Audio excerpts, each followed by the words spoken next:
Claimed by Her Cougar. Cougar Creek Mates Shifter Romance Series, Book 1.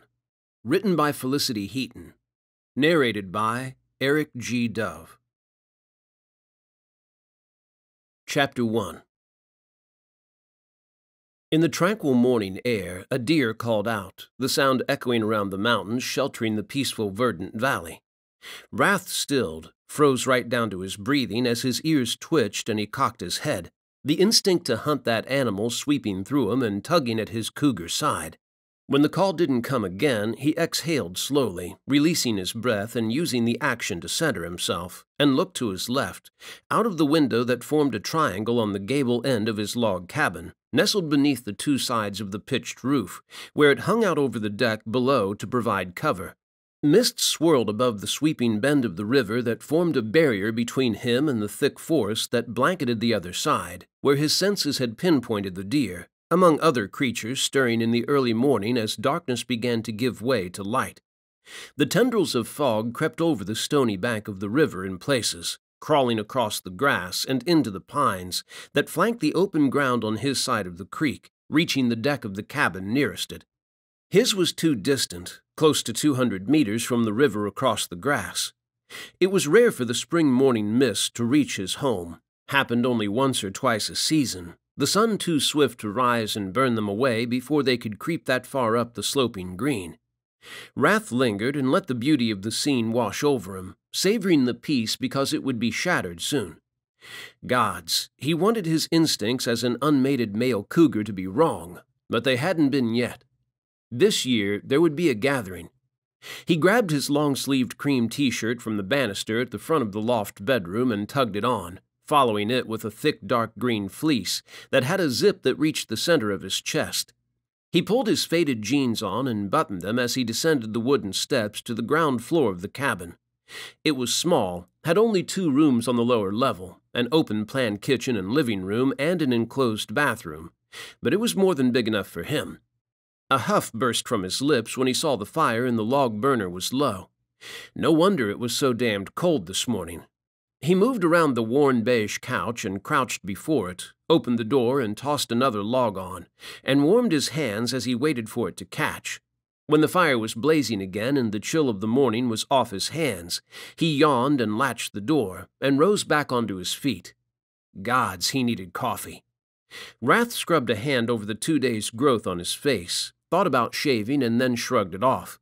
He was going to be out all day again, repairing the cabin by the river and clearing up a few more odd jobs he needed to complete around the settlement at the other dozen or so cabins spread throughout the trees on his side of the river. A little insulation on his face wasn't a bad thing. Winter had loosened its grip on Cougar Creek, but the mornings and evenings were still chilly, the air holding a bitter bite that was slow to go as the sun struggled to heat the land, and quick to return once darkness fell again. He had been working non-stop since the snow melt, when that damned feeling had stirred in his gut, and he had found himself pacing the porch, scenting the air, hungry for a female he didn't want and didn't need. Wasn't going to chase. Gatherings meant one thing for him and his brothers: patrolling the area, acting as a security force to keep the community safe when they were together and in danger of attracting attention. They also acted as a security force within the pride, too, breaking up any fights that weren't over a female. Cougars were solitary, so things always got tense when the entire pride gathered in the small village of cabins.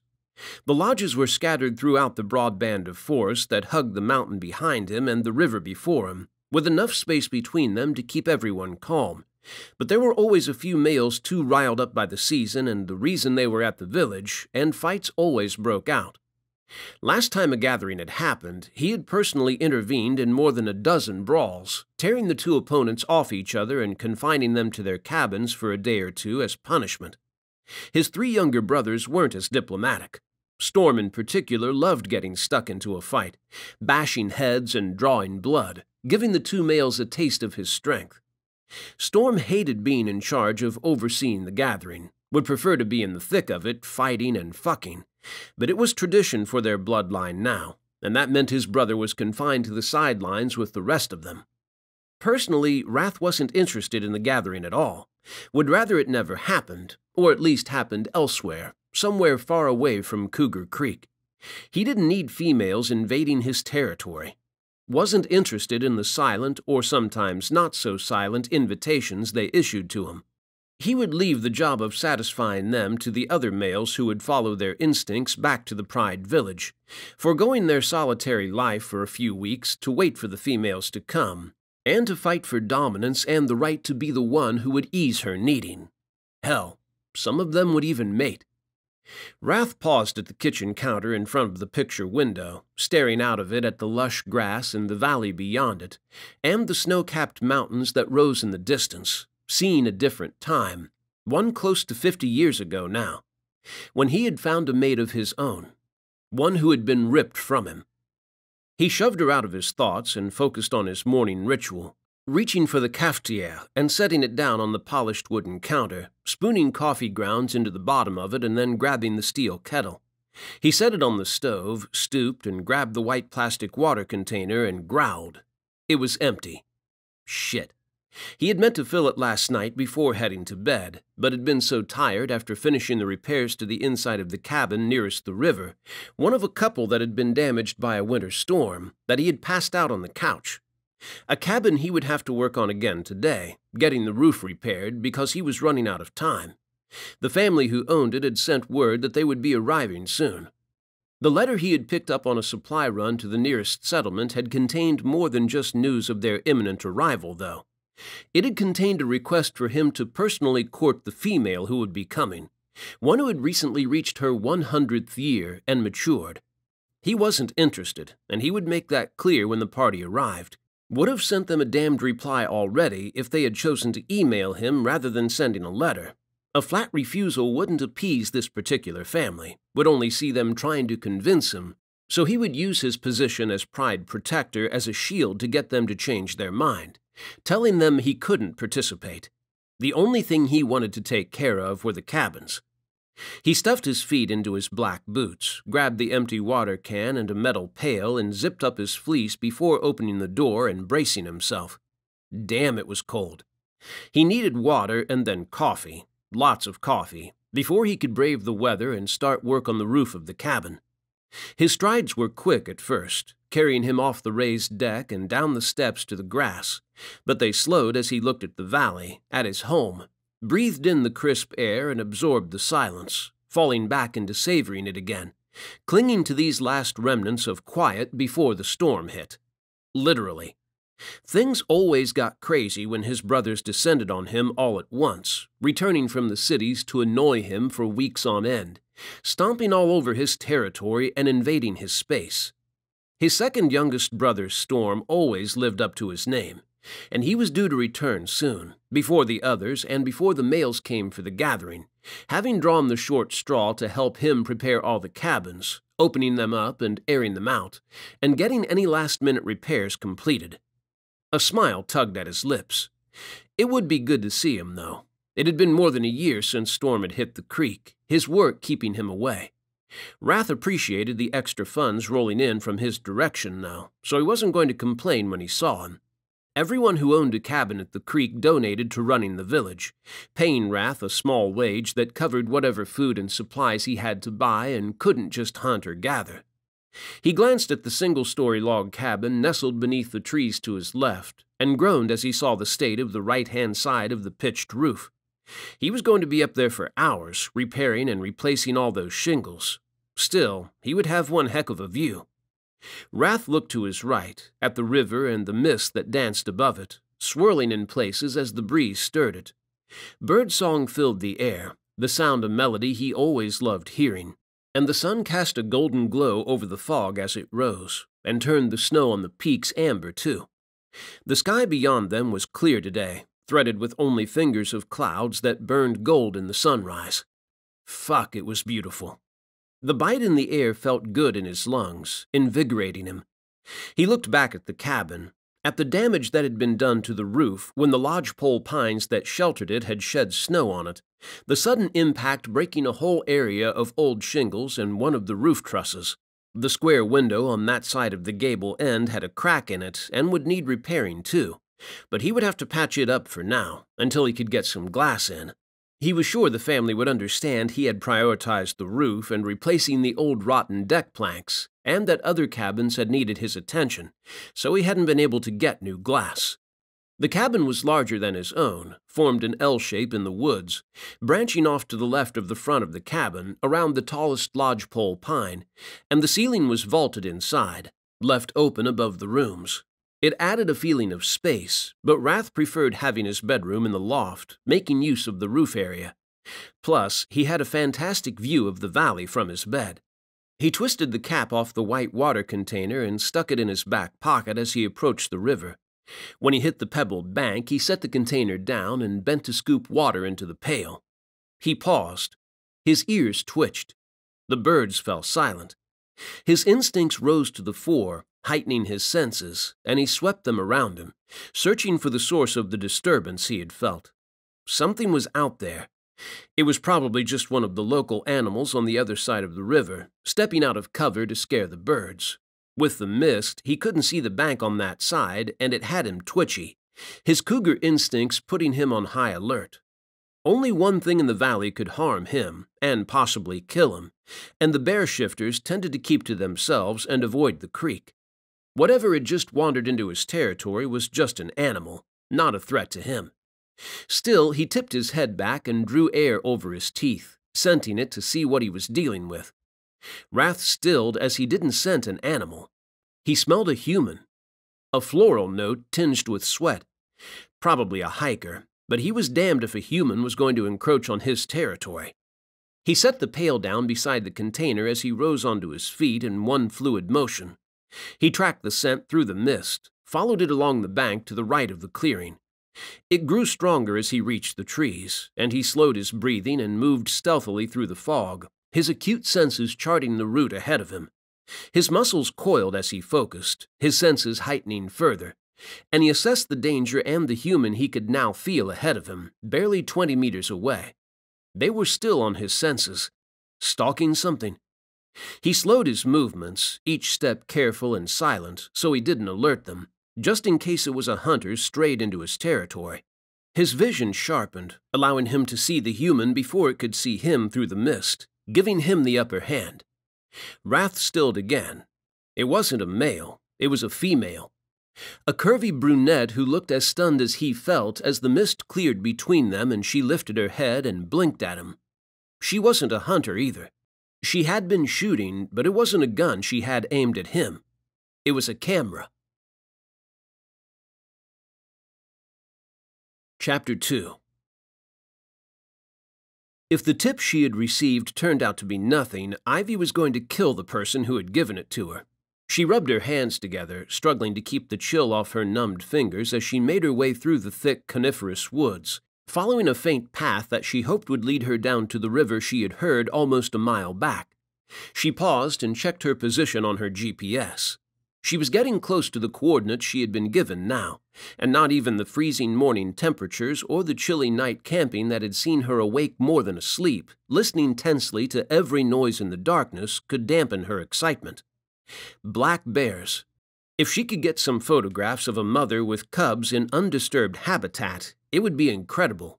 Perfect for her series on Canadian bears, an idea she had hit on last year when trying to shatter a creative wall that had left her close to giving up photography altogether. Yasmin had talked her through it, always the voice of reason and support, convincing her not to give up just yet and to think of a project that could stir her passion again. Ivy was glad that she had listened and had decided to try a series on bears, because some of the photos she had taken of grizzlies in the fall had restored her faith, and now she had found the energy she had been missing, the enthusiasm she had always had for photography. It wasn't her work, it was her passion. One she couldn't believe she had almost given up on, now that she was back in the saddle.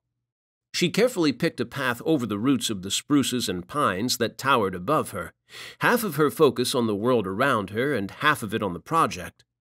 If things went well with the black bears, maybe she could head over to the coast and find some spirit bears. It would be more of a challenge, but she had done her research and there was a place that was off the beaten trail just like this one. No tourist groups to disturb her work or get in the way, just unspoilt and untamed nature at its finest. She could picture the photographs now, just as she could see the one she could get in her current location, and another bubble of excitement burst inside her, bringing a smile to her lips. She could do it if her funding held. Ivy didn't want to think about that, not when what had happened with one of her sponsors had sent her into her creative depression in the first place. She adjusted the straps of her backpack, one that he had bought her, one she had wanted to ditch, but getting a bag of this caliber, one that could safely store all her equipment, some clothing and food, and her camping gear, was expensive, and she had never been one to do something as frivolous as throwing away a perfectly good bag and buying a replacement. Her budget was stretched tight enough as it was. She was damned if she was going to risk running out of money just to spite a man who didn't give a damn about her. Ivy paused and listened, searching for the sound of the river through the patches of bird song. Nothing. She pushed onwards, heaving a sigh as her feet started to ache in her boots. She must have walked a few miles already, had started out from her camping spot at first light, as soon as she had been able to walk without needing a flashlight. It was growing lighter now. Ahead of her, the trees thinned, and she peered through them. Golden light cast shadows, telling her there was an opening of some sort in that direction. She quickened her pace, the thought of standing in the weak sunlight and letting it warm her driving her more than the thought the river might be there. She needed to warm up or her brain was going to freeze. She should have found her gloves in her pack this morning and maybe a hat, something to keep the chill off so it wasn't such a distraction. But she had been so excited by the thought of finding black bears in this pristine wilderness that she had rushed to keep moving towards the location she had been given. An animal called in the distance and she stilled, her head whipping in all directions, pulse jacking up as she listened hard, trying to figure out where the sound had come from and what had made it. A deer broke cover just a few meters ahead of her, and she almost shrieked as she jumped and stumbled back a step. The heel of her hiking boot caught on a root and threatened to send her down, and she staggered as she fought to maintain her balance so she didn't land on her backside and her pack. The animal glanced her way, called again, and bounded into the trees to her right as she grabbed the trunk of the pine to stop herself from falling and breathed hard and fast, her heart hammering as adrenaline flooded her veins, leaving her trembling. When the sound of its footfalls disappeared and the birds began singing again, she breathed a little easier, focused on each one she pulled down into her lungs to steady her racing heart as she sagged against the tree. Damn, being so deep in the woods was making her jittery. She wasn't sure she had ever ventured so far into the wilderness before, and she hadn't realized it would put her so on edge, afraid of every noise she heard. She had been so caught up in the fact the person she had spoken to at a bar in Golden, deep in the heart of the Canadian Rockies, had told her he had seen a lot of bears in this valley in the past, that she hadn't really thought about how remote it was, or how alone she was. Normally, when she headed into the wilder places in the world, she had a guide with her. This time she was flying solo, looking for bears. Damn. She hoped she hadn't made a terrible mistake by trekking into the middle of nowhere, and wasn't about to meet a grisly end. Pun intended. Ivy looked back over her shoulder as she palmed the bear spray hanging from the belt of her brown trousers, using the feel of it to calm her nerves. If she trekked all day, she could probably make it back to her Jeep where she had parked it at the end of a logging track. It would be dark when she got there, but she could sleep in the safety of the vehicle and drive at first light. She glanced at the forest around her and shook her head, causing her ponytail to sway across the shoulders of her beige weatherproof jacket. No. She had to keep going forwards, wouldn't be able to live with herself if she didn't do this. It would always play on her mind, tormenting her with the fact she had given up when she might have been able to get award-winning photographs of bears. When she scanned the woods again and spotted mist creeping through the trees below her to her right, her feet took the decision out of her hands. She marched down the slope, winding through the broad trunks of the ancient trees, and slowed as she left them behind. The river. It was eerily silent as it stretched before her, shallow and broad, rippling over rocks. She stared at the dense dark green woods on the other side, and the mountains that speared the azure sky beyond them, the cragged peaks still laced with snow. The beauty of it hit her hard, had her standing still and taking it in as she swept her gaze across the scenery, to her left towards where the sun was rising, not quite visible beyond a dip in the mountains. She wasn't sure she had ever been anywhere that felt so tranquil. where she felt miles from civilization. It was breathtaking. A smile crept onto her lips. The trek and the terrifying night sleeping in a flimsy tent had been worth it just to see this. She followed the rocky bank of the river, letting it lead her now, forgetting her GPS, sure this was the spot the old man had told her about, and that she would get the photographs of bears that she wanted here, if she had a little patience. And damn, they were going to be amazing. She could feel it as a shiver over her skin, a sweep of prickles that stirred her excitement to a whole new level and had her looking at all the angles, seeking just the right one to make a composition that would blow the world away. She found it as she rounded a bend in the river and the trees hugging the bank eased away from it, allowing the scenery to open up. It was perfect. Incredible. The shallow river rippled over rocks, flowing swiftly around the bend, and trees enclosed it on both sides. The mountains embraced those trees, rising high into the sky. Yes, this was the place. She was going to get the shot she wanted here, she was sure of it. As the sun broke the horizon above the mountains and mist swirled across the river, she reached for her camera. She had to photograph it. It was too beautiful to let it slip through her grasp. She pulled her backpack off, set it down on the bank near the trees, and unzipped it, taking out her camera. She fixed a wide-angle lens on it, one that would give her enough field of view to really capture the beauty of the valley, but could zoom to give her a close-up if a bear appeared, and positioned herself. Ivy snapped a picture and looked down at the screen of her Nikon, smiled at the shot, adjusted her settings, and lifted her camera to take another. As she swept it across the scenery, looking for the best composition, she imagined a black bear emerging from the haze and how perfect it would be. It was a magical scene as the sun rose and mist hung just above the rippling water, and it would only be made even more magical by a bear. She took a handful of photographs, the changing light as the sun rose, leading her to take another and then another, documenting the splendor of the scene as it subtly shifted. She had never seen anything so beautiful, so breathtaking. She swung her camera left, towards the side of the river she was on, wanting to capture a shot of it with the glacier in the distance and the sun rising above it. A shape loomed in the mist, disturbing it, and her heart lodged in her throat, a thrill chasing through her as she pressed down on the shutter release, sure it was a bear. But as the mist parted, it wasn't a bear that emerged. It was a man. A mountain of one. He moved towards her with a predator's gait, prowling through the mist that tried to cling to his long, powerful jeans-clad legs and the cuffs of his worn dark green fleece, the sun rising behind him casting golden highlights in his thick dark hair. His square jaw, shadowed by stubble, tensed, and his stony gray eyes darkened as they narrowed on her. It took Ivy a moment to realize he was talking to her. "You're trespassing." His gravelly deep voice rolled over her, a growl that suited his appearance. He looked more dangerous than the wild animals in these parts. A hunter? She wasn't sure how she was trespassing. As far as she knew, no one owned the land she was on, and she had done her research to make sure she didn't accidentally do exactly what he was accusing her of doing. He lowered his steely gray eyes, and his handsome face twisted into a savage expression as they landed on her camera. "Hand it over." He held his right hand out to her.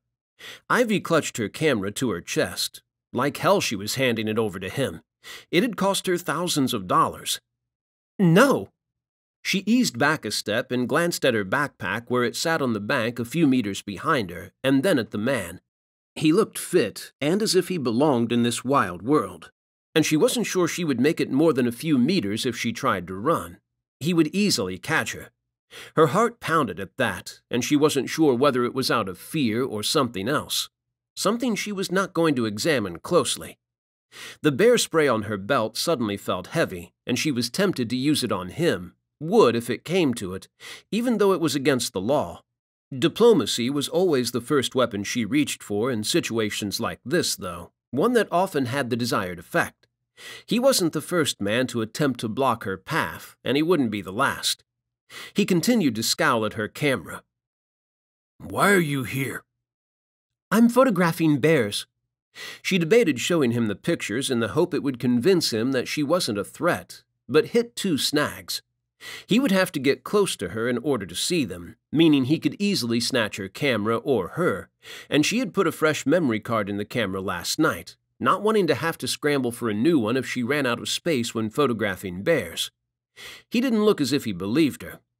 Ivy turned towards her bag, heart slamming as she decided to risk it and find the memory card she had with photos on it.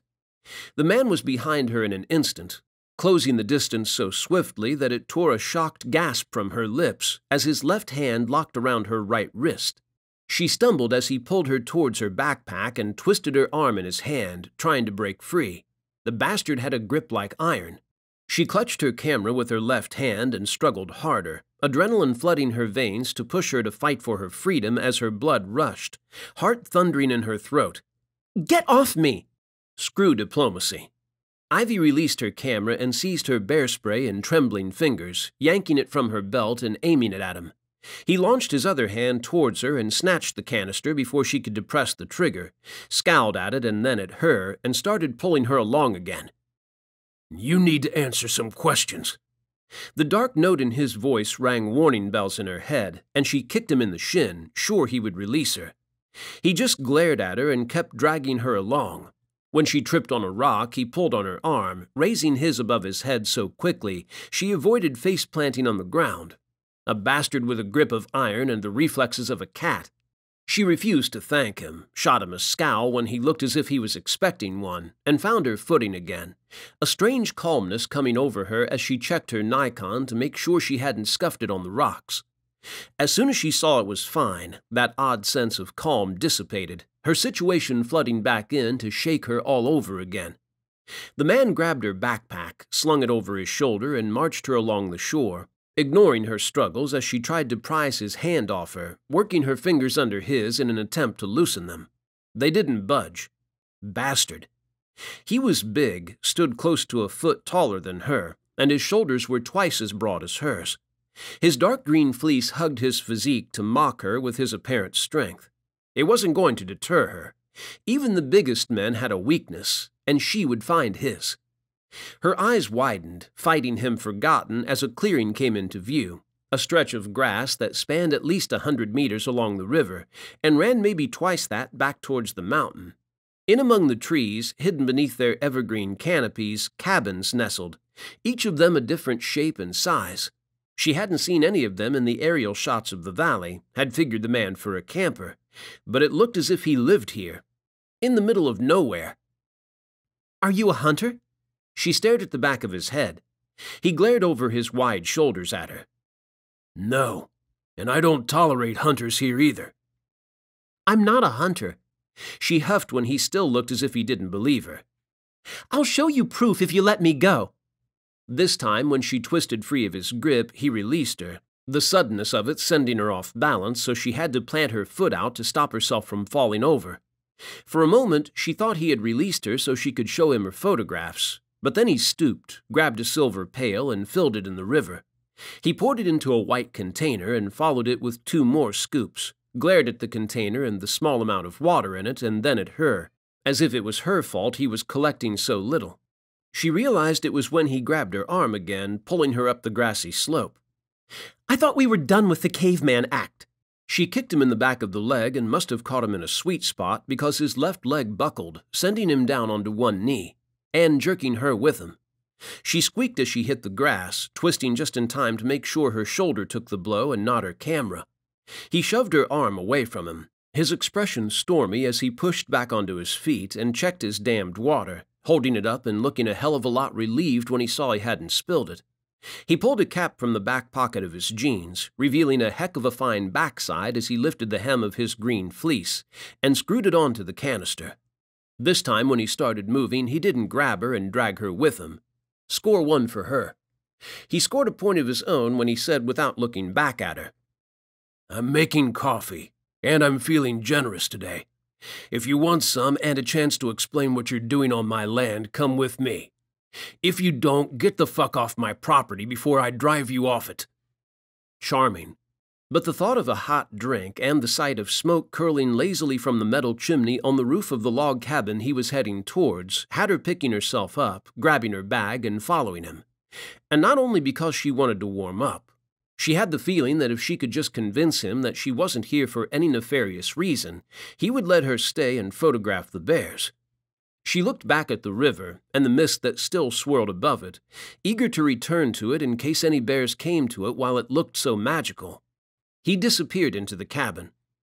Ivy forced herself to follow him, nerves rising again as she approached the small building.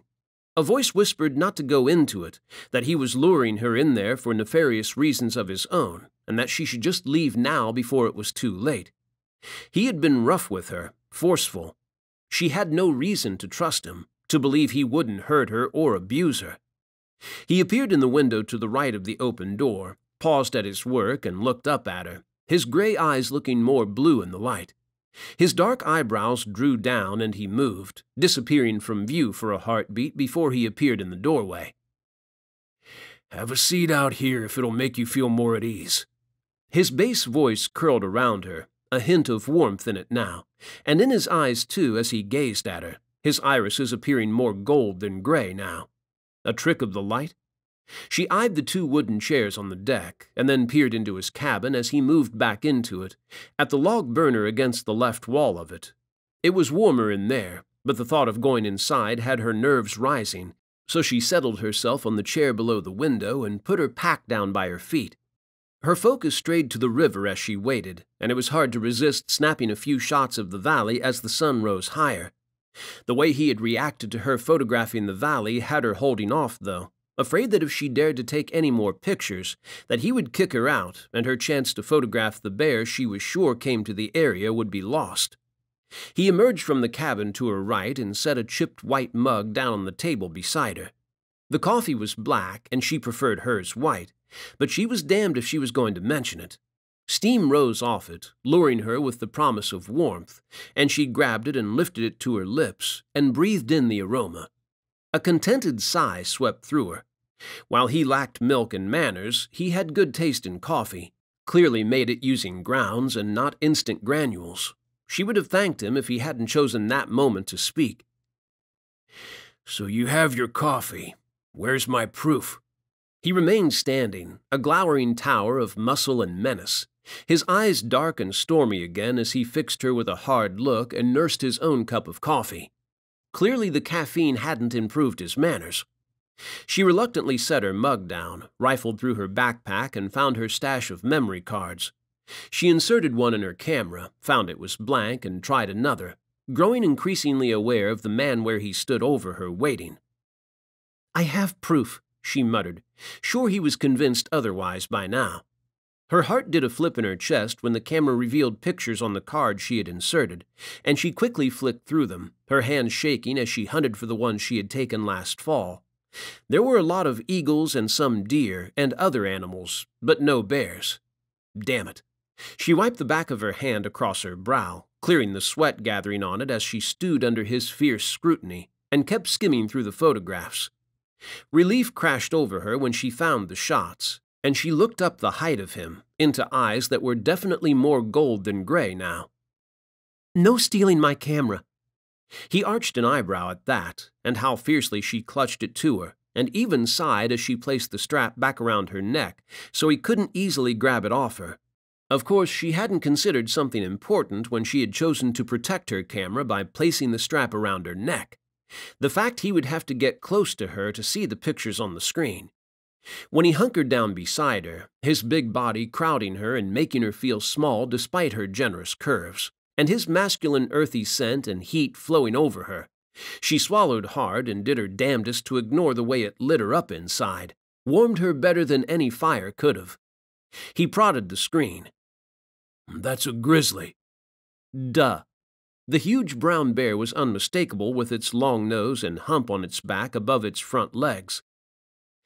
"I took it around 100 miles from here last fall. It's part of a series I'm shooting about Canadian bears."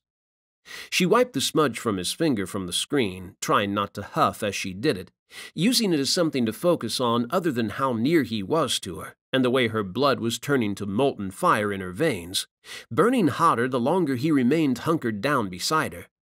She flicked to the next picture and then the next, until he had seen all of them and she was sure he would move away again. She lifted her eyes at the same time as he did and stilled as they locked, that heat rolling through her rapidly reaching boiling point. Hell, he was closer than she had realized, so close she could pick out flecks of gold and blue against the stony gray in his irises, and that the dark stubble coating his square jaw concealed a slight dip in the center of his chin. He stared at her, his pupils slowly dilating, a hint of blue-green emerging around them as they devoured the gray. The tension in the air thickened, the heat like an inferno now as she lost herself in his eyes, couldn't shake herself out of whatever trance he had placed her in. Or maybe it was a trance that had come over them both, because he shook his head and a flicker of a frown caused his eyebrows to dip, and then he eased back on his haunches. He cleared his throat, and the banked heat in his eyes was devoured by a glacial abyss. "That proves nothing. Hunters often take pictures during recon missions to new areas, so their friends can see proof there are bears." Good grief. He had to be the least trusting person she had ever met. It was infuriating. "Well, it's all I have. My laptop is back in my Jeep, and even then I could only show you more pictures and some official documents. And I'm guessing you want to see something like my website or awards or maybe my damned passport and a certificate that states in big letters that I'm not a hunter." Her outburst didn't even make him flinch. He just regarded her coolly for a few seconds before pushing onto his feet, setting his mug down beside hers, and striding back into his cabin. What the hell was he up to now? She snagged her coffee and sipped it, trying to get her nerves back under control as her heart jittered around in her chest. He was being unreasonable. She had given him all the proof she could. When he came back, she was just going to ask him whether or not he was going to let her stay on his land to photograph the bears. She set her mug back down and focused on switching the memory cards in her camera again, and looked at the pictures she had taken, including a shot of him. Hell, he fitted right into his wild surroundings, as rugged as the mountains and alluring as the big cats that roamed them. The man emerged from the cabin again, and she switched off her camera and opened her mouth and then snapped it shut again, her eyebrows drawing down as she spotted the silver laptop he carried. He leaned against the railing that ran around the deck, his back to the valley, opened the computer and looked down at the screen as it lit up, holding the laptop in his left hand, resting against his thighs. The light from it made his eyes look blue again, and she found herself staring up at them, wondering how they changed depending on the light or the angle she was at to him. She had never noticed anyone else's eyes do that. Maybe it was the fleck of colors in them catching the light, creating the illusion they had changed color. Her eyebrows rose. Did her eyes change like his? Hers were hazel flecked with gold. Maybe they appeared more gold at times to people. His gaze shifted to her. He twisted the laptop towards her and jerked his chin. "Show me this website of yours." She took the laptop, shifted her camera to one side so it didn't get in the way, and settled it on her lap. In the corner of the screen, the computer showed a strong internet connection. Not surprising, although it probably would have shocked most people. She hadn't missed the row of solar panels he had peeking out from beneath the trees to her right. If he was generating his own electricity, it stood to reason he had a few modern conveniences like satellite internet. She typed in the address of her website and handed the computer back to him, her gaze drifting to the river as he took it from her. She wanted to be there with her camera poised, waiting for a bear to show up. The sun was creeping higher now, and the mist was growing thinner. It would be gone before long, and so would the opportunity to get the picture she had envisaged. "Ivy Wentworth," he drawled, voice so smooth and deep that warmth curled through her in response, and she had to shake her head to push out that image of him stalking towards her through the mist, his eyes locked on her, intense and focused. "That's me." She swallowed to wet her dry throat, reminded herself that she wasn't looking for a man, had been burned one time too many, and lifted her eyes from the river to him. He glanced at her and then frowned back at the screen, tapping the tracking pad. He was silent for so long that she had half a mind to ask whether she could at least go back to the river and look for bears while he pored over her life's work. He finally huffed, snapped the laptop closed, and regarded her with a cool gaze that gave nothing away. "Satisfied now?" She tipped her chin up and held his gaze, refusing to let him fluster her as he stared at her in silence. He hiked his wide shoulders. "You seem legit, and not a hunter." The dark way he said that left her feeling it was a good thing for her, that he was being positively polite compared with how he would have been treating her if she had turned out to be a hunter. "So am I still being kicked off your land?" Land she wasn't sure he owned or had any right to kick her off of anyway. He placed the laptop down on the other chair, resumed his position against the railing, resting his backside against it, and held his right hand out to her. "I want to see the pictures you took today." Ivy held back her sigh, switched her camera on again, and angled it towards him. He stooped beside her, that heat curling around her again, making it difficult to focus on the fact he had been nothing but a bastard to her. She'd had her fair share of bastards and was done with them. Yasmin was right about the fact they didn't deserve her. She flicked through the pictures, frowned at him when he tried to touch the screen again, and moved it away from him, fielding a black look from him that lasted only a second before he looked back down at the screen. And his entire face darkened. "Delete that." His voice was a low growl in her ear. She looked down at the photograph, one of him. Clearly he didn't like being photographed. She shifted her thumb to the delete button and paused with it hovering over it, her eyes on the screen and the image of him emerging from the mist. Damn, he had looked magnificent. It was a shame he had turned out to be as growly as the grizzlies in these parts.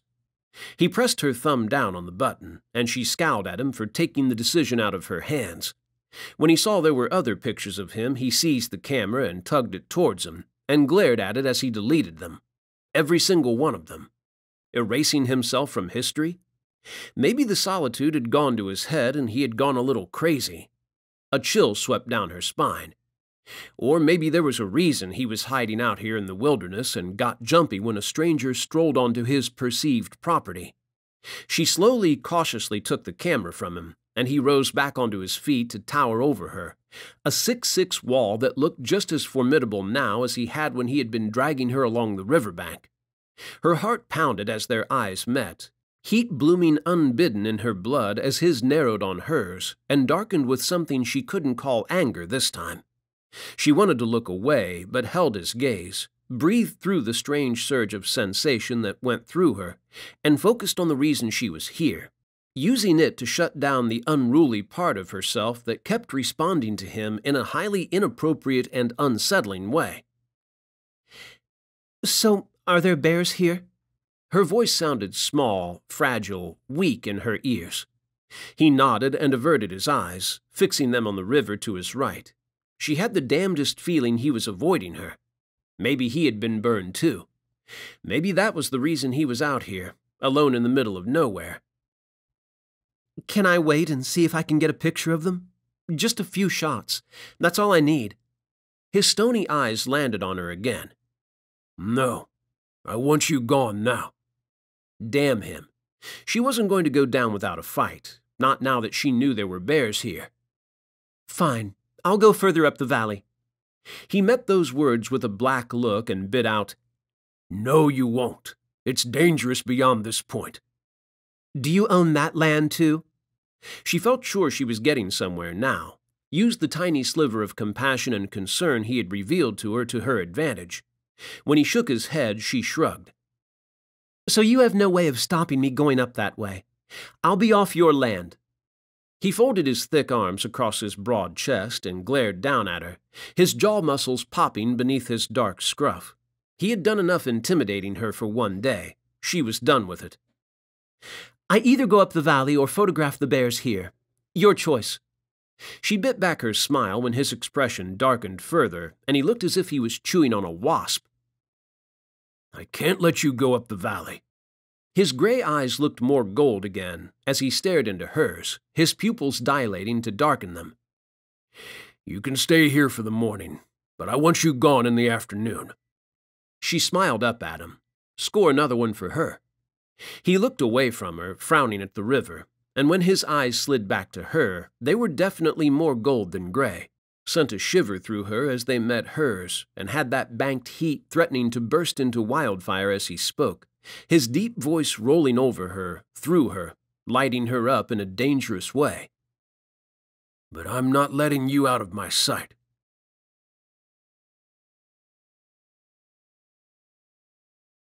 Chapter 3 Rath wasn't sure what had possessed him, why he had laid down the law and made it clear that he would be escorting little Miss Ivy wherever she went on his property. It had been instinct, but he wasn't sure whether it had stemmed from a desire to protect the secrets of his home and his kin, or a desire to protect her. Her careless talk of heading upriver into the valley had provoked a fierce reaction from his cougar side, had made him instantly restless, stoked by an urge to force her to stay within the boundaries of his territory, where she would be safe. He shoved away from the railing around his deck before he could even consider thinking about the reason why he wanted to protect her, snagged his mug and tossed the cold coffee onto the grass, and then strode into his cabin. He poured another mug, lifted it to his lips, and drank it while looking at the river. It was only a few hours. He could work on the cabin by the river after she was gone. His eyes dropped to her, and he watched her as she fiddled with the camera she had protected as if it was her damned baby, rather than a piece of soulless machinery. Maybe not soulless. Her photographs had been good, and the ones on her website had been impressive too. She had talent. He swigged his coffee, savoring the warmth of it, and the buzz of the caffeine instantly hit him. Fuck, he had needed that. She moved again, rubbing her wrist this time, and he looked away when she pulled the sleeve of her beige jacket back to reveal a dark mark on her arm, something twisting in his chest at the sight of it. He hadn't meant to be a dick. It just came with the territory. It was his job to keep Cougar Creek secret from the world, protected. She hadn't been the first human to wander into the creek, but she was the first he was going to let leave. The other humans that had all strayed onto his land had been hunting, and some of them had been taking photographs. He and his kin had realized it was better to kill any suspicious humans after they had allowed one to leave, and they had turned out to be a scouting party for a mortal hunter organization bent on eradicating non-humans. Archangel. The bastards had paid for their attempt to murder his entire pride, but they had forced them to move the entire community to a new location, one he intended to keep safe. Ivy pushed onto her feet, snagging his focus again as she slipped her arm through the strap of her camera, so it sat across her chest and the camera hung at her right hip, and smoothed rogue strands of her rich brown hair back into her ponytail. She brushed her dark brown trekking trousers down, frowning as she spotted the mud all around her ankles, and stooped, giving him a hell of a view of her round backside as she tucked her trousers into the tops of her walking boots. Rath dragged his eyes away from her and growled at himself. He stomped out onto the deck as his mood soured for some goddamned reason, and didn't look at her as he hit the grass and growled. "Keep up." "Manners much?" she mattered, his sensitive hearing easily picking up her soft voice.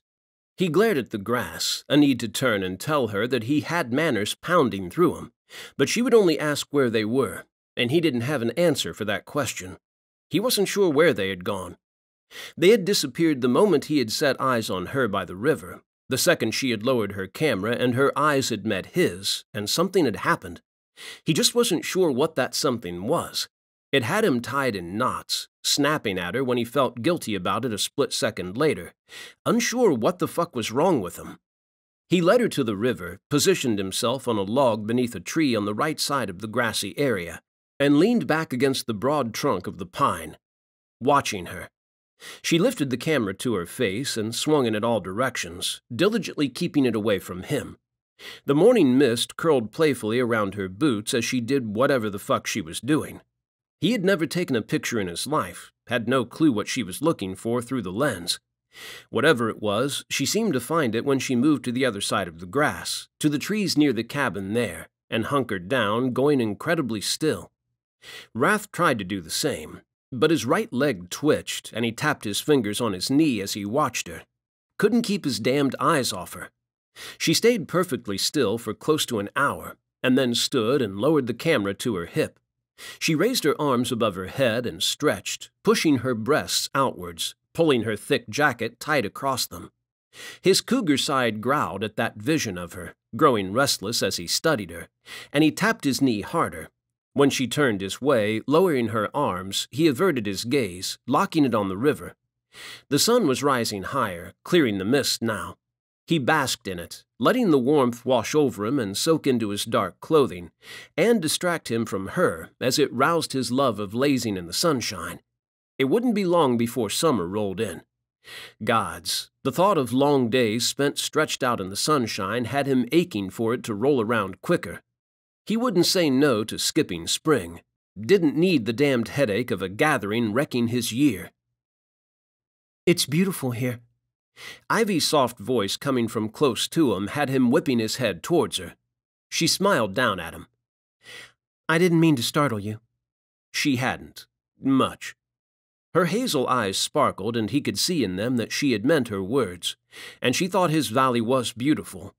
It was, and it was probably even more beautiful to someone like her, who had likely come from a city life. She moved away again, snapped a few photographs, and looked at each one, trying out angles. He tensed when she moved closer to him, and his gaze tracked her as she passed him, stopping only a meter from him. Her fine dark eyebrows pinched, her shell-pink lips pursing. He was about to ask her what was wrong when she lifted the camera and took another shot. Her eyes lit up when she angled the camera away from her and looked down at it. Happy with the picture? She crouched again, resting her elbows on her knees, her camera clutched in both hands, ready to lift into place. He tried to keep still for her, but no matter what he did, he couldn't stop himself from tapping at his legs as he watched her, the energy coursing through him too much to contain. Another hour passed, and the mist cleared, and he caught the disappointment in her eyes as she gazed at the river, the sparkle that had been in them dying as she rose back onto her feet and lowered her camera. Her shoulders lifted in a long sigh. "The bears won't be coming today," he said, and she looked at him, the flare of disappointment in her hazel gaze growing brighter as she locked eyes with him. Do they really come? She scanned the river and the woods on the other side, a look of longing on her pretty face. Rath nodded. "Sometimes. Something must have spooked them today." Him. He was restless around her. The bears were probably picking up on it and steering clear of the creek. He should have watched her from the cabin instead, keeping his distance so the bears would show up. He wasn't sure why he had come with her, had positioned himself in the open, and hadn't hung back so she could get her photographs. And go. A growl curled through him at that thought, his animal instincts rebelling against it in a way that left him cold as something hit him. His cougar side wanted her. He wanted her. It wasn't going to happen. She was human, a complication, and he wasn't looking for a female. He didn't need one in his life. Can I stay a little longer? She fidgeted with her camera, her eyes fixed on it, but they nervously flitted to him when he looked at her. I drove for days to get here, and then trekked for almost 2 days and camped in the woods overnight. I swear, I'll move on in the morning. Rath frowned at the way she said that, making it sound as if she was talking about doing something other than marching her backside to her vehicle. Move on where? He sat up now, a feeling stirring inside him, one he didn't like. She looked upriver towards the mountains and the glacier. This is definitely bear country, and I'm sure I can find some. He growled inside at that, his cougar side clawing at his skin, pushing for freedom. The thought of her out there in that wilderness, alone and vulnerable, rousing it and instincts long forgotten, a deep need to protect. He shoved onto his feet, moving so fast she startled and gasped, and loomed over her, so close to her that she had to tip her head back to keep her eyes on his face. I thought we'd been through this, he snapped. It's dangerous that way. You might end up hurt. Attacked? She swallowed hard, and her golden skin paled. Do you see cougars around here? Rath smiled wryly.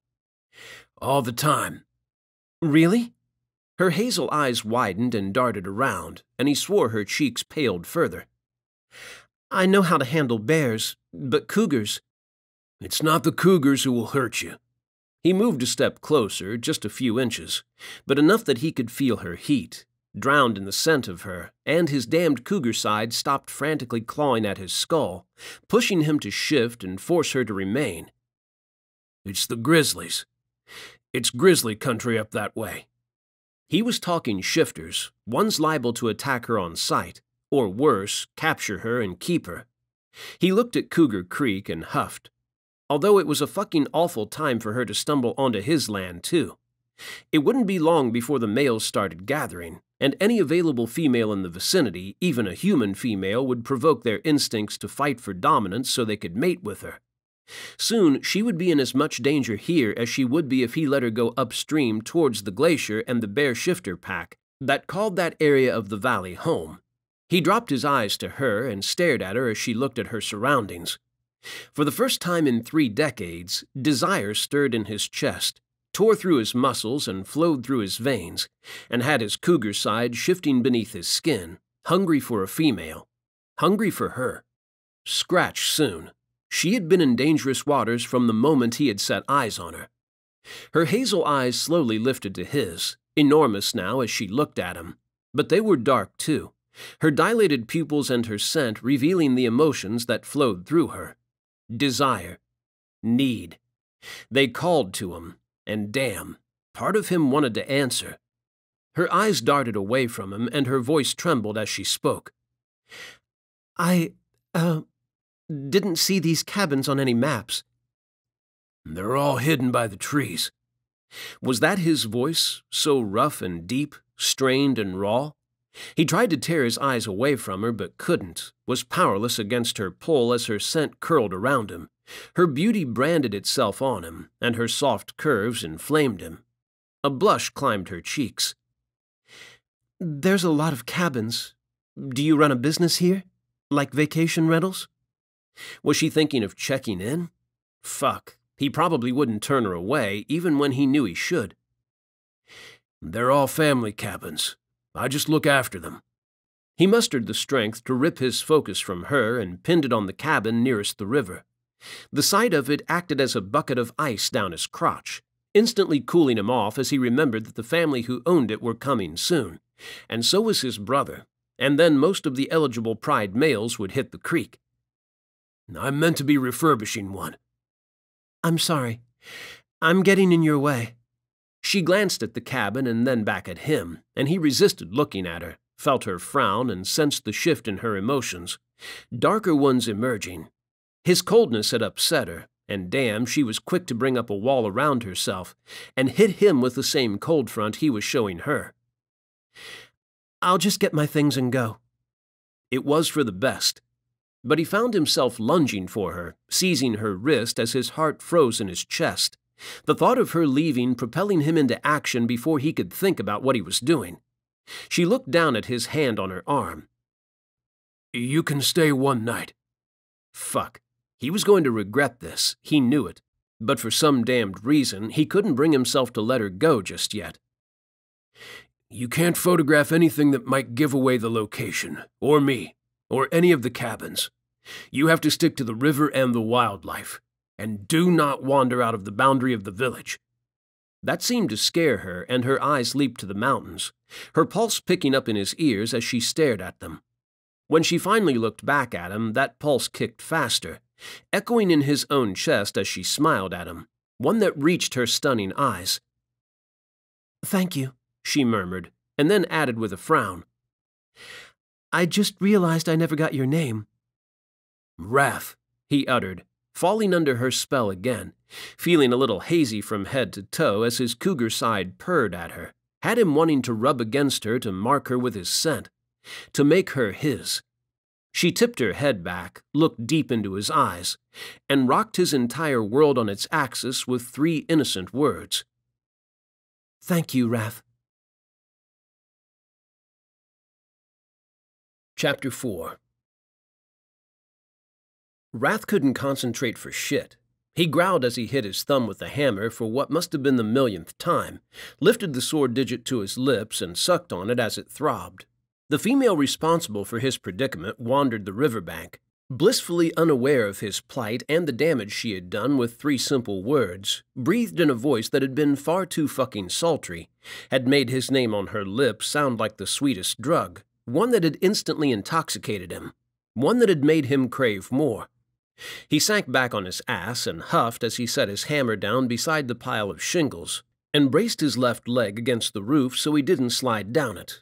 His gaze immediately strayed to the curvy female wreaking havoc on him, a strange sense of calm washing through him the second his eyes landed on her, the restlessness he experienced whenever he focused on his work and not her, easing and leaving him at peace. Gods, she was beautiful. She moved around his territory as if she belonged there, fitted right in with her practical clothing of natural-colored hiking gear. The browns and beiges suited her, seemed to bring out the hint of a tan in her complexion, and the rich chestnut of her hair that tumbled in silky waves from her ponytail. He studied her as she lifted the camera, moved it around, her finger working the button, and then tilted it away from her and gazed down at the photograph she had taken. Did she know she had a habit of taking 4 different shots at a time, all of them a slight variation? She would take a landscape one with the lens zoomed out, and then another zoomed in a little, and follow those by tipping the camera to take 2 similar shots in portrait. Rath canted his head, warmth curling through his chest that became heat as she removed her dark cream jacket, revealing a fawn-colored woolen jumper beneath that hugged her breasts and the slight roundness of her belly, and stretched tight over her hips and ass. Damn. He dragged his eyes away from her as a need to drop from the roof, prowl over to her and sweep her up into his arms and show her just what she was doing to him slammed into him. He scrubbed a hand over his mouth and paused with it on his throat as he growled at himself for getting caught up in her. It was just the season. His instincts as a male cougar had been roused, and it was affecting him, making him view her as a female in need, one he wanted to satisfy. He shook that desire away and forced his focus back to his work, moving onto his knees on the roof and picking up his hammer again. He reached into the back pocket of his jeans for another nail and positioned the shingle, slipped it into the hole he had drilled in the top left corner and hammered it into place.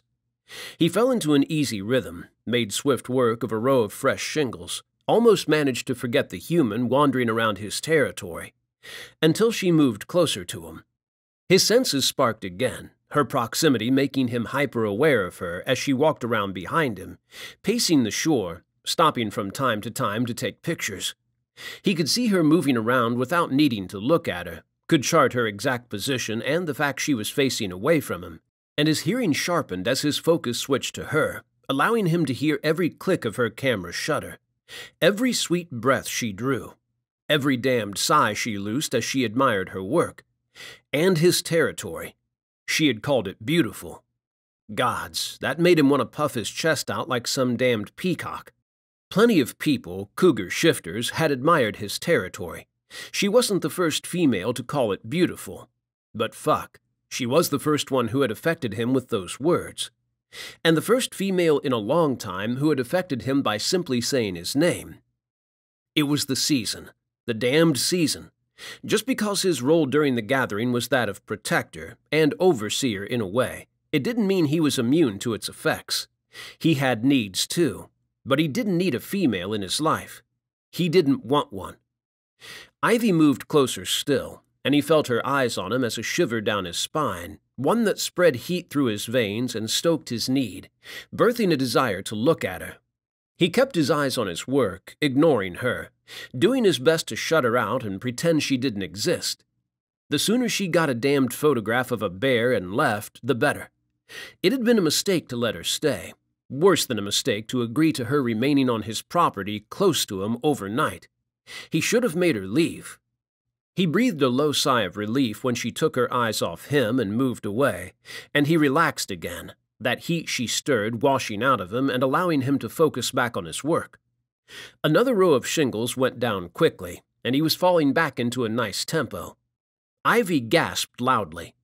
Rath whipped around to face her, a bolt of fear shooting through him, worry that hurled 100 images of her in danger at him, and had him ready to spring off the roof of the cabin and shift to fight whatever had startled her, to protect her. He stilled. She leaped backwards out of the stream, grimacing as the pebbles on the shore bit into her now bare feet, and shivered, muttering obscenities to herself beneath her breath. Her mouth snapped shut and she tensed. Every instinct he possessed said that she had felt him looking at her, was aware a predator watched her, a beast who wanted to fight, seethed with a need to attack. She slowly turned to look over her left shoulder at him, a pink stain on her cheeks. It was cold. That was all she had to say? She had almost given him a fucking heart attack, had pushed him so close to shifting in front of her, a human, revealing his kind to her, and all she could say was it was cold? He growled at her. "What did you expect? It comes from the glacier." He pushed out a slow breath, trying to steady his racing heart and push the adrenaline that had shot through him at the thought she was in danger, and ignored the way she scowled at him. No way he was going to apologize for the bite that had been in his tone. Who the fuck walked in a glacial river in spring without testing the temperature with their hand first? He huffed and vaulted from the roof, landing in a silent crouch on the deck, and pushed onto his feet to stride towards her where she stood sheepishly beside the river, her eyes on it now. Maybe scolding her had been a bit much. That tight, squirming feeling kicked off in his chest again, and he did his damnedest to ignore it as he reached the river, pulled a cloth from his back pocket, and crouched beside the crystal-clear water. He wetted the handkerchief and rubbed it over his brow and neck, wiping the sweat from it. The water was particularly cold today, more so than normal. The warmer weather was probably melting the snow on the mountains and bringing it down into the river. He glanced at her feet, at her pinkened toes, and then back at his cloth as he lowered it in front of him. "You okay?" he said gruffly, sort of an apology, but not an outright one, because he didn't need her getting comfortable around him. Because he shouldn't be getting comfortable around her. "Mm-hmm." She shuffled along the bank a few inches away from him and busied herself with her camera, and that feeling in his chest grew worse, had him wanting to rise onto his feet and apologize to her. Rath looked down at the water, shoved his damp cloth back into his jeans pocket and scooped some up, drinking it from his palm. Her eyes landed on him, and he could sense her interest as she watched him, her curiosity as she turned towards him, and the spark of anger and irritation he had detected in her faded. He scooped another handful of water up and drank it, sighed as the coolness of it washed through him, chilling that spark of fire in his blood that she kept igniting. He eased back, pushed his hands against his knees, and rose to his full height. "It's clean, pure. There's nothing but forest and mountains between here and the source." She still looked wary, and he could understand why, but his cougar senses would warn him if the water was infected with something, and in all his years at Cougar Creek he had never had a problem drinking directly from the river. Even with his constitution, it was possible for him to become ill if he downed enough bacteria. "You've never gotten sick from it?" She glanced at the water. "Never." He kept his eyes locked on her, studying the subtle ways her expression shifted as she considered drinking from the river. "I've done it once or twice before." Her eyes darted to him and then away again. "I always worry there will be something in it, though, that will make me ill." "You won't get sick." When he said that, her hazel gaze leapt to him, and she searched his eyes as if looking for the truth in them, or maybe the reassurance she needed to go through with it. She must have found it because she stooped, and his eyes dropped to her as she cupped her hands and scooped water into them, and lifted it to her lips. Her eyes drifted shut as she drank it, and he almost groaned as beads of water chased down her chin and her throat. His cougar side purred in deep appreciation of the sight of her, looking for all the world as if she was made to walk in his one. She lowered her hands and looked up at him, her gaze catching his and holding it, and as the sun bathed her face, made her eyes sparkle and brightened them, he lost himself in charting every fleck of gold against the hazel of her irises. His heart beat harder, stronger, drummed against his chest and in his ears as he stared down into her eyes, the air between them crackling with energy that chased over his skin, had the hairs on the back of his neck rising and his breath coming faster. A need to growl, to snarl and make her cower, make her submit to him, rose within him, had golden fur on the verge of rippling over his arms and chest beneath his dark green fleece. He shook it and the spell she had cast on him off and pushed away from her, his voice a dark, rough rumble. "Only gasp like that when you're about to get attacked in the future." Because it did things to him that made him dangerous, made him want to forget everything, made him want to lose himself in her. Chapter 5. "Let me help." Ivy followed Rath as he stormed away from her, his damned back up over her gasping. It wasn't as if she had committed a crime, so she couldn't understand why he was making such a big deal of it. The iciness of the water had shocked her, and she had done what had come naturally, gasped. Part of her wanted to stay near the river in case bears showed up, and maybe to avoid him a little. But the rest of her had her chasing him down, determined to do something that would stop him from being so gruff with her, downright moody. Maybe he was always like this. Maybe she was expecting too much, and any attempt to smooth things over between them so her night here wouldn't be awkward and a complete disaster was going to backfire and only make things worse. "I don't need help." He proved that by nimbly leaping to land on his right foot on a post of the railing that enclosed the deck, that ran around the front and right side of the cabin, and vaulting from it onto the roof as if he was a professional gymnast. "It's the least I can do for you letting me stay here. I want to repay you." When he glanced down at her, banked heat in his stormy gray eyes, images of other ways of paying him back popped into her head. She immediately shoved them out again. He turned away and looked as if he was going to ignore her until she got bored and went away. But then he huffed as he glanced around the roof. He stilled and stared at the rafters through the hole he was repairing, his rugged face dark with whatever thoughts were crossing his mind, his near-black eyebrows dropping low, causing a wrinkle at the top of his straight nose and a slight twist of his lips. He didn't look at her as he spoke. "Fine. Hand me those shingles." There was a weight of regret in his tone, one that made it clear he wasn't happy about her helping him. Why? Was he the sort of man who preferred to fly solo in everything he did? Did he view her helping as something that would make his work less rewarding? Or was it something else? She gathered a stack of the wooden shingles and tiptoed, stretching them towards him as he reached down for them, his eyes fixed on the roof, held away from her. She was starting to get the impression that his problem wasn't with people, it was with her. Well, he wasn't the first difficult man she had worked with, and she wasn't going to let his temperament deter her from paying him back by helping him. While he worked, she took off her camera and set it down on a rusty metal table, and moved the table close to her, so the camera would be within arm's reach if a bear showed up. He had said they wouldn't come today, but what did he know about wild animals? It was impossible to predict their movements. There was still a chance that the bears would show up. A chance that she clung to as she handed him more shingles whenever he needed them, and kept one eye on the river as the day wore on. "They won't come now," he said, and she snapped herself back to him, tearing her gaze away from the river and lifting it to him where he balanced on the edge of the roof, his left leg dangling and his right one bent at the knee. He rested his arm on it, letting his left one drape with his leg, and looked down at her. "They might." She tried to keep the disappointed note from her voice, because if she heard it, she would want to give up on them, and she had never given up on anything. Not yet, anyway. "Something must have spooked them." He raised his head and scanned the scenery beyond her, a wrinkle forming between his dark eyebrows as he set his jaw, focus written in every line of his face. His eyes looked brighter again, almost golden. His deep voice lowered to a smooth, warm tone that was soothing. "Maybe they'll show up in the evening." She glanced at the river and had the feeling he was being nice to her, saying what she wanted to hear so she didn't lose heart.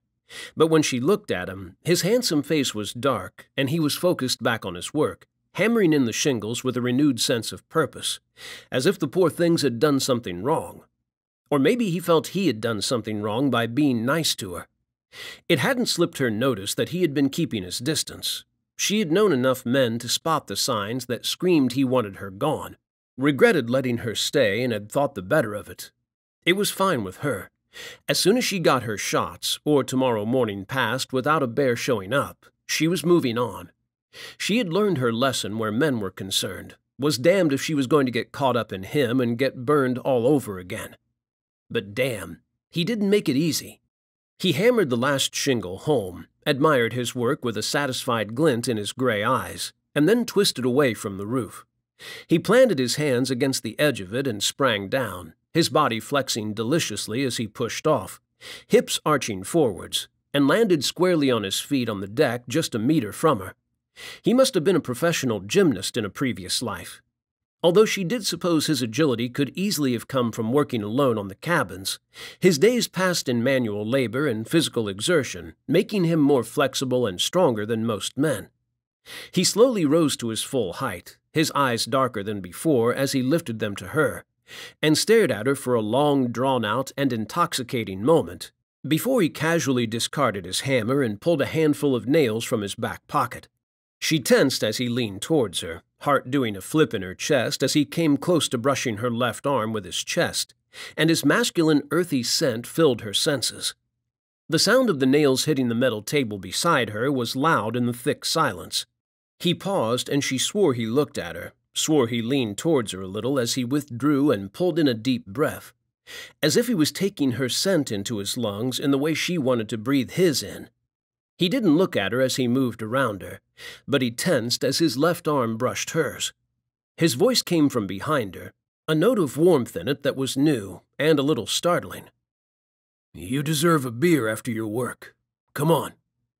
"What I really need is a shower," she muttered as she turned to follow him, sure that she stank after her trek through the forest and today's work. He paused and looked at the river. "You can wash in it." Ivy shuddered. "It was freezing. No thank you." He smiled, and hell, it was dazzling.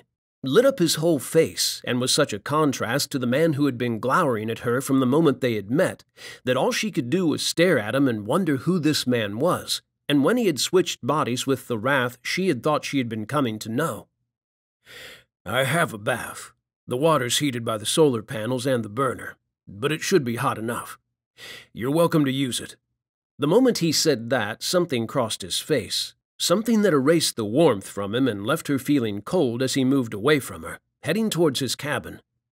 Ivy lingered, her gaze following him up the sloping green as his long legs swiftly devoured the distance between him and the cabin, as if he couldn't get away from her quickly enough.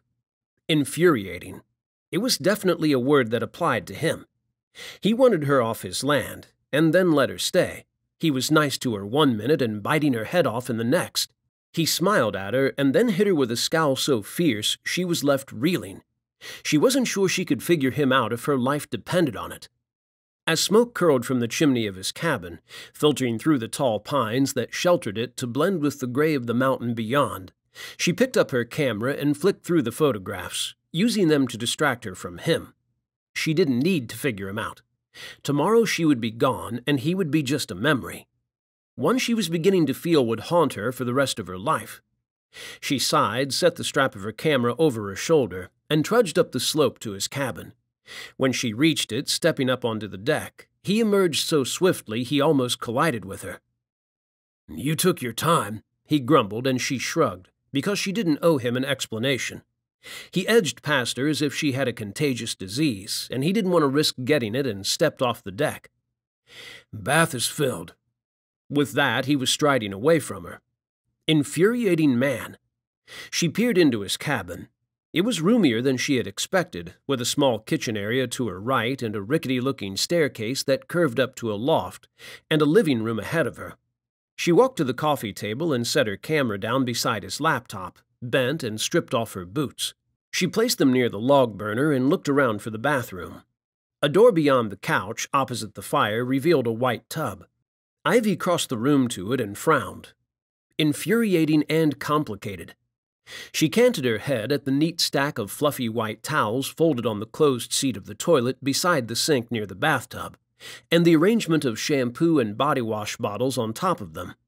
He seemed to hate showing her any kindness, had reacted badly all the times he had been nice to her, and now he had shown a great amount of care, filling the bath for her, presenting her with fresh towels and leaving the cabin so she would have it to herself. Even if she had all the time in the world, she wasn't sure she would ever figure Rath out. She leaned back and peered through the kitchen window to her right, but there was no sign of him outside. So she stepped into the bathroom, closed the door behind her, and stripped off, because it felt like months rather than days since she had washed, and she didn't want to waste this chance by letting the water get cold. Not when Rath had obviously used all of his hot water supply to fill the bath as much as he could, to around halfway up the white tub. She stepped into the tub, sank into the water, and moaned as she leaned back, and it lapped over her breasts and shoulders. Heaven. Her eyes slipped shut and she relaxed, savoring the way the water warmed every inch of her, and seemed to chase the fatigue from her body and the tension from her muscles. A bath had never felt so luxurious. She wasn't sure how long she soaked, but the water was growing cooler when she finally forced herself to reach for the shampoo and body wash and set to work. When she was done, she eased back again, wringing out every last drop of time in the bath. She didn't want to leave it, or put her old clothes back on. She was sure they stank too, and her odor had been half the reason he had been so off with her, keeping his distance. She couldn't blame him. "Shoot," she muttered, as the thought of fresh clothes had her remembering that she had left her pack in the living room, near the door. Her heart pounded as she considered trying to reach it. She wasn't sure where Rath was now. She had been in the bath so long that he could be anywhere, had probably gotten bored of waiting for her to emerge, and had returned to the cabin for that beer he had clearly wanted as a reward for his hard work. Ivy stood and let the water run off her, and grabbed one of the towels from the stack. Thankfully, it was large enough to wrap around her, and covered her from chest to midway down her thighs. She tucked it closed beside her left breast, opened the door, and peeked out. He wasn't in the cabin, but he had been at some point. The white plastic canisters tucked in the corner of the kitchen were full of water now. Replenishing his supply because of her? She would have to remember to thank him for the bath. She tiptoed across the room, heart racing as she strained to hear him, afraid that he was on the deck and would hear her and walk in while she was only wearing a towel. When she reached the wall behind the log burner and her black backpack that rested against it near the door, she glanced off to her left. Froze. Rath stood by the river, his bare back to her, faded jeans riding low on his lean hips. She couldn't take her eyes off him as he twitched a fishing rod back and forth, the line swishing with each swing, his muscles working in a symphony that had her soul singing praises for him. He finally cast, and as soon as the fly settled on the rippling water, he began gently jerking the rod with his right hand, causing the tip to twitch as he slowly pulled on the line with his left, drawing the fly across the river. Her breath lodged in her throat, and hell, she wanted to grab her camera and take a picture of him because he was stunning, a sight to behold as the sinking sun cast golden light over him and the mountains rose beyond him. The only thing stopping her was how angry he had been when he had seen she had photographed him. He struck, leaning back as he lifted the tip of the rod, and it bent. It jiggled as he began drawing the line in quicker, the fish fighting back. When he had it at the bank, he stooped and lifted it, his profile to her, and then his head turned her way. Ivy dove into the bathroom with her backpack. She slammed the door shut and set the bag down, and rifled through the lower section for a fresh set of clothes. Her charcoal trekking trousers were her only spares, and while they were a little tighter than her brown ones, they definitely went better with her chestnut hoodie. She loved natural colors, but there was such a thing as too much brown. She slipped into a fresh set of black underwear, pulled on a Merlot-colored t-shirt, and pushed her arms into her hoodie, leaving it open as she shimmied into her trousers. Her hair came next, a task she never relished. She grimaced as she brushed the tangles from her damp waves and wrestled them back into submission, and debated tying it back. It would dry faster if she left it loose, so she placed her elastic around her wrist and used his toothpaste and her brush to clean her teeth.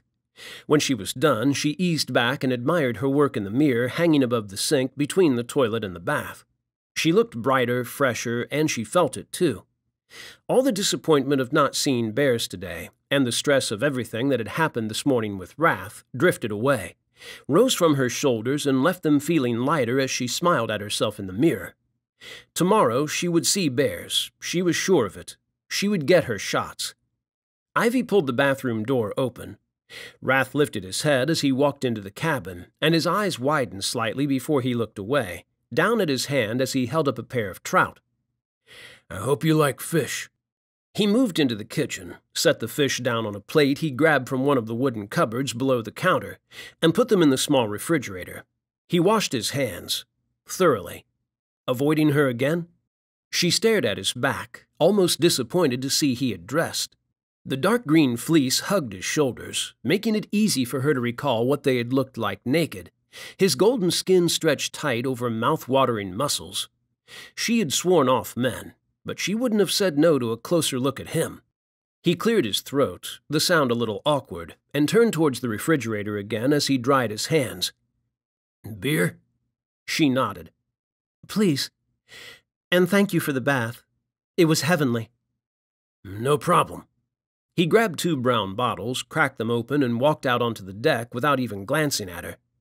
Ivy followed him, stopping only to put a pair of socks on, arriving on the deck in time to see him slump into the chair furthest from the door, the one she had occupied this morning, and kick his feet up on the railing of the fence. His gray eyes locked on the horizon as he lifted the beer to his lips, and her eyes locked on him, drinking in his profile as he tipped his head back slightly. After a few seconds of her staring, he grabbed the other beer he had set down on the low table between the wooden chairs and held it out to her. Ivy took it and the other seat, wanted to lift her legs as he had, but they weren't long enough for her to reach the fence around the deck.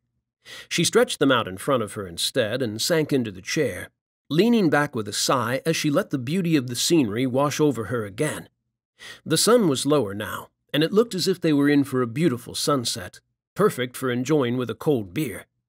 The silence that stretched between them as they sat next to each other, watching the world, was strangely comfortable. Bird song in the trees brought a smile to her lips, the melody becoming entrancing as it mingled with the sound of his steady breathing, and she sipped her beer and waited for the sunset. "Do you like it out here, in all this wilderness?" She didn't take her eyes off the horizon. The sun was edging past a mountain now, a great jagged peak that had a dusting of snow clinging to it, that turned gold in the evening light. "Do you not get lonely?" She would. It was beautiful, but it was so quiet. "I'm a solitary kind of guy." His deep voice rolled over her, warming her as much as the beer. "Everyone who owns a cabin here is like that." "They don't live here year-round, though, and I'm thinking you do." She took another mouthful of beer to stop herself from looking at him as she wanted. He sighed, the sound more contentment than anger or dissatisfaction. "I like it here, and I feel no need to leave." He was silent for a minute, and then said something that resonated with her. "This is home." Chapter 6. Rath wasn't sure why he was telling her anything about himself. It wasn't as if he wanted to know anything about her, or whether it had any point when she would leave tomorrow and he would never see her again. But as Ivy sat beside him, her eyes on the sunset, swigging her beer, and started idly talking as if she was speaking to herself rather than him, he couldn't help but listen to her, found himself aching to know more about her. "I get that." She smiled at the world. "I feel it too, you know. That connection with nature, that this place is a sort of home to me. Like I belong here or something. It's silly." A part of him whispered a dangerous question. What if it wasn't silly? What if the reason he was so aware of her ran deeper than merely the spring affecting him or him finding her attractive? What if the reason she felt at home here in his territory ran deeper than her simply finding it beautiful, a world away from the cities and their fast pace of life? Rath didn't want to contemplate the answer to that question, and Ivy mercifully started talking again, filling the silence and his mind with her words, drawing his focus away from the instincts she had awoken in him. "I hit a slump in my work last year." She scowled at her beer and picked at the label. "I just couldn't get my compositions right. They were lacking something. Or maybe it was me lacking something. I don't know." She sighed, a deep one that had him looking across at her because it spoke of hurt. "I was in a bad place for a while." She lifted her head and fixed her eyes on the horizon again. "But I've taken some good shots of the grizzly bears, and I'm beginning to feel like my old self again." He could see the relief as it crossed her face, felt it in her as she tilted her head back and looked at the emerging stars. She breathed. "God, it's beautiful here. I can see why you like it. You can't really see the stars in the cities." Rath tipped his head up. They were faint still. She was in for a surprise when the sun sank beyond the horizon and the sky darkened, and part of him was excited to see her reaction, wanted to keep her outside so she wouldn't miss the show nature was going to put on for her tonight. He had seen it for decades, but it still moved him when he saw the Milky Way stretched above him, a billion stars forming a spine across the night sky. "My brothers tell me the same thing." He swigged his beer, frowned when the bottle turned out to be empty, and brought his feet down and pushed onto them. He glanced down at her and waggled his bottle. "Another?" She drained the last of her beer like a pro and smiled as she held it out to him. "Definitely. I was always a beer girl rather than a wine one." He could see that, and fuck, part of him found it charming that she had a little more country life than big city life in her, looked comfortable in practical clothing and drinking beer, getting muddy and breathing fresh air, rather than fancy dresses and high heels and posh wine at grand parties. He took the empty from her and brushed past her, his leg skimming hers. An accident, definitely an accident. Although the way she tensed and her pulse leaped had a shiver arcing up his leg and along his nerves, and a need to rub against her rising to the fore again. That was twice now. Twice he had brushed her and twice she had tensed, had reacted in a way that screamed she was interested in him. Gods, he had barely stopped himself from dropping his face to her throat and scenting her when he had been close to her at the river cabin earlier. The need to do it had been fierce, consuming, had driven him to press his nose to her smooth flesh and inhale her, branding her scent on his soul, had filled him with an urge to lick her nape. That had startled him into backing off and pacing away from her before he could even consider why that need had arisen in him. A need reserved for when a male found his fated one. The mate who had been made for him. A true mate.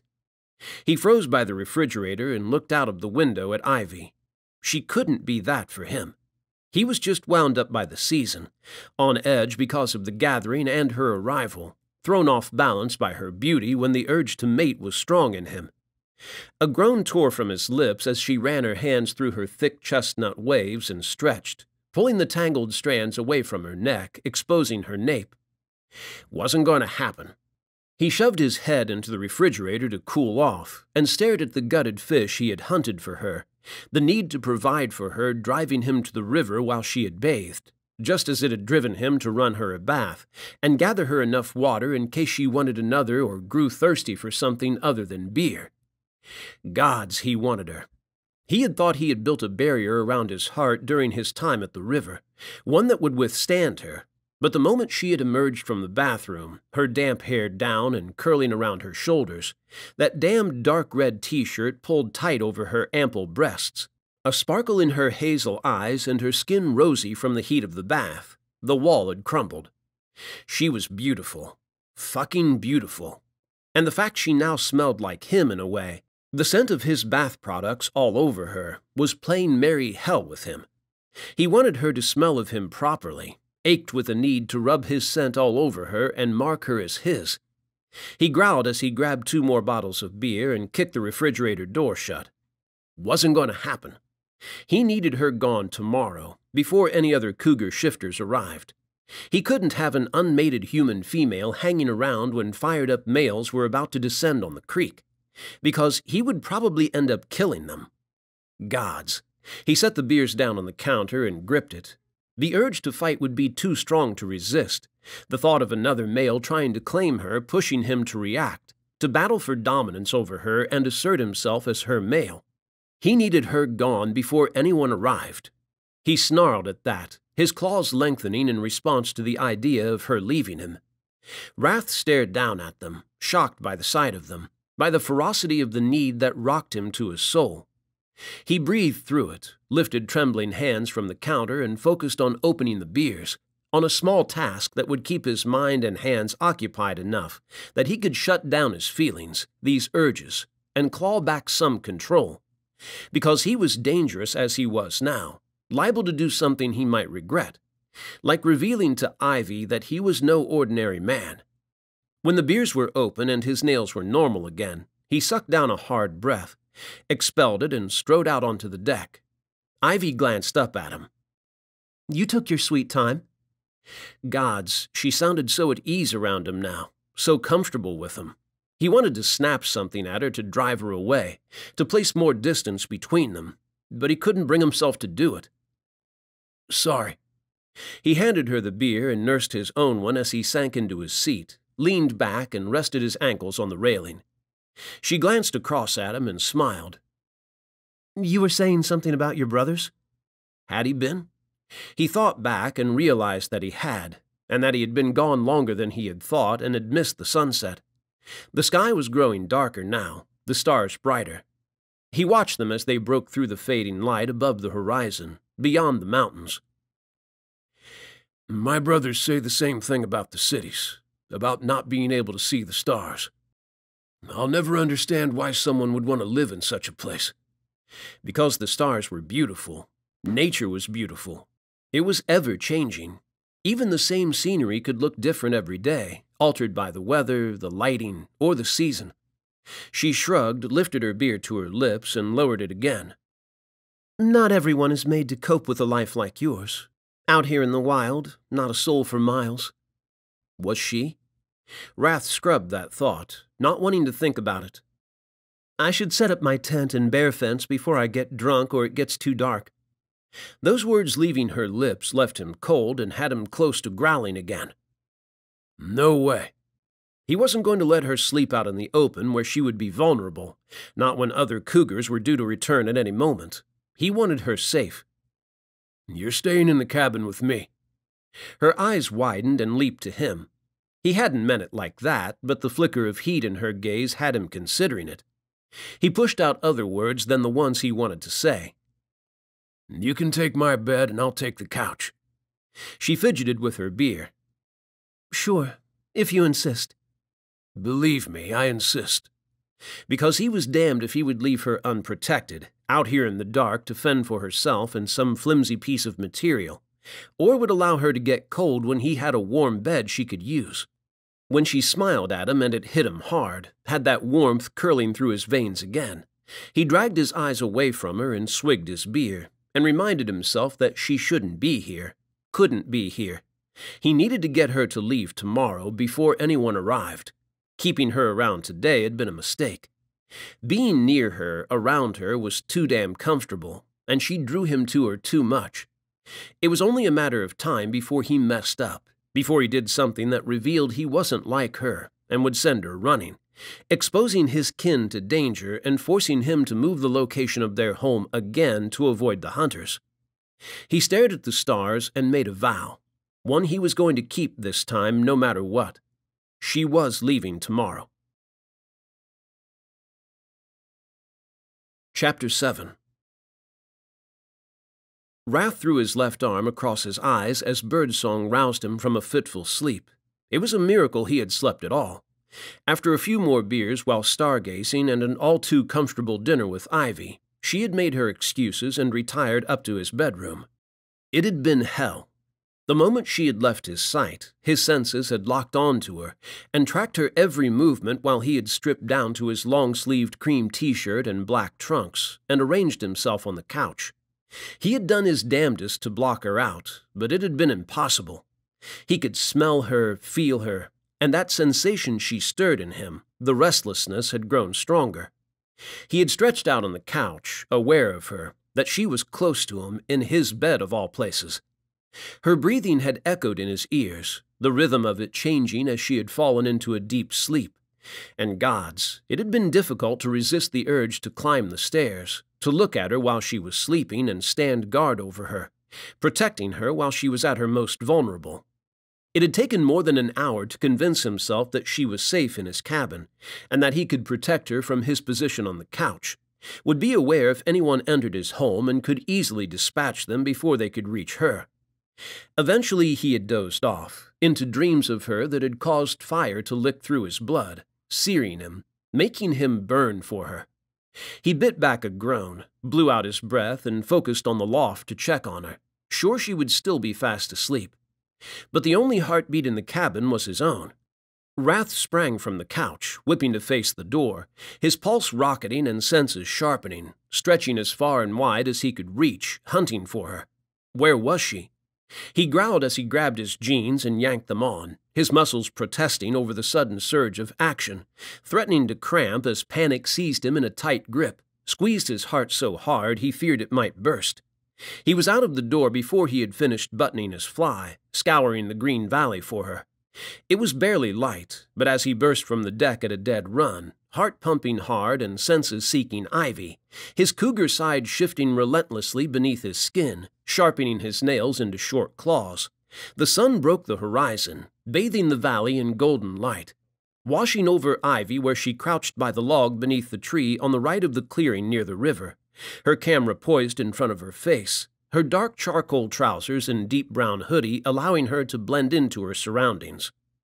Relief crashed through him, so powerful it almost sent him to his knees. Gods, he was going to kill her for scaring him like that. He took a step towards her, and then stilled as he frowned and tracked the aim of her lens. On the other side of the wide river, just visible through the low mist hanging above the rippling water, a mother black bear emerged from the trees, and 2 cubs tumbled out behind her, rolling across the stony bank as they played. A breeze blew, stirring the mist so it danced, swirled, and cleared in places, allowing the sunlight to catch on the water, making it sparkle. The mother bear grunted as she looked back at her cubs, urging them on, and Rath slowly backed off a few steps, aware that she had sensed him. When he was at a distance where his presence wouldn't worry her, he stilled again so he didn't spook them, but kept an eye on them, watching them to make sure the cubs didn't think about crossing the shallow water or notice Ivy. Protecting her from a distance. He could shift and reach her before the bear could, would drive it away if he had to, even though it would probably terrify Ivy. She seemed frightened of cougars. Rath's gaze drifted to her. Would she be afraid of him if she saw his other form? He pushed that question aside as the bear moved on, leading her cubs back into the thick of the forest, and Ivy rose to her feet and checked her camera. She grinned down at the screen, and he could feel her excitement, the happiness that flowed through her despite the distance between them. When he started towards her, she looked across at him, her smile widening together with her eyes, and God's, as she hurried towards him, a bounce in her step that caused her dark hair to sway in its ponytail. He wanted that excitement she felt, that happiness, to be because it was him she was running to, and because she was glad to see him, not because she had managed to photograph the bears. She was breathless as she stopped beside him, her chest heaving beneath her tight brown hoodie, her hazel eyes sparkling as she tilted her head up and they met his. "Did you see?" She grinned at him, hitting him hard in the chest with it, and he nodded. Her eyes darted back down to the camera, and she checked the photographs again, as if they might have disappeared or been a trick of her imagination. She tilted the camera towards him and moved closer, and he swallowed a groan as she brushed against him, her left arm pressing against his chest. "Look!" He tried to get his eyes to cooperate, but the way she leaned her head to her right so he could see the screen of her camera exposed her throat, and he couldn't tear his eyes away from it, now that she had tied her hair up again. Another groan, one that was more of a growl, rumbled up his throat and escaped this time. She jerked away from him and looked down. "Did I tread on your foot? Why aren't you wearing shoes?" There was a pretty crinkle to her brow when she looked up at him, as if she thought him crazy to be outside without any boots on. If he was crazy, it was because he had lost his mind worrying about her. Ivy flashed the camera his way again, her thumb pressing on the button that made it scroll through the shots she had taken. "They're good," he murmured, and cleared his throat because it had come out too damned huskily. A hint of a blush climbed her cheeks, and she looked up at him again, her eyes bright and smile infectious. God's damn it, she was beautiful. It hit him hard in the gut and in the chest, a 1-2 punch that robbed him of his breath and had him staring down at her in silence, a little dazed and lost in her. So lost that he didn't pay attention to what she was saying as she spoke to him, her coral pink lips moving in enticing ways, filling his head with thoughts of silencing her with a kiss. When she looked as if she expected an answer and he didn't have a clue what she had said, he panicked. "Yes." There was a 50% chance she had asked a question, and a chance that answer was the right one. Her face lit up. "Oh, thank you. Honestly, I'm not sure why I was so worried. But when I saw the bear and her cubs, I just knew I had to stay and try to get more pictures of them. Did you see them playing? They were adorable, rolling around like that." Hang on. A cold sensation washed through him as he caught up. A sinking one followed it when she continued speaking at 1,000,000 miles per hour. "I shouldn't have worried, but you're not exactly the easiest person to deal with. It's such a relief you said yes. I'll be out of your hair tomorrow, I swear." Wait, he wasn't the easiest person to deal with. He frowned at her for that one. He wanted to see how she would have behaved if she had been in his shoes, if he had been the one to come crashing into her territory and her life, when she had already had enough problems to deal with, and triggered a need in her that showed no sign of going away, was only getting stronger the more time she spent with him. "You don't look so sure now." Her smile faded and she lowered her camera. He caught the flare of disappointment in her hazel eyes. But it wasn't the thought of upsetting her that had him shrugging it off and saying, "Not at all. Another night is fine." It was the thought of her walking and camping overnight to reach her car. It was the thought that she might meet a cougar on the path when she was alone. Gods, that disturbed him, had him on the verge of growling. He needed to stay here tonight and wait for his brother to arrive tomorrow. As soon as he showed up, Rath could walk her back to her car and ensure she made it there safely. He stared down at her as she checked her pictures again, her smile dazzling, her eyes shining with the happiness he could feel in her. "Breakfast first, and then you're on helper duty again." He drank in the smile she turned on him, the way she looked at him as if nothing would make her happier than spending the day with him again, working with him, and wanted more. Grew greedy with a need to have all her smiles to himself. A gentle breeze swept around her, blowing strands of her hair across her cheek as she looked back down at her camera, her eyes on the screen again. Rath absently lifted his hand and reached out to her, and paused on the verge of brushing those rogue strands of chestnut back behind her ear.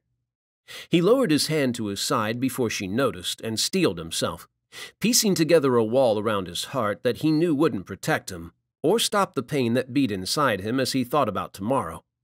He would escort her to her car, protecting her from his kin and the wildlife. He just wasn't sure he would be able to convince himself to let her go when he got her there. Chapter 8. Ivy was about ready for another hot bath. She swiped the back of her hand across her forehead and sat back on her heels to admire her work on the deck of the riverside cabin. Rath came out of the door behind her, his boots appearing in view to her left as he stopped beside her. She tilted her head back and looked up at him. His steel-gray eyes darted over her work as he wiped his hands on a dirty cloth, the muscles in his forearms rippling beneath his golden skin. He had ditched his fleece at some point and had pulled up the sleeves of his black long-sleeved t-shirt that hugged his figure, revealing everything to her. Damn guy had the body of a god hidden beneath that garment. His gaze drifted to her. "Good work." It was. She looked at the planks she had drilled into place and pursed her lips. It did look good to her. She had never picked up a power tool or done anything remotely DIY in her life, but it wasn't as hard as it had always looked. Although she was going to leave the roofing to Rath, and repairing stoves definitely fell under his jurisdiction too. He pushed the dirty cloth into the front right pocket of his dark jeans, tugging her focus down to his strong hands and legs that went on forever. "Is it beer o'clock?" Ivy gripped the railing to her right and pushed onto her feet before he caught her staring, stooped and picked up the drill and set it down in the case on the small metal table. She snapped it shut and looked at Rath.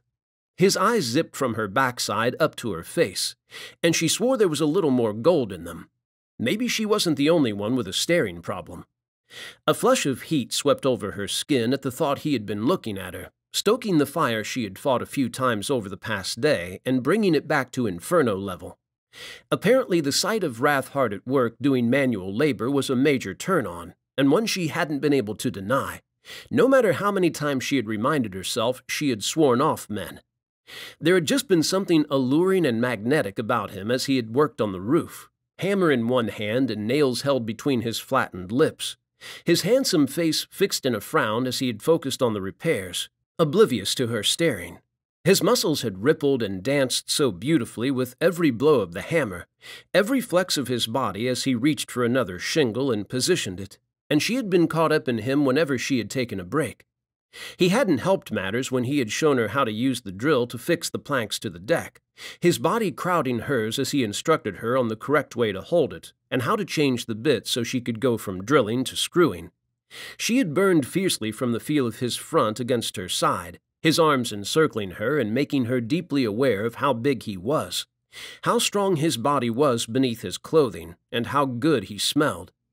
She had been a wreck for the first few planks he had handed to her after he had cut them to size, and had only managed to recover after he had headed inside to continue work on the stove, leaving her alone to deal with the deck. When he looked off to his right towards the river, she did too, and her eyes widened when she saw the sun was almost below the horizon.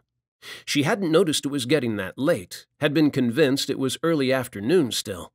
She picked up her camera from the table, switched it on, and flicked through the images to find the one she had taken of the male black bear that had wandered through the area while she had been working on the cabin with Rath. Her eyebrows rose at the time on the screen. Hell, she had thought the bear had visited before noon, but it had been closer to 3. She smiled at the photographs, a satisfied hum buzzing in her veins at the shots she had gotten of the male bear, capturing him drinking at the river and then chasing something in the water. She couldn't wait for tomorrow and the chance the mother bear might bring her cubs back. She had asked Rath more times than she could count about whether he thought they would, and every time he had half smiled and said he was sure of it, that it wasn't the first time he had seen them pass along the river in the morning. Rath moved past her, stealing her attention, pulling it to him as he tidied up the deck, tossing tools back into a gray holdall that had seen better days.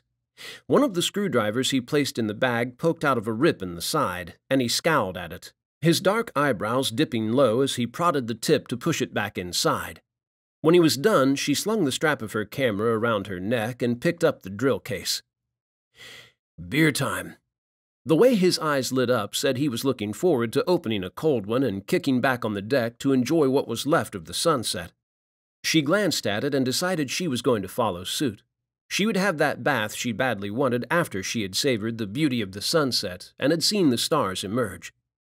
When she looked back at Rath, he was staring across the clearing, his handsome face etched in dark lines, and his eyebrows knitted hard above his gray-gold eyes. Ivy followed his gaze and frowned as her eyes landed on a beautiful raven-haired woman in her 20s walking towards them, an older woman who had to be her mother beside her. While the older woman wore dark green hiking trousers and a thick black jacket, the younger woman wore tight blue jeans that hugged her thighs and the swell of her hips, and a sapphire jumper that accentuated her curvy waist and breasts. Her obsidian waves bounced around her shoulders with each confident step and brushed her rounded cheeks, and she lifted her hand and delicately swept them from her face, revealing dark pink lips and bright gray eyes. Ivy looked back at Rath, and the way he continued to stare at the woman roused something inside her, something she didn't like. She looked down at herself, at her charcoal trousers and her Merlot t-shirt that revealed curves far more sumptuous than the ones on the black-haired woman. Who was she kidding? Of course Rath would look at the younger, more beautiful woman like he wanted her. Hadn't he done the same thing to her? Traded up. I have to deal with this. Rath's deep voice didn't warm her as it swept over her this time. It left her cold. She didn't look at him, just stepped off the deck and started walking, because she wasn't sure she could bear seeing him looking at the beauty with eyes dark with desire, and she certainly wasn't going to stick around to hear what they had to say to each other. She kept her head down as she passed the two women. "Rath," the older woman said, a note of warmth in her tone, but also a hint of something akin to a demand. "Have you considered our proposition? Ember would like to know whether she can expect you to take care of her." Heat burned Ivy's heart, and she slowed her step, her blood on fire and breath lodged in her throat as those words registered, the meaning behind them clear, and she waited to hear his response. "It's good to see you again. Your cabin is ready." Not a denial, not a yes either, but it wasn't a denial, and that stung. Ivy doubled her pace, hurrying away from him now, not wanting to hear anything else because she couldn't take it. She had been an idiot. Again. She had stupidly let herself get caught up in her time here, had let herself get caught up in Rath, had sunk into this world and been swept up in it. It was all make-believe. She didn't belong here, and tomorrow she would be gone and she would never see Rath again. Tomorrow couldn't come quickly enough. She dumped the drill on the deck of his cabin, bent and wrestled with her laces on her boots, a frustrated growl slipping from her lips when they refused to cooperate.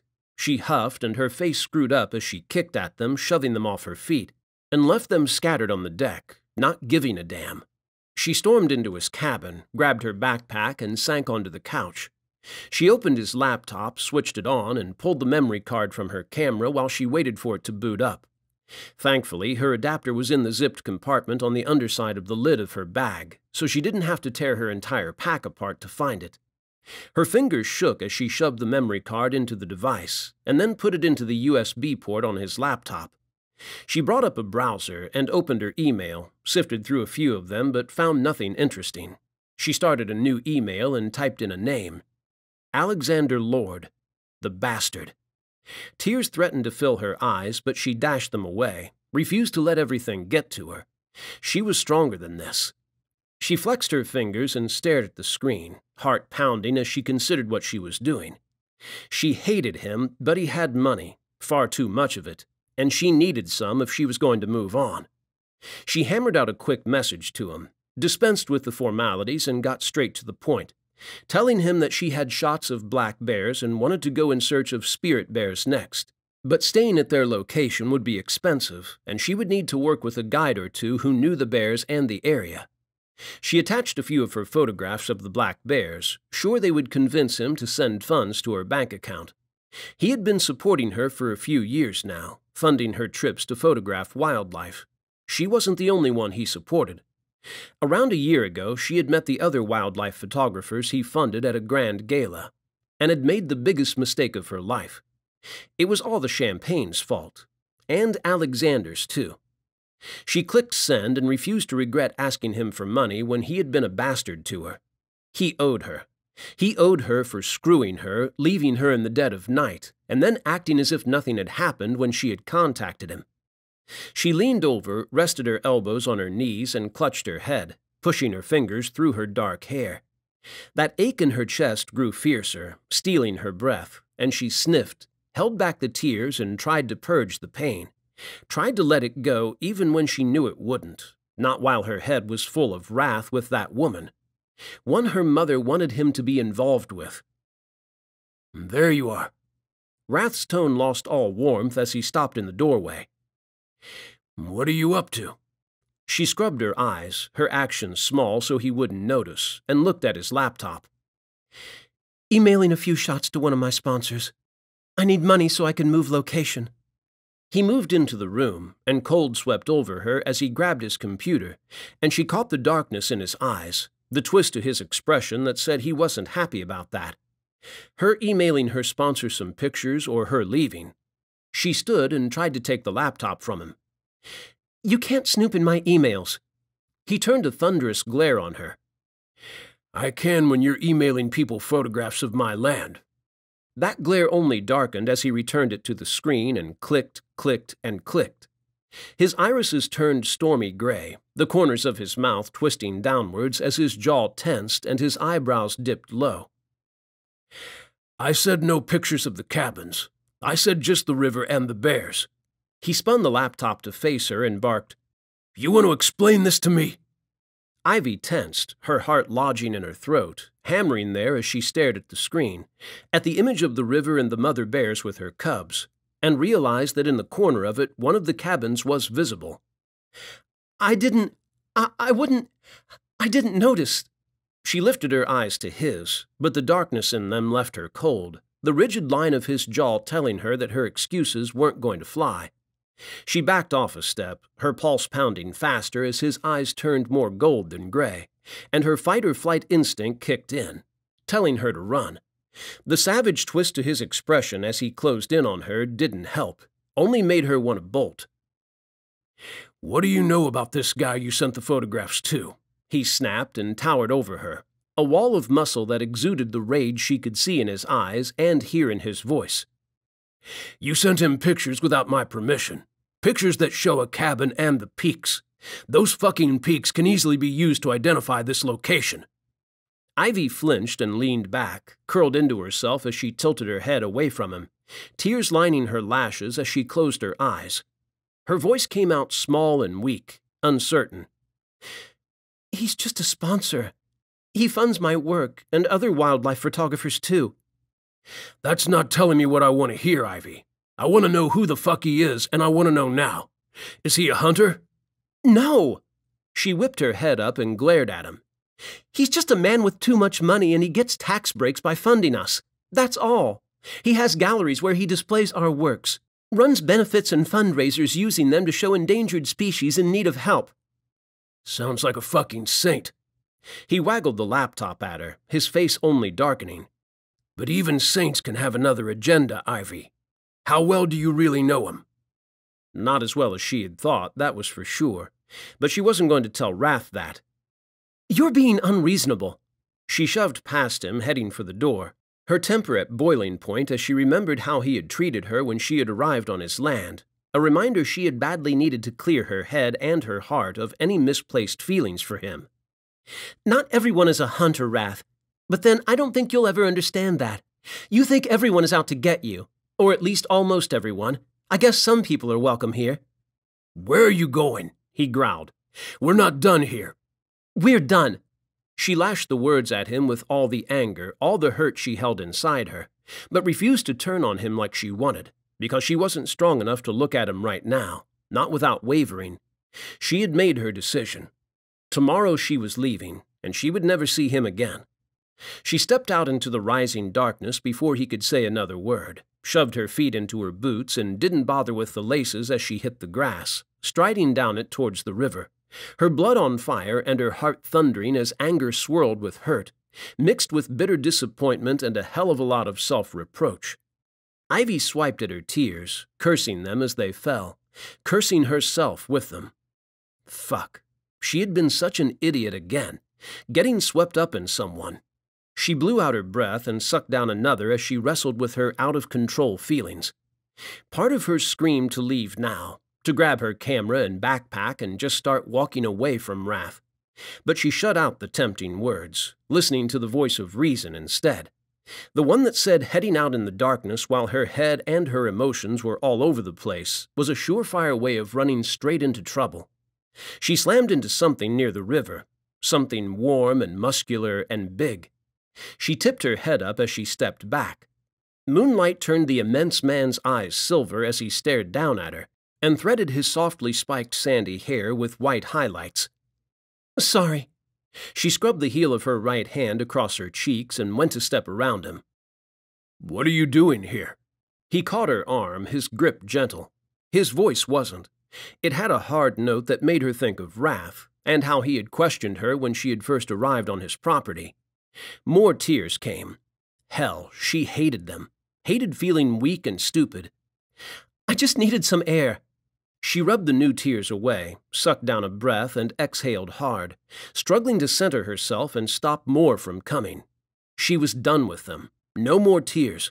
No more crying over men who didn't deserve her. Air. The man cocked his head to his left and regarded her with a curious look, as he released her arm and adjusted his pack on his shoulder. Another visitor? He looked a little like Rath, but he was bigger, not in height but in build, packed with muscle beneath his dark jacket and jeans. He was a good few years younger than Rath, too, looking more like early 30s than late. She nodded. Why are you here anyway? He had asked that question before, and she realized now he hadn't meant why was she storming hell-bent towards the river, bawling her eyes out like some heartbroken girl. He wanted to know why she was in the area, on Rath's land. He looked and sounded too much like Rath to be anything other than one of his brothers, and clearly the obsession about this parcel of land ran deep in all of them, had them struggling to trust anyone they found on it that they didn't know. Are you going to start accusing me of being a hunter too? Because I've been through that with Rath, she snapped and frowned at him, her anger rising again, drying up her foolish tears. I'm here photographing the bears. She tried to leave it at that, but everything surged inside her, and she couldn't stop her mouth from motoring along without her consent as it crashed over her again. I was feeling good about myself for the first time in a while, too. My photos are great, and it's so peaceful and relaxing here. And then he ends up shouting at me, and I'm not even sure what I did wrong. She was ranting, but the man didn't seem to care, just kept his steady gaze on her, his handsome face placid and unreadable. Rath? He said, and she nodded, and a flicker of a frown danced on his brow. He let me photograph the bears after I explained to him that I wasn't a hunter. The man went to touch her shoulder. Rath's hand clamped down on his wrist and pulled his arm away from her before he could make contact, his voice as hard as diamonds and his expression matching it as he looked at the man. "It's late, and you need to go check on your cabin." The man looked at him, and a slow smile teased his lips as he dropped his gaze to her. "Don't let him boss you around." With that, he was gone, walking away. She turned and watched him go, tracking him as he crossed the grass, heading towards the far corner of the clearing near Rath's cabin. When she looked at Rath, he was scowling at the man's back. He lowered dark eyes to her. "You need to go back to the cabin." "No." She stood her ground when he glared at her. "I'm not going anywhere until you explain what's going on here. Why you shouted at me." He huffed, scrubbed a hand over his dark hair, and looked around at the clearing. "This place. It's meant to be a secret. It's sacred, a sanctuary that my family is responsible for protecting. The photographs you sent. Ivy, someone could use them to identify the area." Did he want to protect the bears or the people who owned cabins here? The thought of him wanting to protect the people seemed ridiculous, so she settled on it being the bears. He had been adamant about hunters, had been convinced she had been one until he had seen her photographs. She could understand his passion for protecting the wildlife from people who illegally hunted it. "Do you get a lot of hunters?" she said, and when his face darkened, she wanted to sigh, because she felt sure they were going to end up arguing again, and she was tired of it, just wanted things to be as they had been earlier today, when he had smiled at her and been nice. "I know they're a problem in some parts, and I can see why they might be a problem here too. It's nice you want to keep the animals safe, and I'm sorry I sent the pictures without showing them to you first." His face softened, some of the darkness lifting from it, and he sighed and looked off to his right, to the river and the mountains. "Ivy," he murmured, his voice like honey, smooth and rich in her ears, and his gaze swung down to her. "I need to know about this man. I need to know everything." She nodded. She would tell him what she knew about Alexander, so he could see that he wasn't a threat to this place, and so they could move past what had happened tonight. But she was damned if she was going to tell him everything. Chapter 9. Rath didn't want to know about this male Ivy had sent the photographs to, one who had been quick to respond to her email with a promise that she could have the funding she needed to go in search of spirit bears. But he needed to know, even when he was sure her answers were only going to anger him. Not because the male was a danger to his kin and this place, but because he meant something to her. "I met Alexander maybe 3 or 4 years ago now, at a benefit." She turned her profile to him and looked at the river, and the moon as it rose full and beautiful, casting pale light over her skin and turning it milky, and her eyes almost blue. "One of my other sponsors introduced us. I can tell you about him too if you want." She glanced at him. He shook his head. "I'm only interested in the one you sent the pictures to." The one he felt sure he needed to kill. "He funded me on a trip to photograph snow leopards in the Himalayas, because a few of my sponsors couldn't afford the expenses that year. We kept in touch as best as we could given the remoteness of the area I was trekking through to find them, and when I returned he was so pleased with the photographs I had managed to get that he invited me to display them at a gala he was hosting to raise funds to protect them." She sighed, a hint of a smile on her lips that he didn't like, because it stemmed from this male, from something he had done for her, complimenting her and her work, and giving her the means to do what she was passionate about. "The benefit was a big success, and he asked me to do a series on tigers next, because many of the species are on the brink of extinction." "Sounds like a real hero," Rath drawled and weathered her glare. She regarded him with eyes that gave none of her feelings away, were devoid of emotion and almost cold. "He's just doing what he can to protect the big cat species." He suspected otherwise, but kept that to himself, because he was tired of her being angry with him. When she had shouted at him, lashed out with words that had cut deep because they had been heavy with truth, and had stormed out into the night, his first urge had been to chase after her. He had ended up licking his wounds instead, giving her time and space that she needed. The email had come in from the mail, and he had read it, and checked the photographs again, hoping that the bastard wouldn't be able to identify the location from them. He had closed his computer and forced himself to relax, to let all his anger bleed out of him. The moment it had dropped from a raging boil to a simmer, he had sensed his brother and had stepped out onto the deck to look for him. The sight of him close to touching Ivy had hit him hard, and he had exploded from the deck, had crossed the distance between them with all the speed he could muster. Damned if another male was going to touch his female. His brother was lucky he had tamped down the need to fight him. He had caught the look in Storm's eyes as he had told him to go to his cabin, though, the one that had questioned him at the same time as it had revealed he knew the female was something to him, had him rattled and on edge, wanting to fight for her. Look, Alexander is just a man who likes to do what he can to help wildlife. Her soft words did nothing to soothe him. They had the opposite effect, stoking the anger he had managed to leash. Your email was curt, not the sort of way you would speak to someone you like and admire, someone who has been kind to you. She averted her gaze. He did something to upset you. Rath knew it because he was in the same boat, on the receiving end of the same cold and businesslike manner because he had upset her. It's not really any of your business. Those words hit him hard, had a growl curling up his throat as that restless feeling returned, urged him to make her see that it was his business, because he could read between the lines. Something had happened between her and this son of a bitch. He reached for her arm, determined to take her back to the cabin, to continue their conversation there and uncover just what had happened between her and the male she had emailed.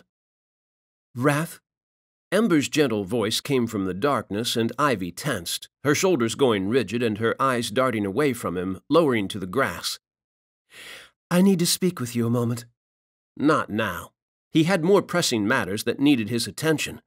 That pressing matter strode away from him, heading back towards his cabin so quickly it was as if her ass was on fire. God's damn it. What is it, Ember? He bit out, and she flinched away from him. I don't have time for this. I told you I'm not interested. Find another male. She glanced over her shoulder at her cabin. Mother wants it to be you. She didn't, though. He could see that. She wasn't interested in him as a mate or even as a male. Her mother had always made it sound as if she was, but now he could see her mother was as meddling as his parents had been. They had picked his mate for him, and while he had come to love her in the short time they had been together, part of him had always wondered if he would have picked her for himself, or whether another female would have been the one to win his heart. He looked off to his left, towards Ivy as she disappeared into his cabin. I'm sorry, Ember. It's a no. He turned away from her, damn near sprinted back to his cabin, determined to do something about Ivy. He just wasn't sure what. When he reached the door, all he could do was stare. Ivy moved around the living room, shoving things into her backpack. What are you doing? His words sounded distant, as hollow as he felt inside. She unscrewed the lens on her camera, placed a cap over the hole in the body and on the bottom of the lens, and packed them away. I'll leave it first light. The ice in her tone sent a chill down his spine. She didn't look at him. She kept her eyes on her work, every item she placed in her pack tearing another piece of strength from him, pushing him closer to the edge, as a need to make her stay ignited inside him. Why are you so eager to leave now? He bit out as he stepped into the room, that hollow feeling growing stronger every second, making him feel as if everything was draining out of him. All the light, all the warmth, it was all leaving with her. Do you want to photograph the bears in the morning? She didn't answer him, just shoved her brown trousers into the bottom of her backpack, with such ferocity that he wanted to cross the room and make her stop, wanted to hold her and make her talk to him, tell him why she was doing this. She couldn't leave, not yet. He needed more time with her. The bears will come and you'll miss them. It was a poor attempt to make her stay a little longer, just a few hours more, as much time as he could get with her before she needed to go for her own safety.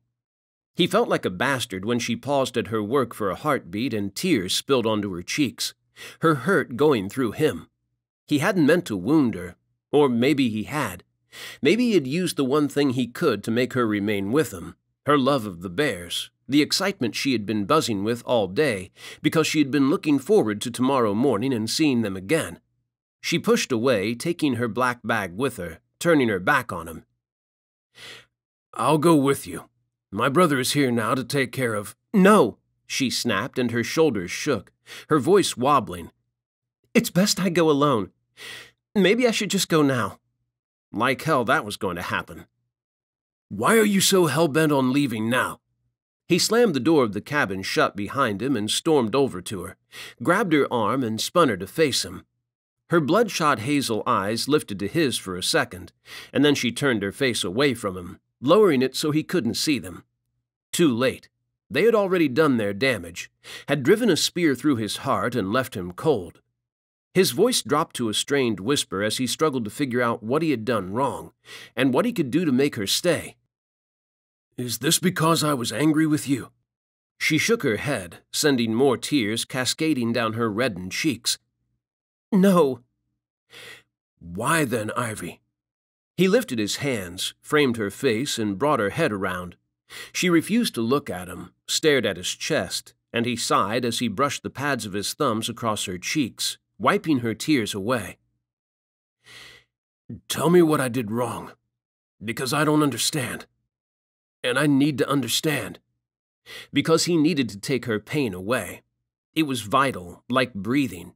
His female was hurting, and he was sure he was the cause of it, but nothing he did soothed her, and he couldn't make her feel better until he knew the source of her pain. She jerked out of his grip and rounded the couch, heading for the stairs to the loft. No, she wasn't going to run away from him. He wouldn't let her. Couldn't. He blocked her path before she reached them, and she glared up at him.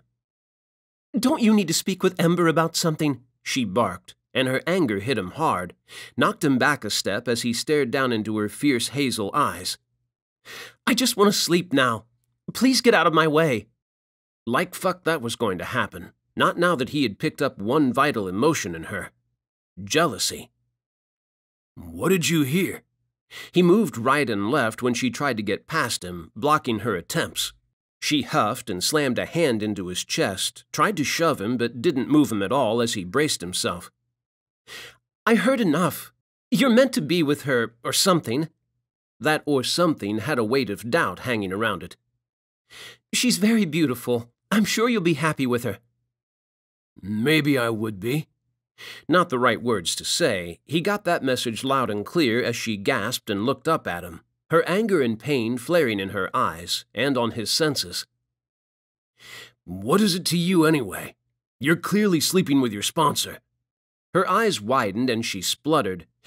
"It was one time a year ago, and it was a mistake. The biggest fucking mistake of my life." Well, at least he hadn't stolen that title just yet.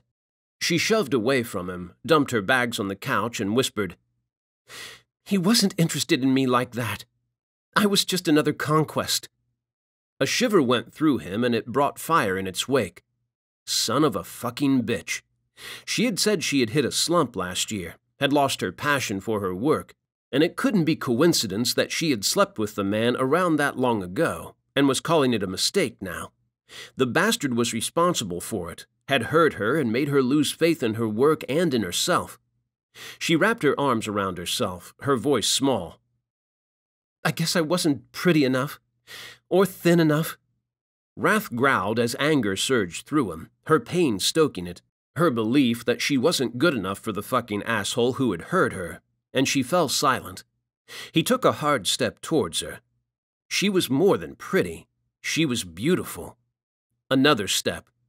She was curvy and sensual, and fucking perfect in his eyes. Another one.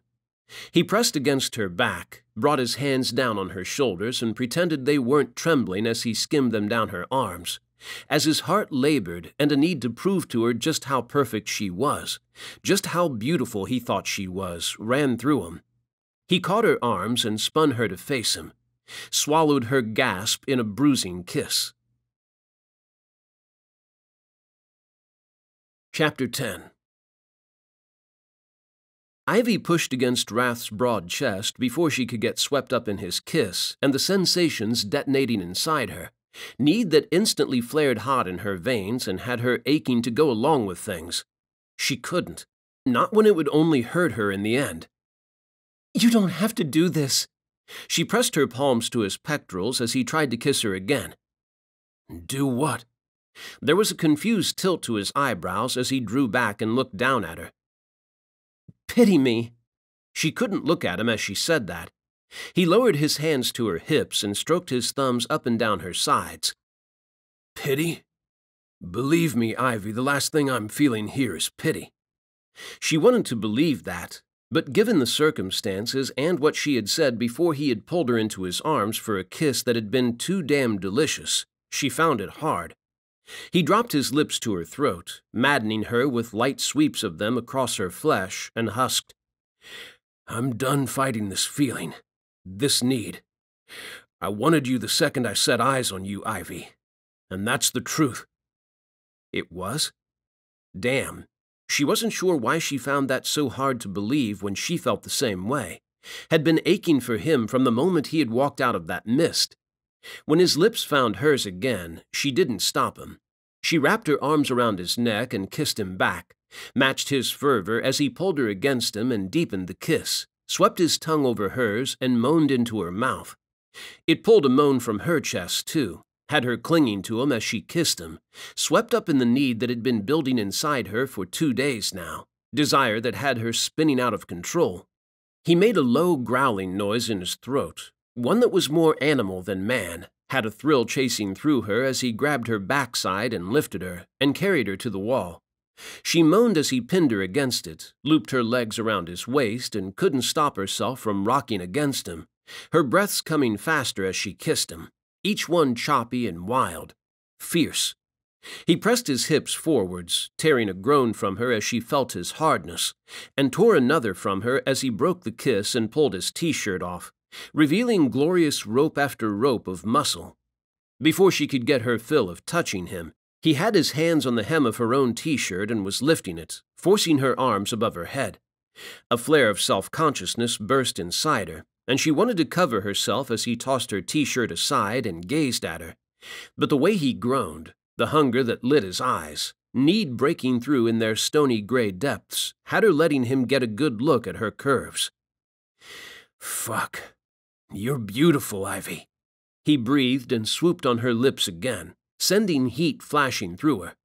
She arched against him, moaned as she kissed him, and his body pressed against hers, silk over steel, all hard to her softness. He gripped her backside and kissed her harder, his desperation matching hers, and she felt as if everything had been building to this, to a crescendo that stole all control from her and made her a slave to sensation, to the needs pouring through her. Ivy plastered her hands against his chest, groaned and trembled as his muscles flexed beneath her palms, his strength beneath her fingertips, stirring a deep primal need in her, one that had her desperation mounting. She needed him, and she needed him now, wanted him inside her, was sure she might die if it didn't happen soon. He groaned as she drifted her hands down his chest, over every delicious peak and valley of his abs, her pulse pounding faster, nerves threatening to rise as she inched her caress lower, moving closer to the waist of his jeans. Ivy, he husked, a plea in his deep voice that was her undoing. All control shattered, and all that mattered was touching him, feeling him, having him. She wrestled with the buttons of his jeans, her breaths matching his as they came faster, and he lowered his head to her throat, each sweep of his lips and his tongue sending shivers down her spine, cranking her belly tighter. She moaned in time with him as she twisted her hand towards him and slipped it into his trunks, skimmed her palm down the rigid hot length of him. He paused against her throat, big body shaking against her as she stroked him, thumbed the tip and smeared the bead of moisture into it. His breath was hot on her throat, coming in sharp bursts as he remained frozen against her, hemming her in against the wall, his hand shaking against her backside as he held her aloft. She swore she could feel his need, that it ran through her too, urged her to free his cock so she could stroke it properly, could feel every inch of him.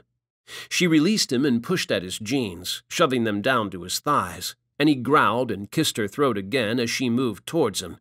She circled his length with her hand, managed a few strokes that elicited grunts from him, before he drew back and dropped her to her feet.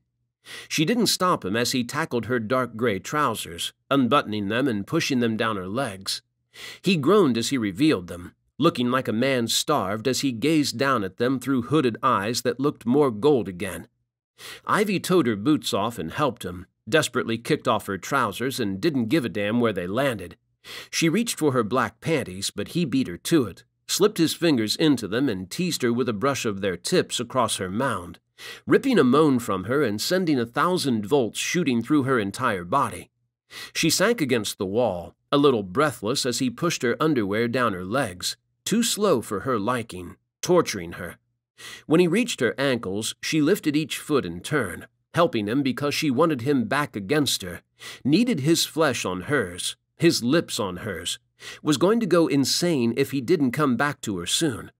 He groaned as he dipped his head and kissed up her thigh, his breath teasing her skin, cranking that need even tighter. She couldn't do slow, wasn't sure how he could, not when this need had been building inside her for what felt like an eternity now. She threaded her fingers in his thick hair, gripped it and earned a growling sound from him, and pulled him up to her. He caught her legs as he rose onto his feet, lifting them as he moved between her thighs, and she tipped her head back and moaned as his cock brushed her slick heat. He answered her with a low moan of his own and seized her mouth again as he rocked between her thighs, rubbing himself up and down her cleft, driving her mad and making her breathless. "Rath," she murmured, unable to hold back the plea as her need mounted, made her restless and pushed control beyond her grasp again. His low groan stirred the heat in her veins, stoked the fire into an inferno that swept through her, burned all her reservations away, and had her reaching between them and grasping his cock. She was done with the teasing. She grabbed his shoulder with her free hand and lifted herself, guided his blunt head down through her folds and moaned as it pushed inside her. His entire body tensed. He snarled, the raw and feral sound startling her, and plunged deep inside her, filling her in one hard stroke that had a gasp bursting from her lips and her head flying back, her hands gripping his powerful shoulders and clinging to him. He grunted and pressed her against the wall, held her there for a moment, his heart thundering against hers. "I can't," he muttered, his voice strained, and she shook her head, was right there with him, couldn't do this gently either, needed it too much. She grabbed him by his jaw and kissed him hard, pressed her heels into his ass and spurred him on. He groaned, clutched her backside and thrust into her, slamming her against the wall with each powerful one, knocking the breath from her lungs. She moaned and rocked her hips, writhing on his cock as pressure mounted, need rising higher still, until she was sure she was going to burst. Each long stroke of his cock had her sailing higher, her breath coming faster as he drove into her, sent waves of tingly heat cascading over her thighs and belly. "Ivy," he grunted against her lips, his kiss as wild as his thrusts. She buried her fingers in his hair and clung to him, kissed him hard, her tongue tangling with his, fighting him for dominance as she rocked on him, needing more. He growled and twisted with her, pulling her away from the wall and planted her ass on the kitchen counter. She squeaked as he tugged her closer, slipped his arms beneath her knees and lifted her legs, spreading her. When he thrust this time, he went so deep she couldn't hold back the moan that exploded from her lips, savored his answering one as he curled his hips and drove into her, his long cock filling her up and his pelvis brushing her sensitive bead with each meeting of their hips. "Rath," she breathed, clutching him with both hands, heart thundering now, her body alive with sensation. She wanted to tell him not to stop, that she was close, to keep doing what the fuck he was doing because she was going to scream if he didn't. She screamed because he did. It tore from her throat as every fiber of her being shattered into 1,000 pieces, and she threw her head back, arching her breasts against him as her entire body quaked, fire licking through her, tingles racing down her shaking thighs. He grunted and kissed her neck as she clung to him, frozen in place, awash with sensation that overloaded her. She couldn't move, could only stare at the hazy ceiling as he pumped her harder, faster, his breath hot on her skin as he licked and nipped at her neck, whispered her name against it and gripped her hard. His big body tensed. He bowed backwards as he bellowed her name, driving deep into her, his cock kicking, throbbing as his heat scalded her, and she moaned and shook as bliss swept through her again, the reaction so fierce it caught her off guard and left her breathless. Rath held her as he breathed hard, muscles straining with each sharp exhalation, his body trembling against hers as he continued to pulse inside her.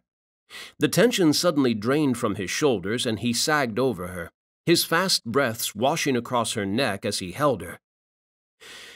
"Damn," he muttered against her throat and exhaled hard.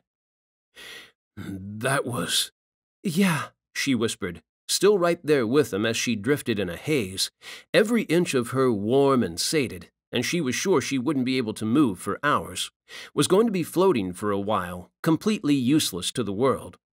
He peppered her throat with kisses as he pulled out of her, and as he bent over her, sweeping his mouth downwards towards her breasts, and another delicious shiver went through her. She amended her thoughts. She could be useless later, after she'd had another taste of Rath. He reached her breasts, swept his palms over the satin of her black bra, and pressed his thumbs into the edges of the cups. He groaned as he pushed them aside, popping her breasts free, and swooped on her right nipple. Ivy moaned and thrust her breasts toward him as a hot shiver bolted through her, had need rising again as he kissed and licked her nipple, swirled his tongue around it and sucked the bead into his mouth, tugging on it. Rath swept her back up into his arms, and she wrapped her arms and legs around him as he carried her up the stairs, his lips not leaving her flesh and his feet not missing a step. He dropped her on the soft sheets of his bed, covering her with his body, and continued his assault, driving her wild all over again. His lips broke away from her breasts, and she wanted to moan, wanted to complain, but then he kissed below them, forming a trail down her belly. She stretched her arms above her head and sank into the bed, anticipation coiling inside her, making her impatient as he lingered to swirl his tongue around her navel. The first press of his mouth on her mound had her hips jacking up off the mattress. He laved his tongue over her flesh, each stroke sending shivers through her, making her breath come quicker, and she groaned and trembled as he wrapped his lips around her bead and suckled it, teased it with his teeth, and then stroked it with his tongue again. Ivy clutched the bedclothes, bunching them into her fists, and planted her feet on the mattress, unable to stop herself from lifting her hips and pressing herself into his mouth, urging him on. He flicked his tongue over her pert nub. A hot shiver cascaded through her and over her thighs in response. "Rath," she moaned, screwed her eyes shut and tipped her head back. "More." He groaned and complied, swirled his tongue and flicked again. A faster stroke this time, one that had her hips shooting higher and knees spiraling through her. "More," she demanded, and fought the temptation to fondle her breasts, to tease her nipples to heighten her pleasure as he teased her with his mouth. He found another way to heighten it for her. He pressed 2 fingers into her core, sliding them as deep as he could get them before withdrawing them a little and rubbing her in just the right spot.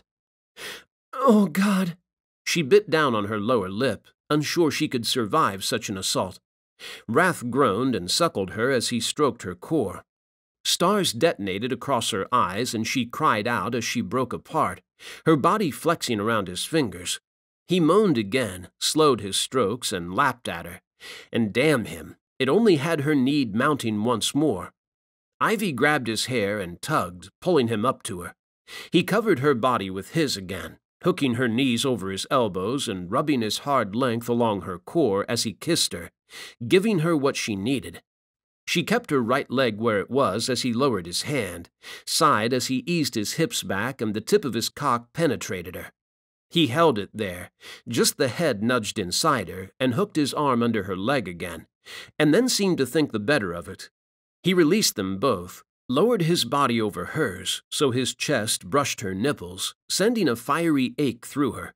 He clutched her shoulder in his left hand, gripped her hip in his right and lifted it from the bed, and swallowed her moan in a kiss as he plunged into her, filling her again. She kissed him hard as he drove into her, as fierce as before, his need flooding her, mingling with her own. He grunted as she clenched his cock, shuddered and pumped harder, and she moaned into his mouth. Each stroke of his length was divine, had her hips jacking higher, a need for him to go deeper rushing through her. She clung to him as she kissed him and writhed in his grip, the pressure building again, stealing control from her grasp. Rath growled against her lips and loosed a low guttural surprised sound as his entire body jerked against her, and his cock throbbed, pulsing hard, flooding her with jets of his seed. She moaned and quivered as she joined him, slumped beneath him and struggled to breathe as another release swept through her. He groaned with each throb of her body around his shoulders shaking as she clung to them and sagged against her. She sighed as he rolled onto his side, taking her with him, and wrapped his arms around her. She wasn't sure how long they laid there, locked in each other's arms, but as the delicious haze lifted, a trickle of fear went through her. Fear she might have just made the biggest mistake of her life yet. Not sleeping with Rath, but falling in love with him. Chapter 11. Rath stood on the deck, a mug of coffee warming his hand and keeping the morning chill off him as he stared at Ivy where she prowled the fringes of the trees by the river, stalking a male black bear. He wasn't sure what to do. He wasn't like the man who had hurt her, but sleeping with her might have been a mistake, not because he didn't like her, but because he did. Gods, he did. It was because he couldn't let her stay, knew he had to make her leave today before more cougars arrived, and that it was going to hurt her and she wouldn't understand. The alternative would produce the same results, though. If she remained and discovered what he was, what everyone who came to Cougar Creek was, she wouldn't understand then either. Fuck, it hurt. He rubbed the spot that burned the fiercest beneath his dark green fleece, right over his heart. He didn't want to hurt her, didn't want that smile she had finally found again to be stolen from her by him, for her to suffer as she had when the man had treated her so callously. Was he a bastard for wanting to send her away? Absolutely. But he had to protect her. That need ran deep in his blood, in his soul, an urge he had to obey no matter what, because her safety came first. It killed him that he wouldn't be able to give her a reason when he made her leave, because the only way to make her see the real reason she had to go was to tell her what was about to happen at the creek. How the fuck was he meant to explain a gathering of males coming to service the needs of females in heat? No matter how he worded that, it would sound wrong to her, debauched, and would probably make her think he was fucking crazy, a delusional son of a bitch who had lost his mind out here in the wilderness. Could he tell her that he wanted her to go and find the spirit bears? A growl rumbled through him, not the first to peel from his lips this morning. The thought of her leaving tore at him, ripped at his strength and his heart, pulling him to pieces. He could ask her to come back in a few weeks. Would she? Fuck. He scrubbed his free hand over his dark hair, tunneled his fingers in the thick mass of it, and growled again. The thought she might not come back, that he might never see her again, driving through him like 1,000 spears, each sharper than the last, until he felt as if he was bleeding out, was going to die without her. He paced the deck, his footfalls hard on the timbers, the energy boiling inside him impossible to contain. It needed an outlet or he was going to go insane, or worse. His fragile control over his instincts as a male, her male, would snap and he would shift. His need to make her stay, to remain with him, forcing the reaction from him so he could dominate her and drive her into submission. Her leaving was his fucking idea, so no damn way he was going to go cougar on her like that. He stilled and looked across at her, a pained growl curling up his throat as his face crumpled, his heart growing heavy in his chest. She couldn't go. He needed her too much. Yesterday had shown him that, their moment of madness revealing something that he could no longer deny. Ivy was his fated female, his one true mate. Rath watched her, aching to go to her, but afraid of it at the same time, because if he neared her, he would want to kiss her again, would want to keep kissing her until she agreed to be his. It wasn't taboo to take a human mate. Many cougar shifters found their fated one outside of their species. He couldn't turn her, but bonding with her, mating with her, would extend her life by tying it to his. They could live together. He released a shuddering breath. A fucking ridiculous dream. The last time he had allowed himself to believe in forever, it had lasted only a decade before it had been taken from him, and it had left him jaded, broken.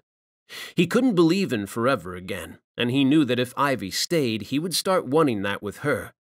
He would fall in love with her. If that happened and she ran when she discovered what he was, he would be more than broken.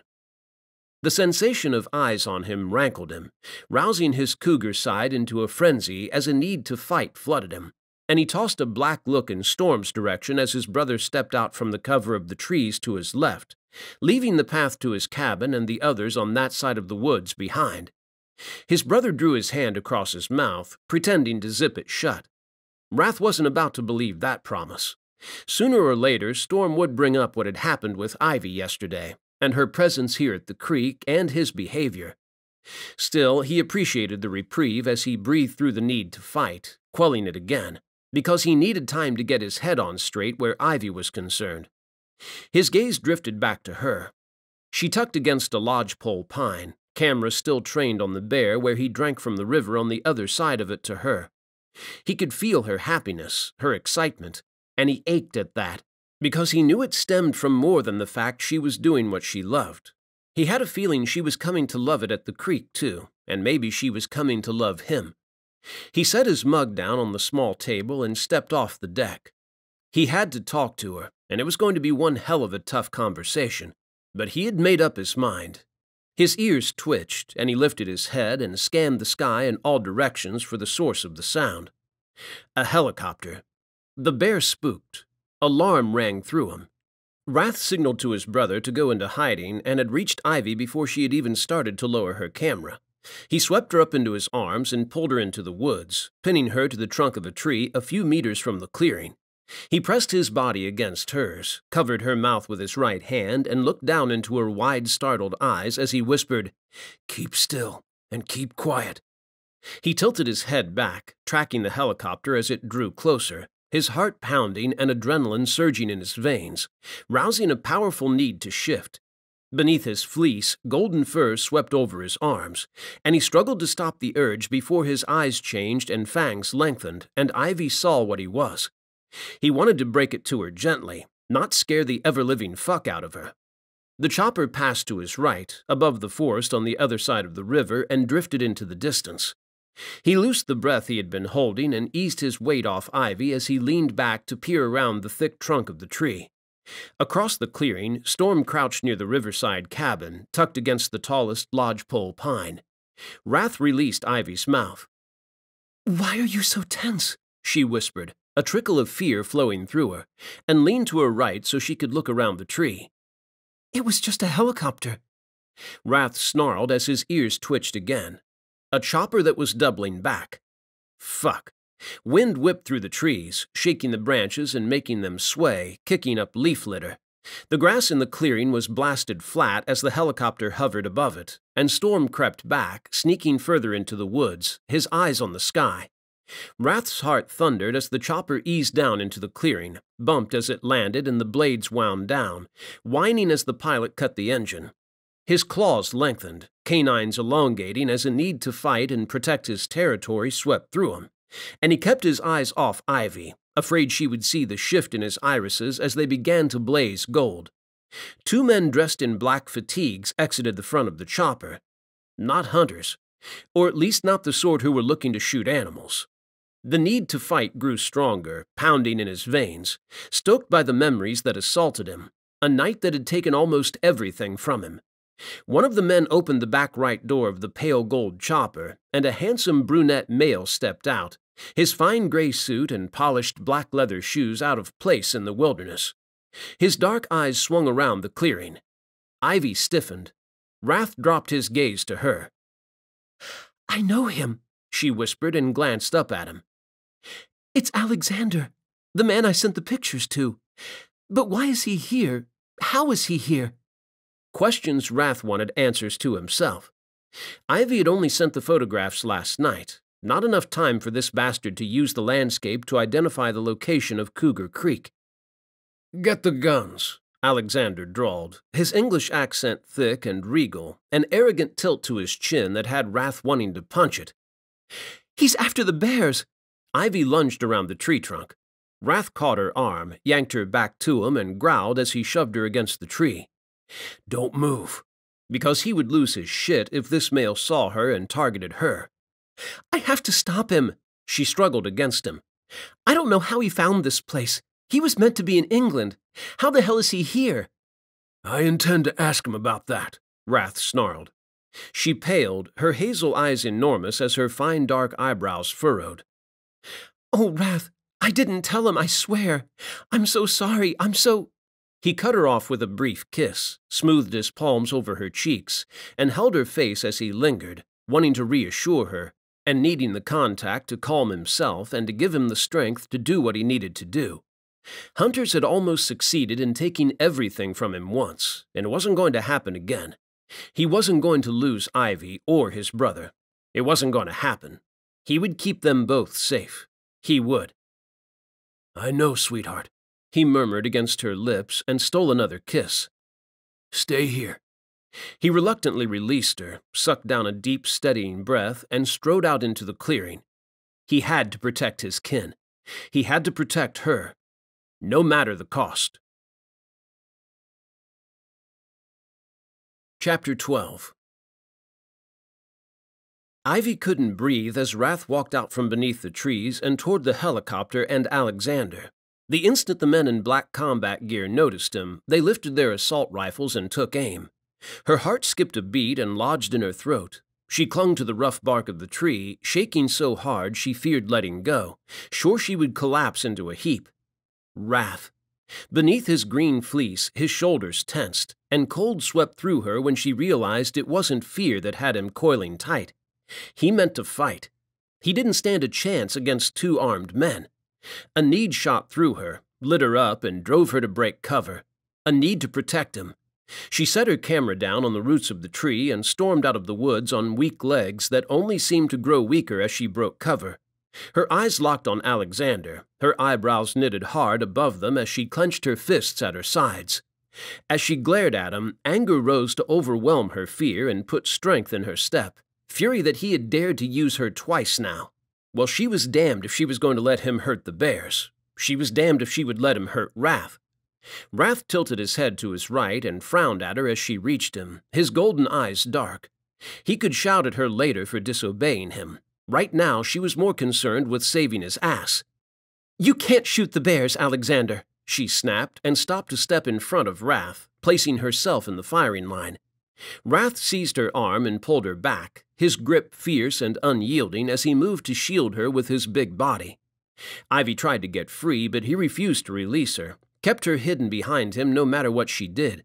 The urge to snap at him, too, faded when she felt him trembling. He was afraid now. Because she had placed herself in danger? Alexander wouldn't let the men hurt her. He was a bastard, but not that much of one. She touched Rath's hand. "Let me talk with him." Rath looked over his right shoulder at her, his rugged face filled with fury, but his eyes flooded with concern, worry for her. She stroked his hand and smiled softly, wanting to reassure him. Some of the tension eased from his body, and he drew her up beside him, but didn't release her. Because he feared she would go to Alexander? No damn way. She had been angry with him when he had hurt her, but now she hated him. The thought that he had used her, and was likely using the other photographers he funded to find a location to go hunting, sickened her, and she was going to let him have both barrels. "You can't shoot the bears here, Alexander," she snapped, her pulse pounding again as her anger rose back to the fore. The thought of another bear or the male she had photographed today being targeted and killed pouring fury through her veins. "It's illegal." He arched a dark eyebrow at that and moved a step closer, coming to stand between his two lackeys. Rath's hand tensed against her wrist. She glanced at him, but he hadn't taken his eyes off Alexander, was staring him down in a way that made it clear he wanted to fight him, and he would if it came to it. Hell, she didn't want it to come to it. The thought of Rath fighting these men terrified her. Even if his brother helped, they would still be at a huge disadvantage. She hadn't spotted any rifles in Rath's cabin. There was no way they could win against the guns the men had without weapons of their own. She had to defuse the situation before it got that far. "I don't know how you found me," she bit out, "but I won't let you do this. If I had known you wanted to hunt bears, I would never have taken your money. Alexander merely glanced at her, his dark eyes devoid of emotion, and held his right hand out to the man beside him, a man who moved to the chopper and came back with another black assault rifle. He placed it into Alexander's hand, and the bastard casually checked it was loaded, looked pleased when it was to his satisfaction, and had the audacity to smile at her. "It was easy to find you. I have a tracker sewn into the lining of your backpack. I've been following your movements for months now." She felt sick at that. "You've been tracking me all this time. Why?" He lowered the weapon to his side. "Because I am hunting. I have several people like you out here, desperate little photographers who will take pictures and send them back to me, covering a far wider area than I could by myself." Son of a bitch. She lunged towards him. "I won't let you hurt the bears." Rath pulled her on her wrist, and she banged into him, her back to his chest. She huffed and yanked her arm free, her anger getting the better of her, the thought of anyone controlling her pushing her to lash out, and she didn't want to lash out at Rath. She wanted to pummel Alexander's smug face into a bloody pulp. Rath's eyes tracked her, intense and focused, sending a warm shiver through her. She held herself together and refused to give in to the urge to attack Alexander, because Rath would try to protect her, and would end up caught in the crossfire, and she didn't want to see him hurt. She didn't want him to fight. "I am not here to hunt bears," Alexander said, his casual tone grating on her last nerve. "Why are you here, then? What's with the guns if you're not hunting?" She folded her arms across her chest and stared him down, waiting for him to explain himself, and hoping he got the message that she was on to him, and wasn't going to let him get away with whatever he had planned. "Oh, I am hunting." He smiled slowly as his eyes shifted to Rath. "I am here to hunt cougar." Ivy didn't understand. She hadn't sent him any pictures that revealed there were cougars in this location. Rath had mentioned they lived in these parts, but then they lived across the entire region. Her pictures of the bears shouldn't have alerted Alexander to the fact the big cats lived in this valley in particular. She definitely hadn't spotted any signs of them along the river, which meant she hadn't accidentally photographed something that revealed they were here.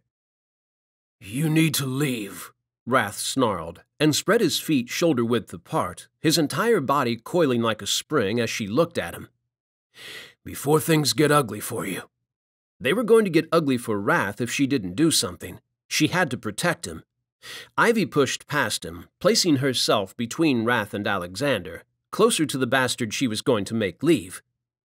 "I'll call the authorities if you don't leave now, Alexander. There are no cougars here, and it's illegal to hunt them outside of the season anyway." He kept his dark eyes pinned on Rath. "There are cougars here, Ivy."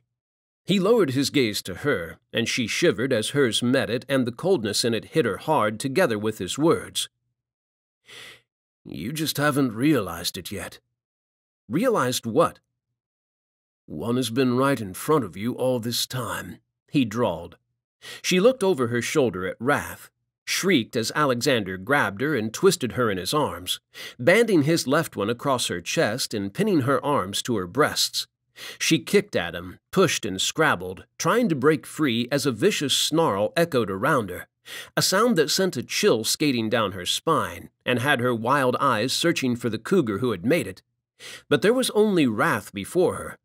The cold touch of metal against her temple had her freezing, her heart lodging in her throat and lungs squeezing tight. "Ivy," Rath rasped, a pained expression crossing his face before it twisted into a savage sneer. "Let her go." When he signaled with his left hand, her eyes widened.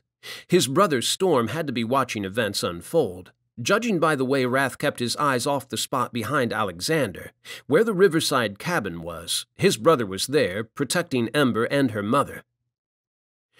"I've spent a long time trying to find this place."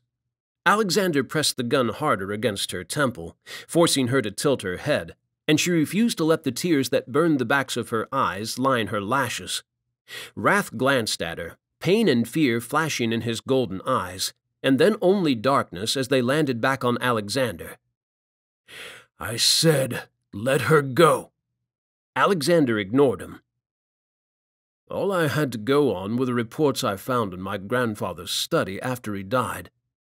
Faded photographs taken during reconnaissance missions before the main mission launched. I found that place, and you weren't there. Missions? What the hell was Alexander talking about? Just let me go! She struggled against him and managed to push his arm away from her chest an inch. He tightened it around her, lowered his head, and breathed against her neck. Don't make me hurt you, Ivy. I do hate having to hurt beautiful women. That growl came again, fiercer this time, and Alexander chuckled low in his throat.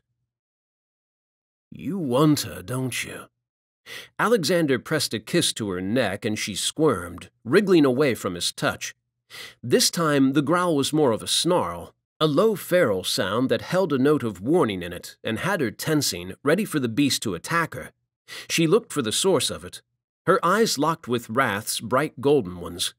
His lips twisted in a sneer that flashed unusually sharp canines. I thought you looked familiar. You're as ugly as the bastard who led the attack on us that night. It's a shame the fucker fled when shit went bad. Didn't have the balls to stick around and finish the job. Alexander tensed behind her, and she could feel him shaking, trembling with anger. Rath smiled slowly. Left in a chopper, ditching the survivors, after I left my mark on him. It took him months and countless surgeries to recover from that wound, Alexander barked.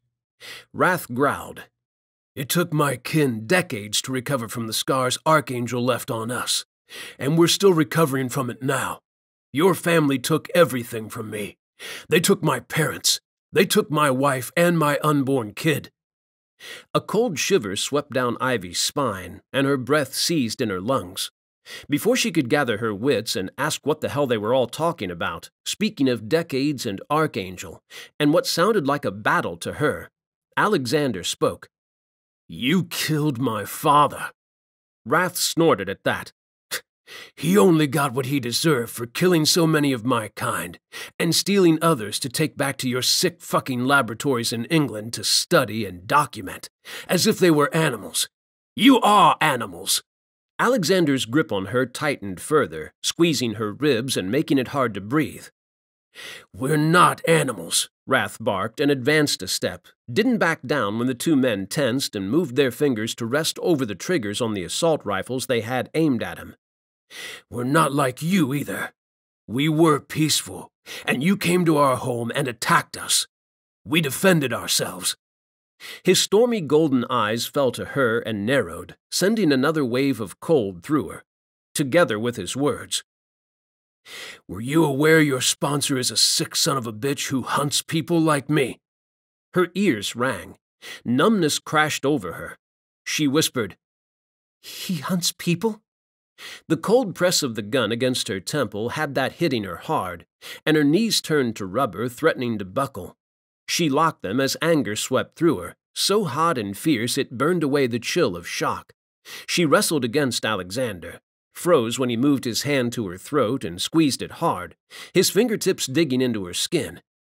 I hunt creatures who mean to harm us, he snarled and tugged her closer to him, pressed his cheek to hers and tilted her head up, forcing her to look at Rath. This isn't a man standing in front of you. It isn't a man you obviously invited between your legs and feel something for. His low chuckle left her cold again. Maybe I'll make a test subject of you. See what comes out when a human is impregnated by a monster, since you obviously enjoy fucking them. I didn't enjoy fucking you, and you're clearly a monster, she bit out and elbowed him in the ribs. Alexander spun her away from him and slammed the butt of the rifle into her left cheek, the blow sending stars spinning across her vision, edging it with black. She hit the grass, head twirling and throbbing. Something growled again. You all right? Rath snarled, and she struggled to look at him. He wobbled in her vision, his golden eyes glowing as he stared Alexander down. Alexander chuckled. I wanted to kill you. Wanted you to pay for taking my father from me when I found you. But now I think I'll take both of you with me. Her head turned and she pressed a hand to it, grimaced at the heat that bloomed beneath her fingers, wetness that had her stomach lurching. Alexander smiled down at her. Archangel will enjoy studying you, and the child you'll produce for them. Chapter 13. Archangel will enjoy studying you, and the child you'll produce for them. It was the last straw for Rath. He burst towards the male to the right of Ivy, nearest the helicopter, and grabbed his assault rifle, tugging it up as the male became aware of him and began to wrestle to get the weapon out of his grip. Rath twisted the gun, elbowed him in the face, and turned the weapon on Alexander. His finger squeezed the trigger, the angle awkward but effective as bullets sprayed and Alexander dived away from Ivy, rolling across the grass towards the helicopter and behind the male fighting Rath for his weapon. The bastard shoved forwards, kicking the barrel of the gun up towards the sky and knocking Rath back. The second soldier took aim and Rath leaped backwards, avoiding the bullets that whizzed toward him, barely missing him and the male he had been fighting. He pressed his left boot into the ground and kicked right, sprinted around the back of the chopper and used it as cover as his heart thundered and fur swept over his skin beneath his fleece. A need to shift bolting through him as Ivy shrieked, "Get off me!" A masculine grunt sounded and Ivy appeared in view, crab-crawling backwards across the grass, her hazel eyes wide and her terror striking him hard. "Run!" he snarled when she looked at him, fear flashing in her eyes. Fear for him. Blood tracked down the left side of her head, and he growled at the sight of it, couldn't hold back the vicious sound as anger blazed through him, and a need to fight swamped him, a hunger to avenge her and make these humans pay for what they had done to her. She twisted onto her front and scrambled across the grass, heading for cover. Alexander gave chase. Rath snarled and kicked off, but a hail of bullets had him diving back behind the cover of the chopper, and he could only watch as she tried to evade the male chasing her. Fuck. Storm came out of nowhere and slammed into Alexander's back, lifting him off the ground as he grappled with him, pulling him back. He tossed the male onto the grass and leaped on him. The two males turned towards their boss as he grunted, and Rath growled as he launched at the one nearest to him. He grabbed the male's weapon again and yanked it towards him, and the male made a strangled sound as the strap cut into his neck. He slammed his right fist into the hunter's face, once, twice, and a third time, and the male staggered and slumped, the strap slipping free of his head as he dropped. Rath turned the weapon on the other hunter and fired. The male was quick to react, sprayed bullets at him as he hurled himself to his left and skidded across the grass. Not quick enough, though. The hunter howled as a bullet tore through his leg, clutched it and clawed across the grass, heading for the chopper. Rath took aim. Storm bellowed in agony. He twisted towards his brother and snarled when he saw the blood flowing down his right arm from a slash in his black hoodie and the flash of a blade in Alexander's grasp. The male lunged with the knife again, and Ivy screamed like a banshee as she barreled into Storm and shoved him, pushing him clear of the attack. "Run!" Rath barked again, because he needed her away from danger, but she ignored him and grabbed Storm, trying to pull him away from Alexander. Storm growled and swatted at her, was on his feet the moment she released him and ready to launch back at Alexander. Alexander was on his feet, though, running for the helicopter as the engines began to wind up. Who the fuck was still inside? All three males were still out in the clearing, the one he had wounded staggering into an upright position, leaning heavily on his rifle and using it as a crutch, and the other one still out cold on the grass. He glanced at the chopper, caught a flash of a blonde female leaning over the pilot's seat, and then threw himself flat as his senses screamed a warning at him. Bullets zipped over his head and he rolled as Alexander lowered his aim, adjusting it. They tore through the grass, sending the scent of earth into the air, and Rath growled as he found his feet and sprang at the male. Storm beat him to it again, only this time it wasn't in his human form. Fuck.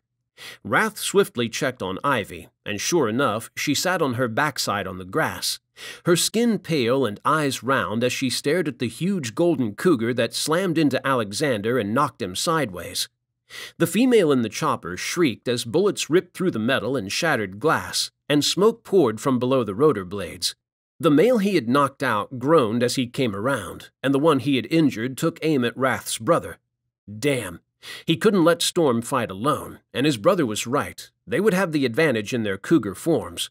Besides, there was no point in holding back now Ivy had seen Storm shift. Rath pulled off his fleece and t-shirt, kicked out of his boots, and tore open his jeans. He growled as he shifted, his bones lengthening or contracting, transforming beneath his skin as golden fur swept over his arms and legs and down his back, and a band of white fur rippled down his chest. He felt Ivy's eyes on him, her shock as she watched him turn from a man into a huge cougar, and he wanted to cry at her, to call to her and have her come to him, even when he knew she wouldn't. Not now. Not ever. She would run as soon as he gave her the chance, and she would never look back. He couldn't hold back the low moan of mourning that rolled through him, let the pain swamp him for only a second, but it tore him apart. He shut it down and launched at the male he had knocked out, taking him back down.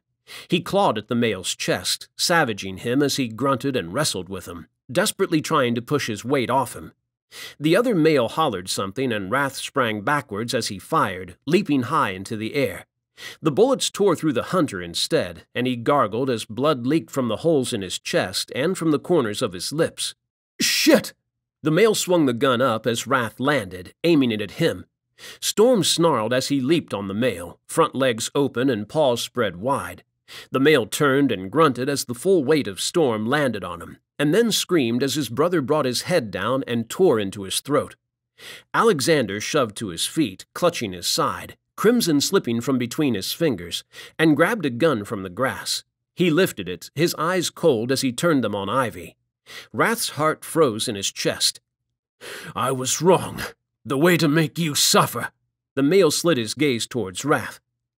"I'll take everything you love from you, and then I'll put you in a cage to rot." Alexander's finger squeezed the trigger. Rath roared as he kicked off, sailed through the air as Ivy gasped and recoiled, trying to flee, and grunted as the bullet meant for her tore into his right shoulder. He hit the grass hard, tumbled across it as the fiery heat that ripped through him forced him to shift back, and landed face down, breathing hard as agony rolled through him, the pain so intense that he couldn't move. He had to move. Ivy was still in danger.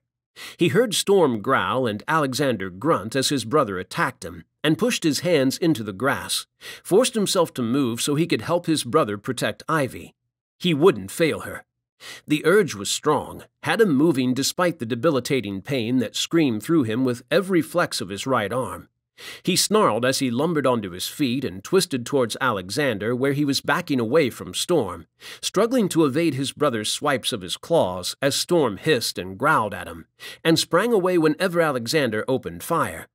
A hail of bullets forced Storm to leap further away, leaving Alexander a clear path to Ivy.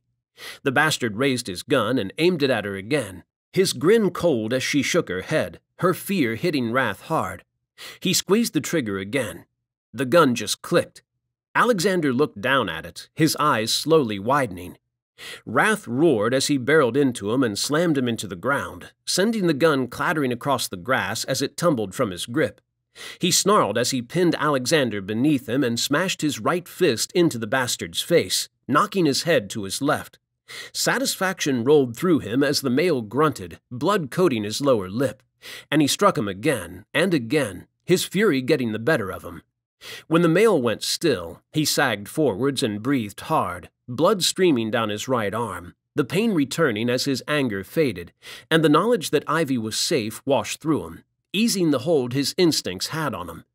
He wavered and lumbered onto his feet, staggered back a few steps as he clutched his arm, his heart racing and breath sawing from his lips. "What do you want me to do with this?" Storm's deep voice rolled over him, had him lifting his head and trying to focus on him as his brother moved on the edge of his vision. A slim blonde dressed in a gray pencil skirt and white blouse hung from Storm's hand, his grip on her arm so tight the skin around his fingers had blanched. "Lock her in one of the cabins until we can question her." Rath's words came out slurred, and he frowned as the world around him wobbled. "Rath?" Ivy's soft voice came from his left, a soothing balm in his ringing ears. He looked at her, and passed out.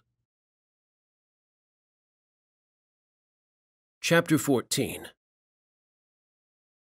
Things had taken a turn towards crazy But as Rath went down, the fact he wasn't human, the shocking revelation that he could shift into a wild animal, and the knowledge he'd had a wife once and had lost her and part of his family to humans who wanted to hunt him and hurt him, didn't matter. All that mattered was saving him. Ivy sank to her knees beside him on the torn-up grass, pulled him onto his back, and gasped at the sight of him. Blood drenched his right side, leaking from a hole in his shoulder. "Rath," she breathed, patted his cheek and tried to rouse him, but he remained deathly still. Everything Yasmin had taught her leaped to the front of her mind, and she automatically removed her hoodie, bundled it up, and pressed it to the wound to stem the flow of blood. Her friend had trained her in tackling most injuries, wanting her to be prepared and know how to deal with them should she injure herself while alone in the wilderness. She doubted Yasmin had been expecting her to use that knowledge on another, on a man who could change into a cougar. She kept pressure on the wound as she scanned the full length of his body, searching for any other injuries that might place him in danger. There were only cuts and bruises. She looked back at her bloodied hands where they pressed into the dark fabric, and then at his face. He was pale, beads of sweat dotting his brow, his lips slack. Fuck. He looked like death, and she hated it. "Come on, Rath," she murmured, and pressed the fingers of her free hand to his throat, heart pounding a sickening rhythm against her chest, her breath seizing in her lungs as she searched him for a sign of life. Time seemed to stretch into an eternity before she finally found a pulse. It was strong, fast. "Motherfucker!" Storm's deep voice made her jump, and she swiftly twisted to face him. He had transformed into a cougar, too, and had been as naked as a jaybird when he had walked away with a stunned blonde in tow, obeying his brother's command. Thankfully, he'd had the decency to put his trousers back on at least. He crouched beside Rath, a wealth of concern in his gray eyes. Eyes that matched Rath's so perfectly it brought tears to hers. The fear she had been fighting pressed down on her. Not fear of Rath or what he and his brothers were, but fear that she was going to lose him. Part of her felt she should be afraid of him, but she felt as drawn to him now as she had been before she had discovered he wasn't like her. She still couldn't believe he could transform into a cougar, or the fact he had protected her, had saved her life by taking a bullet for her, and had killed Alexander.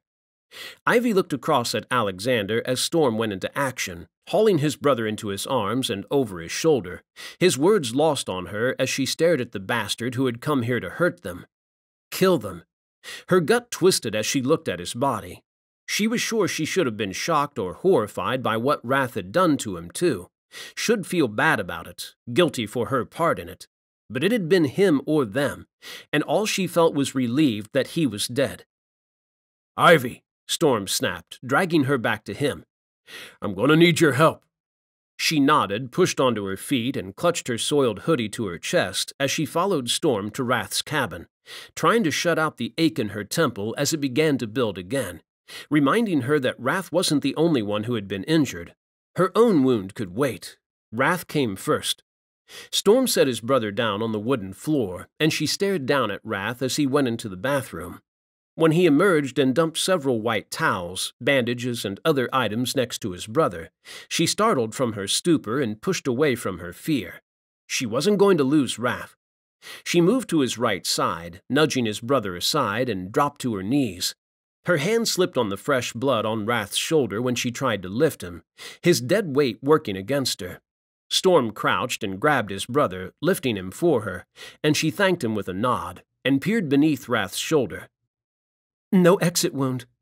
She tried to remember what Yasmin had told her about treating bullet wounds, and wished her friend was here with her now, because she was sure Yasmin could handle this without breaking a sweat, would have Rath patched up and back on his feet in no time. "We need to get the bullet out."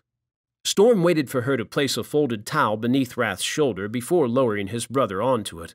He straightened, stepped over his brother's head, and rifled through the drawers in the kitchen in front of her. A knife flashed in his hand when he turned to face her, and her stomach lurched. She must have paled because Storm smiled tightly. "We just need to open the wound a little." He kneeled beside his brother's head and glanced at her, concern lighting his gray eyes, making them more blue. "I hope you have a strong stomach." Those words told her what he wouldn't, revealed her purpose to her, and she swallowed hard, bracing herself against what she was about to do. I don't have anything else we can use. Storm's voice dripped with an apology. Ivy shook her head. It's fine. I can do it. Yasmin showed me what to do. Although the thought of sticking her fingers into Rath's wound and seeking the bullet had her stomach churning and bile rising up her throat. I'll have to thank this Yasmin sometime. Storm gave her another tight smile, and then his handsome face shifted into a pained grimace as he looked at his brother. I fucking hope you stay unconscious for this. And I'm sorry. Ivy looked away the moment the knife pierced the wound, covered her mouth as the scent of blood in the air grew thicker, and her mind filled with images of Storm cutting his brother, not letting her escape the gruesome sight. Storm dropped the knife and pressed a towel to the wound, muttering dark things to himself. She drew down several deep breaths, dragging her courage a little higher with each one, feeling Storm's eyes on her as he waited. Ivy nodded. He moved. She glanced at Rath, just enough to make sure her fingers hit their target, and balked as slick heat surrounded them, his flesh giving way as she pressed her fingers into the wound. "Breathe," she whispered to herself, swallowed and closed her eyes, pressed deeper and ignored how her stomach lurched when a wet sucking sound broke the silence. She was going to throw up. "You're doing great," Storm murmured, voice soft and gentle, encouraging. "As soon as the bullet is out, he'll be able to start healing the wound. He'll heal fast, Ivy. You just need to get the bullet out."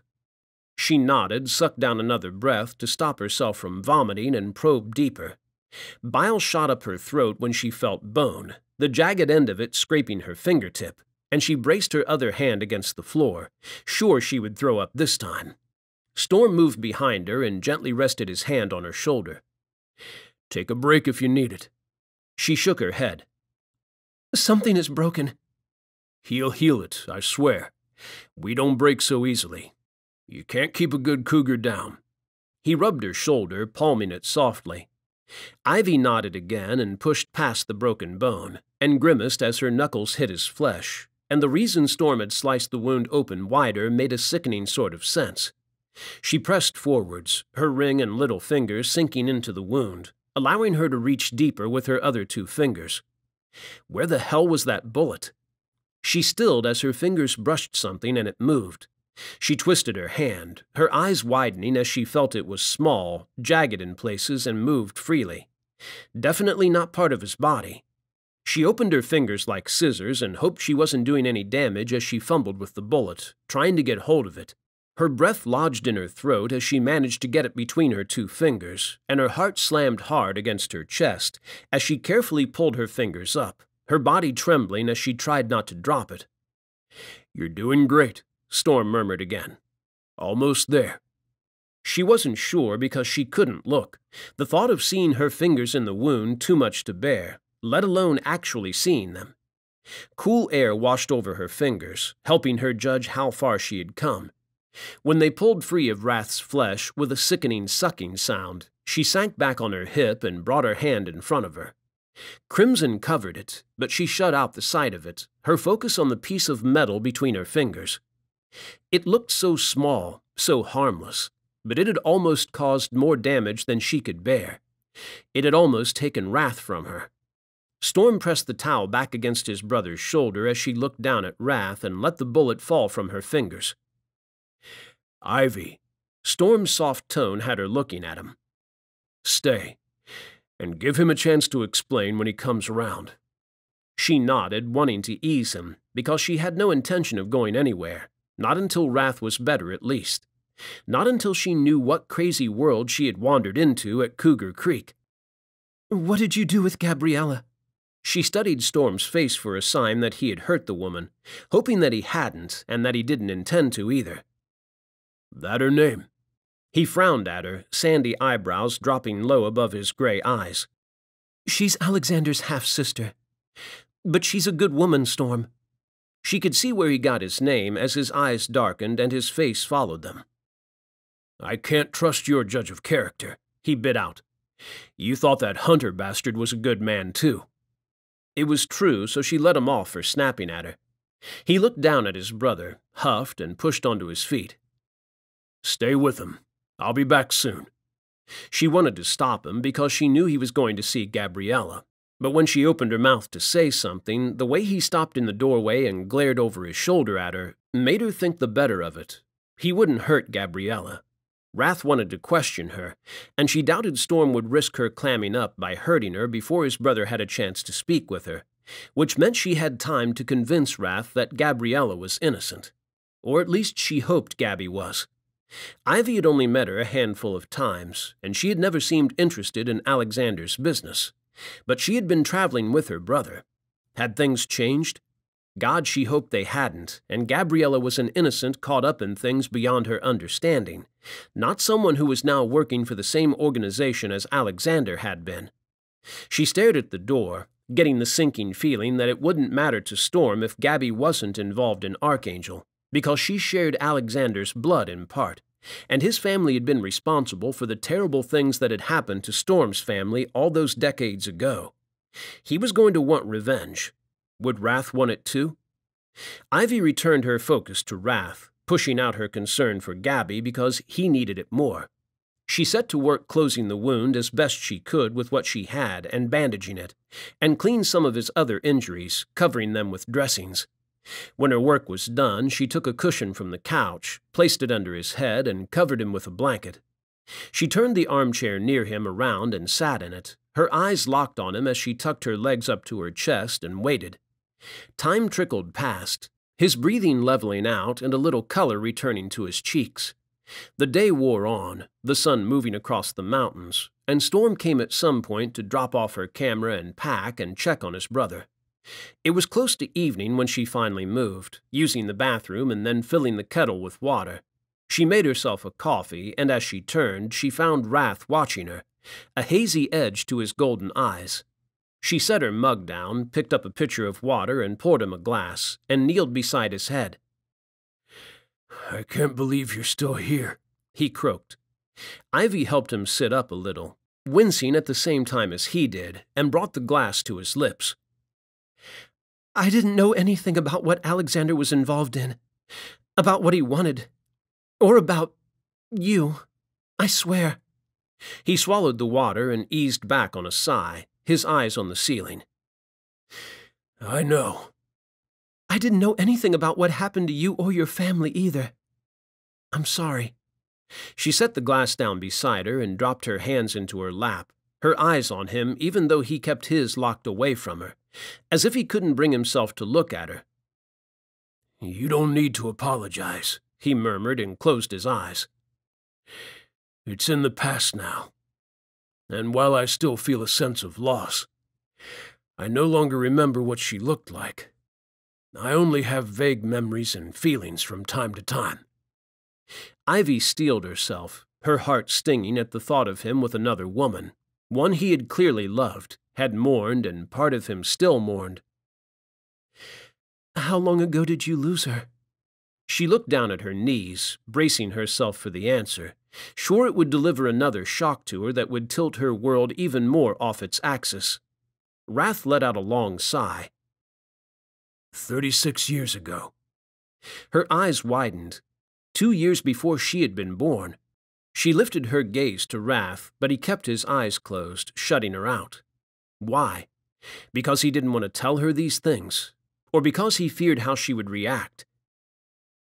How old are you?" Her heart pounded again, a strange airy sensation flowing through her, making her feel as if she was floating, dreaming all of this. He grimaced. 148. Wow. She swallowed hard at that, stared wide-eyed at him, trying to make herself believe he was telling her the truth. What reason did he have to lie to her?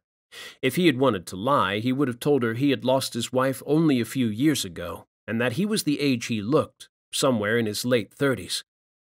Ivy could only stare at him as she worked to make that slowly sink in. Rath was almost 150 years old, was a century and then some older than she was, and had fought in some sort of battle before she had been born. Who is Archangel? And why would they want to study someone like Rath, or use her in such a sick way? Hunters. His voice cracked and he struggled to clear his throat. He grimaced as he coughed, his right arm twitching, hand flexing. She picked up the glass of water, lifted his head and placed it to his lips again, held it there as he drank deep, draining the glass.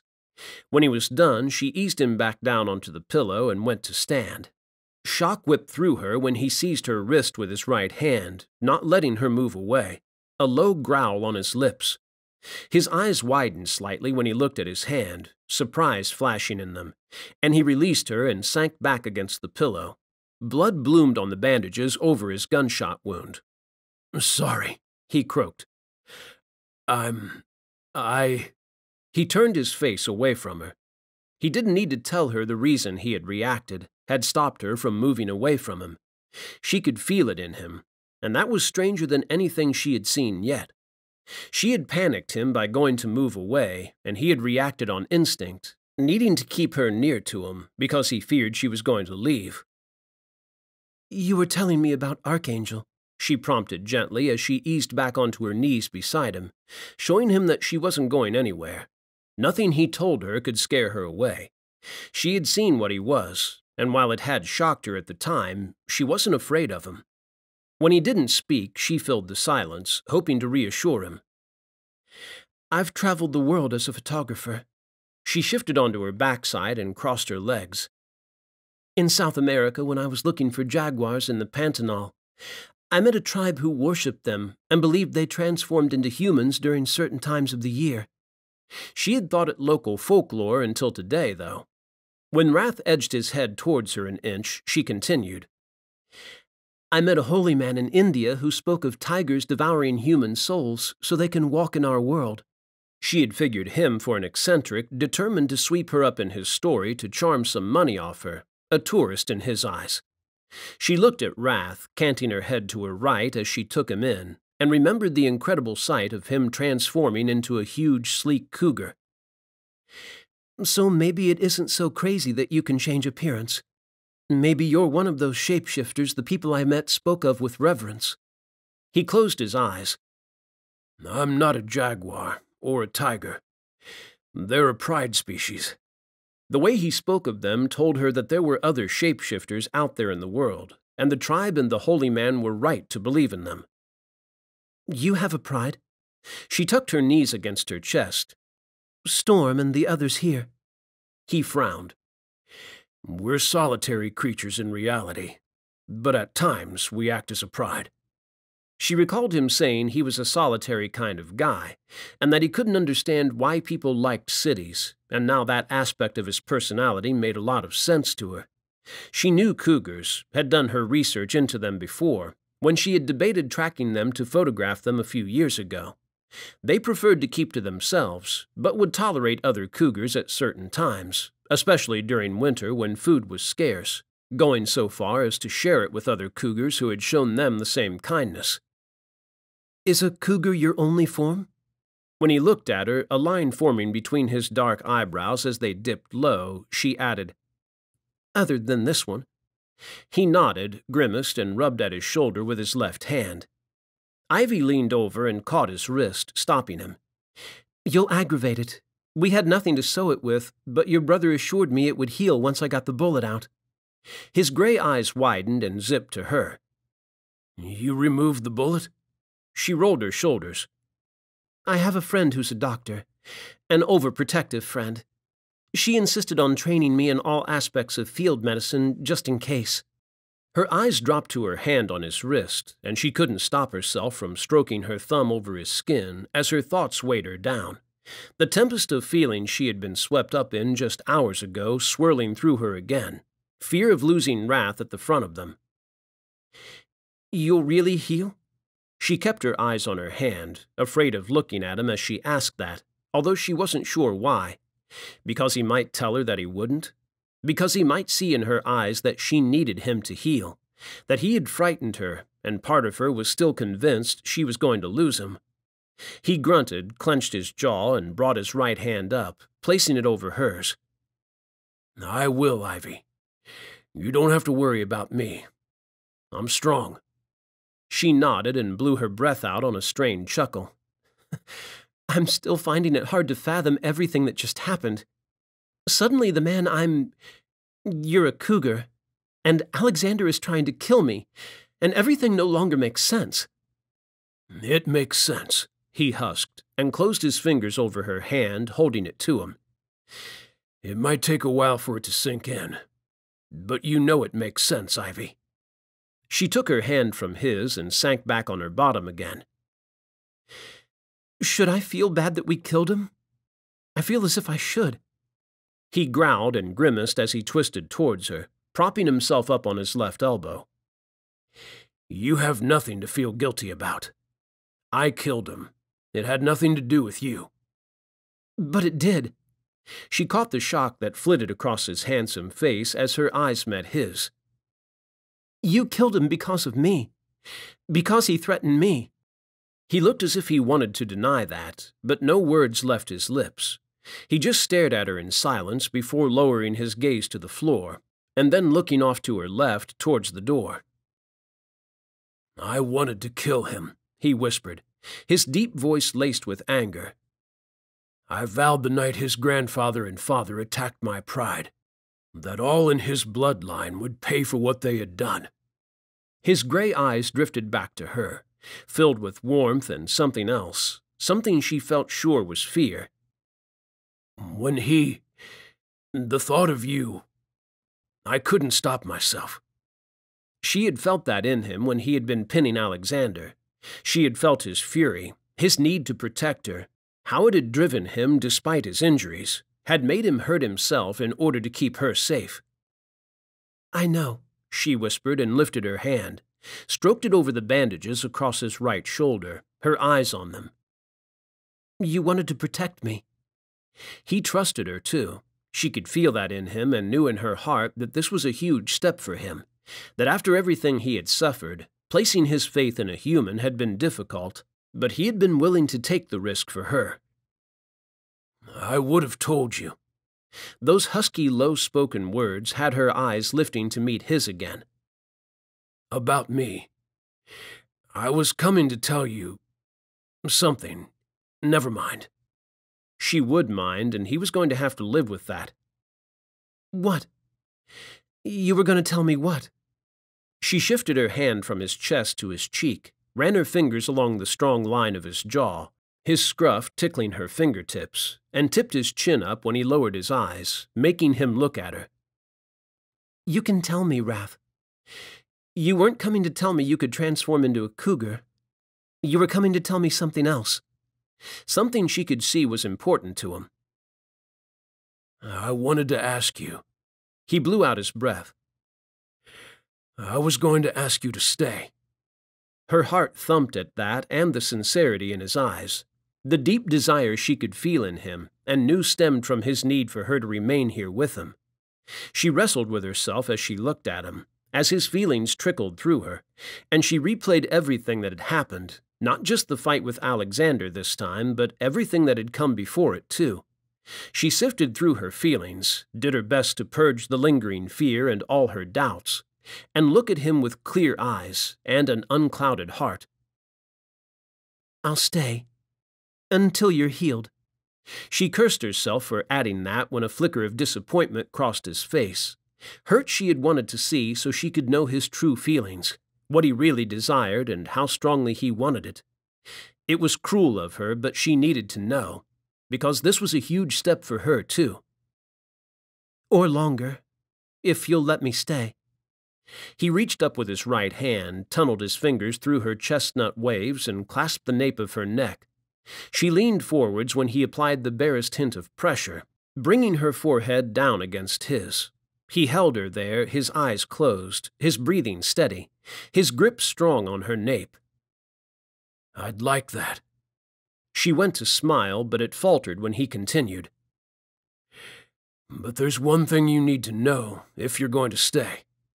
A chill went down her spine, and she wanted to draw back so she could see him, but he clutched her tighter, refusing to let her move.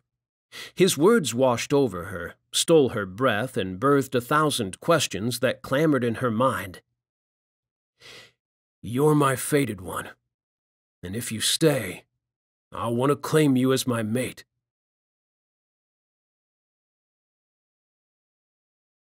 Chapter 15. In the rankings of toughest conversations, the one Rath was about to have with Ivy was going to hit the top spot. She pulled away from him and stared at him, her hazel eyes enormous and unblinking. Maybe he should have waited to break it to her after she had become more accustomed to the knowledge of what he was. But with the gathering drawing closer, and the chances of unmated males arriving at Cougar Creek in the next 24 hours high, he couldn't wait. She had to know what she was getting into, because then she would understand why he had to make her leave. At least for a few weeks, until the gathering was over. She could come back then, when it was safe for her and her presence wouldn't make him want to fight every eligible male in the area, his brothers included. Gods, he hoped she understood, and he hoped she would come back to him. "What does that mean?" she whispered. He sat up, grimaced as his shoulder pulled tight and stung, sending fire sweeping down his side and his arm, and tried to figure out where to start. All the shifter species, we have fated mates. They're special, rare, a person made for them. It was a poor start, judging by the way she frowned at him. Like a soulmate? The confused crinkle to her brow was adorable, made him want to sweep her up into his arms and kiss her. Rath held himself back, forced himself to remain where he was and give her space, because he could see that she needed it. Everything that had happened today had come as a shock to her, and she was still processing it, and now he was adding to her burden, giving her even more to take in and wrap her head around. Sort of. His parents had been fated, and gods, he wished they had sat him down and told him how to explain to someone what it was to be fated. The two of them had been cougars, though, so he doubted anything they could have offered would have helped him in his case. He sighed and tried to think of a better way of putting it. Cougars and other shifters can mate with someone of their own choosing, like a marriage. We can fall in love with anyone our heart chooses to, like he had fallen in love with her. But there's a difference when you're fated? She straightened and her eyes grew brighter, and he could see she was already piecing things together in her mind, coming to understand his species and the role of a fated mate. He nodded. While we can mate with anyone, can marry whoever we like, as it were, the bond we share with that person isn't as powerful as it would be with our one true mate. She dropped her eyes to her knees and frowned. I can see why you would view it as special. Like a soulmate, he offered, latching onto a familiar concept for her. You can fall in love with anyone, but what you feel when you find your soulmate, it makes that love pale in comparison. Was... The way she trailed off had him aching to cup her cheek and make her look at him. No. It was arranged by our parents. A good match. We came to love each other in a way, but what I felt for her, it's nothing compared to what I feel for you. He had to push those final few words out, forcing himself to lay it all out there, because he needed her to know everything before she made her decision, and he hoped it would bring her back to him. Because we're fated? She glanced up into his eyes and then away again. No, Ivy. He did touch her now, placed his palm to her left cheek, wanting to growl as he recalled what had happened to her and saw the side of her face bloodied again. It was clean now, revealing a cut that dashed across her cheekbone and one that darted above her temple. He smoothed his thumb across them both, his touch light, filled with his need to comfort her, to take care of her. In part, what I feel for you stems from the fact you're my true mate, but only in part. This feeling inside me, it would have been there even if you weren't my fated one. She looked relieved to hear that, her eyes leaping to his, soft with a hint of affection that he could feel in her. So what I feel, it's real? Gods, that hit him hard. Was she saying she loved him too? He swallowed to wet his suddenly parched throat and nodded. I know it's a lot to take in, and I'm not expecting you to understand it all right now, or give me an answer. But I needed you to know before you... His cougar sides snarled, bashed against the cage of his human form, and had fur rippling over his skin, tearing a gasp from Ivy as her eyes darted down to his bare chest. He couldn't bring himself to say it. He didn't want her to leave. Before I what, Rath?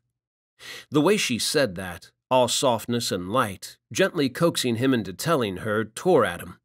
She wasn't going to understand. He would lose her if he sent her away. She would never come back. He would never see her again. It would kill him. Those thoughts rattled through his mind at 1,000,000 miles per hour, repeated over and over again as he struggled against his instincts, the fierce need to make her stay whatever the cost. She could stay if they mated. He just had to convince her to go through with it. His canines lengthened in response to that, cock going painfully tight in readiness as images of sinking his fangs into the nape of her neck and claiming her rushed across his eyes, goading him into doing it. I don't want... He bit out and snarled as he wrestled with himself, battled the instincts that screamed at him to claim her now before she slipped his grasp, and managed to subdue them. You have to go. She paused halfway through reaching for him, and her hand shook in the air between them, her hurt going through him. Fuck, he had meant to do this more gently, in a way that wouldn't wound her, but his words had come out clipped and harsh, brutal. Other males are coming. His face crumpled as he looked at her and saw the pain in her eyes, agony that told him she didn't understand. But you want me to stay, she said, shaking her head. You told me you want me to stay. I do. He moved onto his knees and grasped her shoulders in both hands, the thought of her leaving ripping him to shreds. Gods, I do, Ivy. But the males are coming for a gathering, to tend to the females who are needing. And if you're here... He lowered his head, clung to her shoulders, and trembled as the need to fight for her rose to the fore, pushed him to do it now, his instincts singling out the one eligible male in the vicinity. Storm. He gritted his teeth. Storm wasn't a threat to him or a rival. He was his brother, his own flesh and blood, and he knew what Ivy was to him. He had no reason to fight him.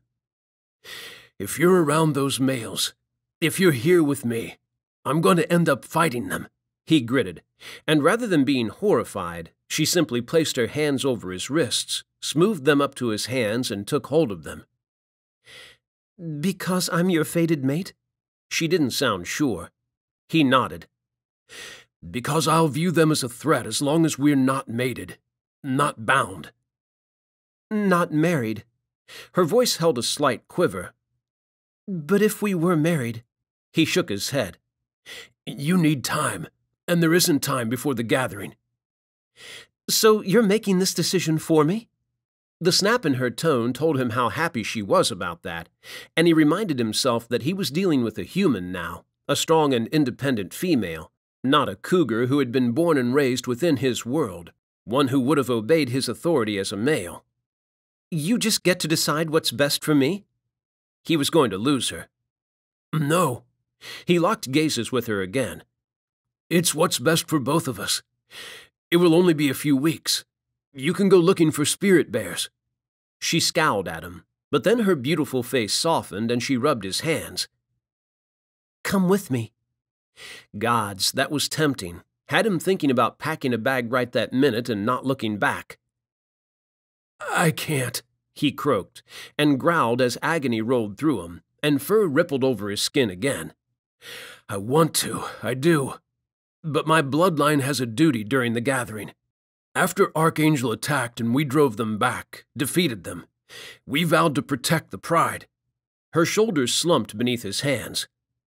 Ivy, I don't want to do this. He palmed her arms, silently begging her to look at him again as she lowered her eyes and closed up, leaving him cold. So don't do it.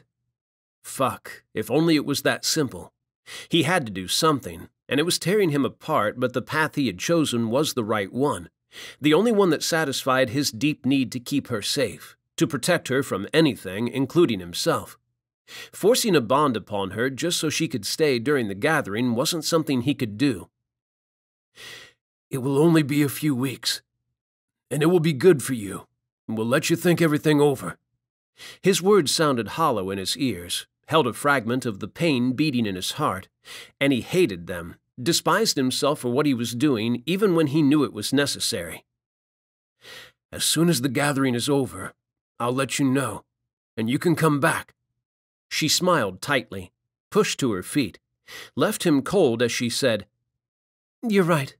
Of course you're right. I need space. Ivy. He reached for her, but she backed off a step. When the cabin door opened, she made a break for it, pushing past his brother.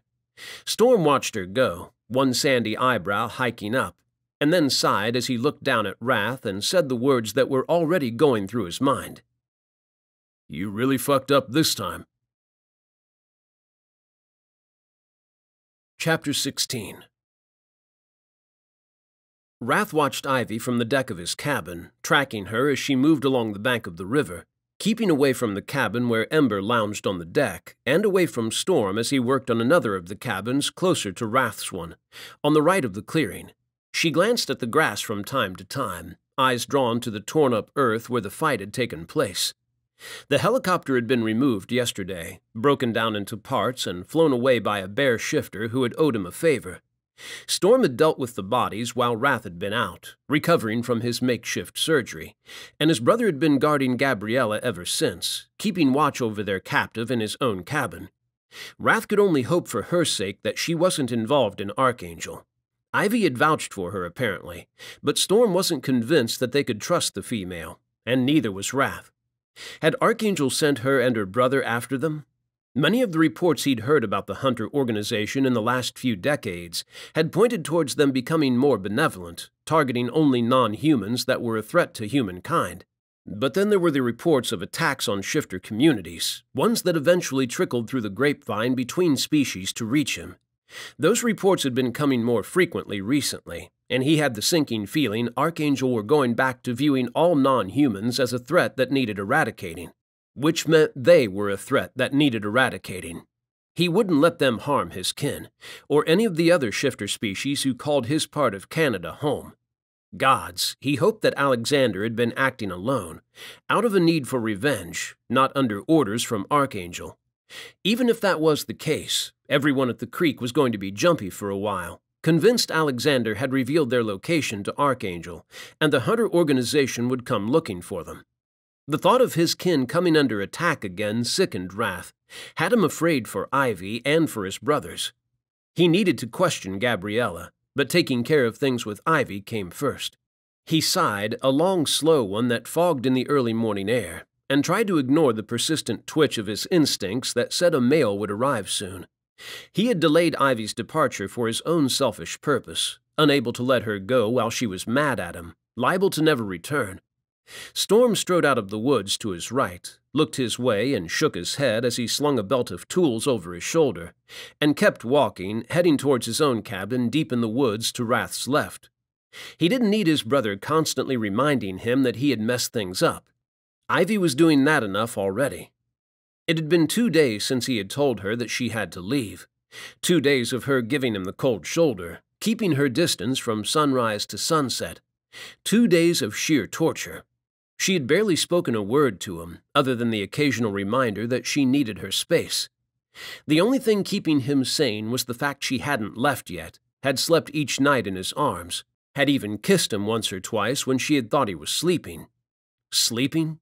He chuckled mirthlessly at that, as if he could sleep when he knew she would be gone soon. He had spent every minute, every second of the night awake and aware of her, watching her as she slept, absorbing every moment with her and letting none slip past him, in case they were his last hours with her and all he would have to see him through the long, lonely centuries ahead of him. He was a wreck now, close to 60 hours without sleep taking its toll on him, together with the wound in his right shoulder that was still tender, was healing but hurt if he moved it too much. Ivy's shoulders shifted beneath the dark blue fleece he had lent her as she stared down at her camera, and he could feel her hurt, how desperately she wanted the bears to appear. She wanted them to distract her from her somber thoughts, ones that were causing her pain. He was causing her pain. Gods, could he really do this?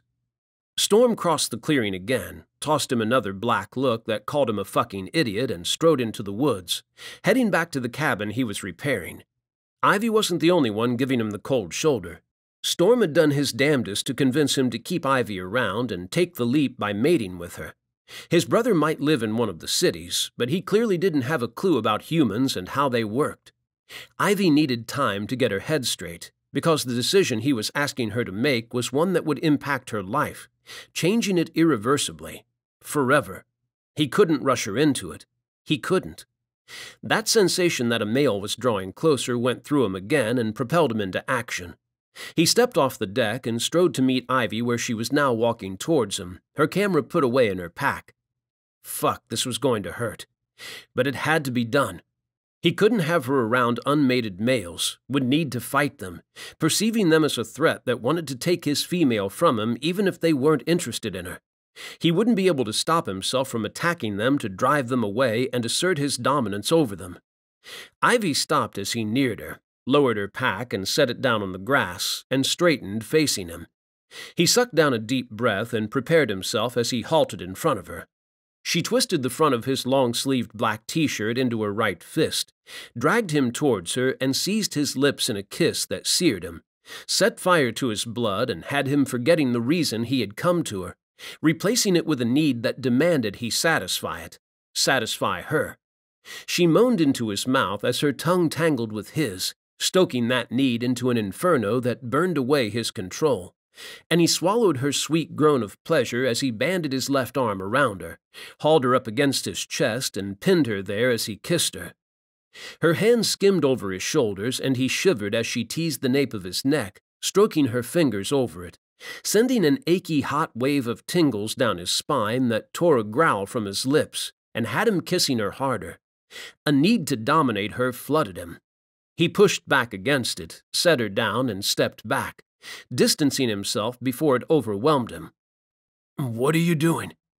She grabbed him and kissed him again, stoking the flames that he had just convinced to go down, so they blazed through him again, threatening to rip all control from him. Rath seized her arms and shoved her back. Before she could kiss him again, he picked up her pack and grabbed her hand and tugged her towards the woods. "It's time for you to leave, just for a while." She twisted free of his grip. "No." He arched an eyebrow and looked over his shoulder at her. "No?" She shook her head. "I'm not leaving." He sighed, prayed to his ancestors for the strength to do this, and reached for her hand again. "You need to leave. There are males coming." She smacked his hand away and stood her ground. "I'm not leaving. I've thought it over, and you know what?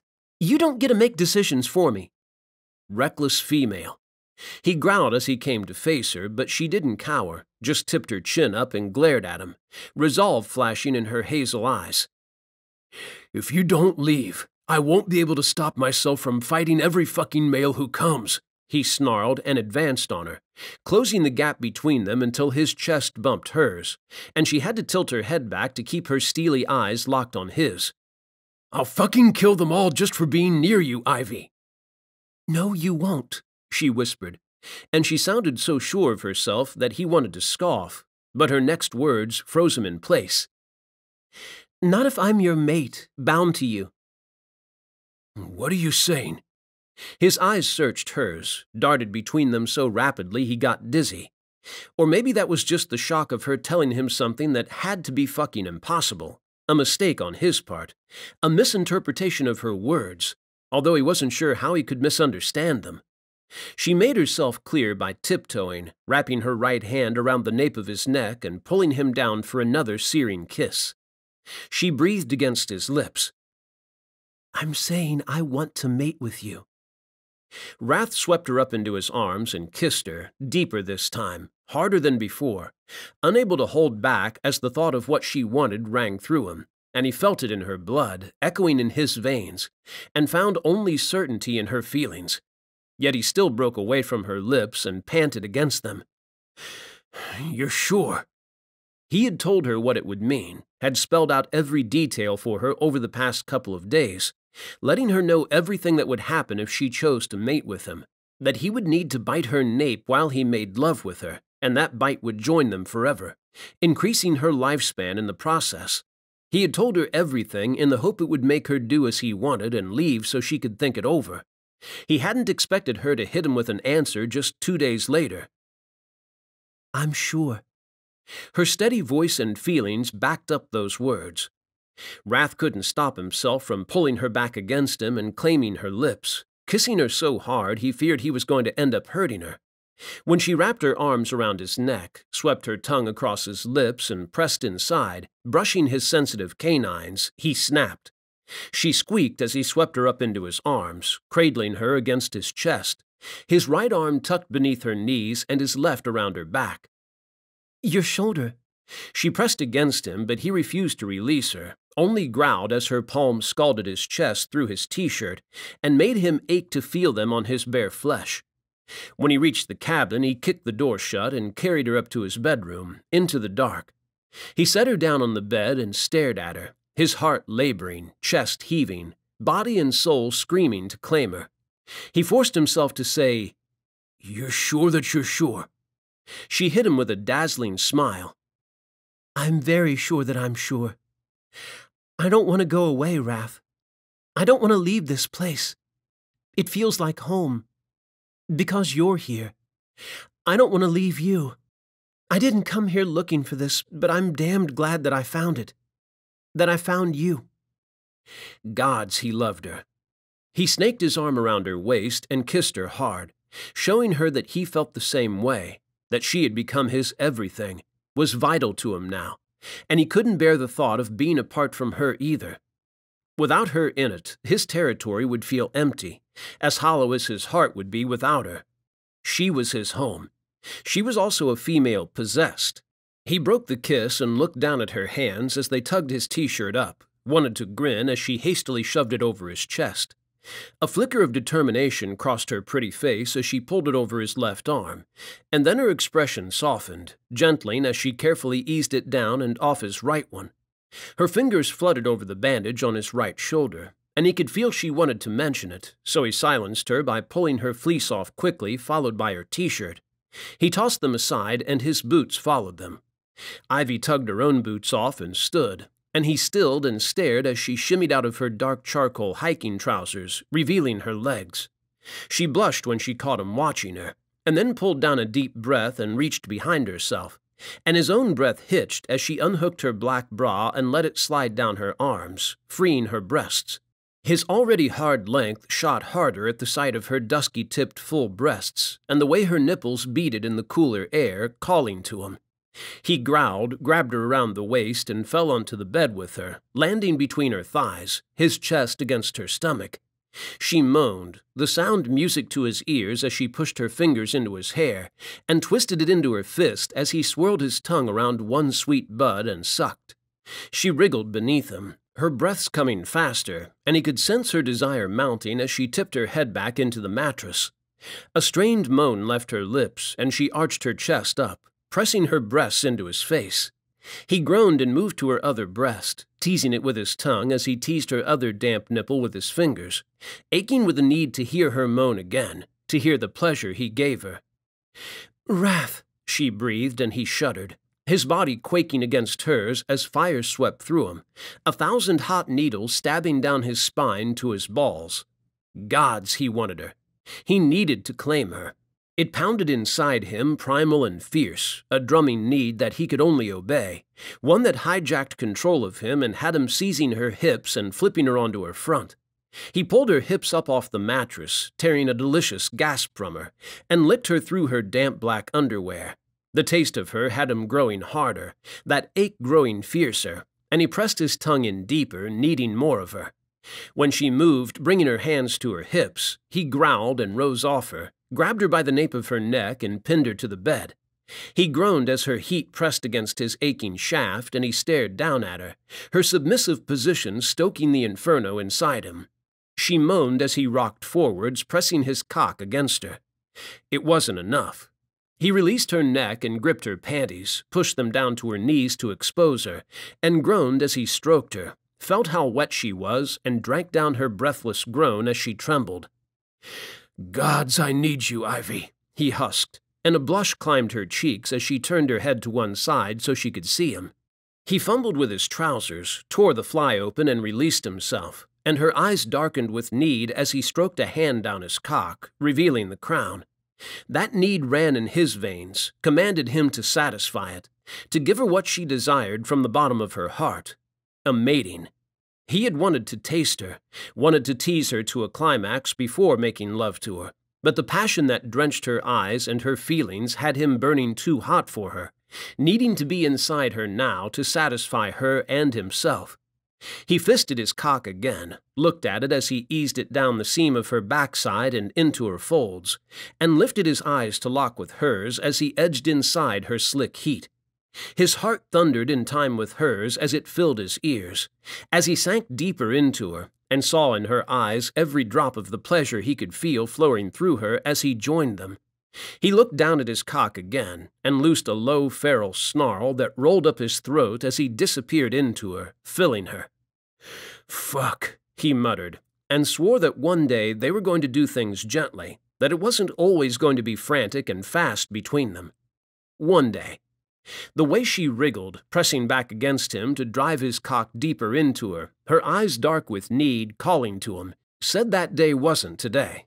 He grabbed her hips, pulled out of her, and drove back in, a deep thrust that had her rocking forwards when their bodies met. He groaned and shuddered as his balls brushed her and she clenched around him, pushing him to the edge. Rath leaned over her, reached beneath her with his left hand as he gripped her hip with his right, and fondled her breast as he pumped into her, each stroke of his cock sending a thrill shooting through him, a sweep of tingles that hit him from the blunt head to his balls and back again. She moaned and gripped the bedclothes, twisting them into her fists, and damn, the sight of her undid him, gave him that shove he needed to propel him over the edge. He clutched her breast, pulled her up so her back was flush against his chest, and pinned her there as he angled his body lower and thrust into her, making her bounce in his arms with each powerful plunge of his cock into her heat. She moaned and tipped her head back, rubbed her hand over his hair, and captured his cheek. He groaned as she twisted her head and kissed him, lost himself in her as her tongue teased his, and each breathless sigh she loosed drove him on, had him pumping deeper and harder, a slave to the primal need to satisfy her, to mate and bind himself to her. His canines elongated, and he shuddered as she teased them with her tongue, no trace of fear in her as she explored them. He wasn't sure he could take much more.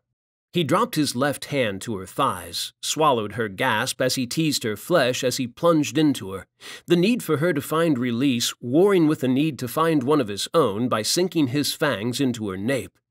He growled and broke the kiss, twisted her chestnut hair into his right fist, and dropped his lips to her neck.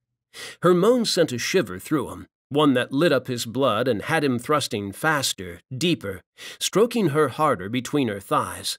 She arched forwards, and he shook as she tightened around him, and his fangs itched, the need to bite her, to claim her, overwhelming him. He swept his tongue over the back of her neck, buried his fangs deep. She cried out, her hoarse shout filling his ears as she jerked in his arms, quivered and trembled so violently he struggled to keep hold of her. He growled against her nape as her blood hit his tongue, had stars exploding across his vision, and his head spinning as release blazed through him.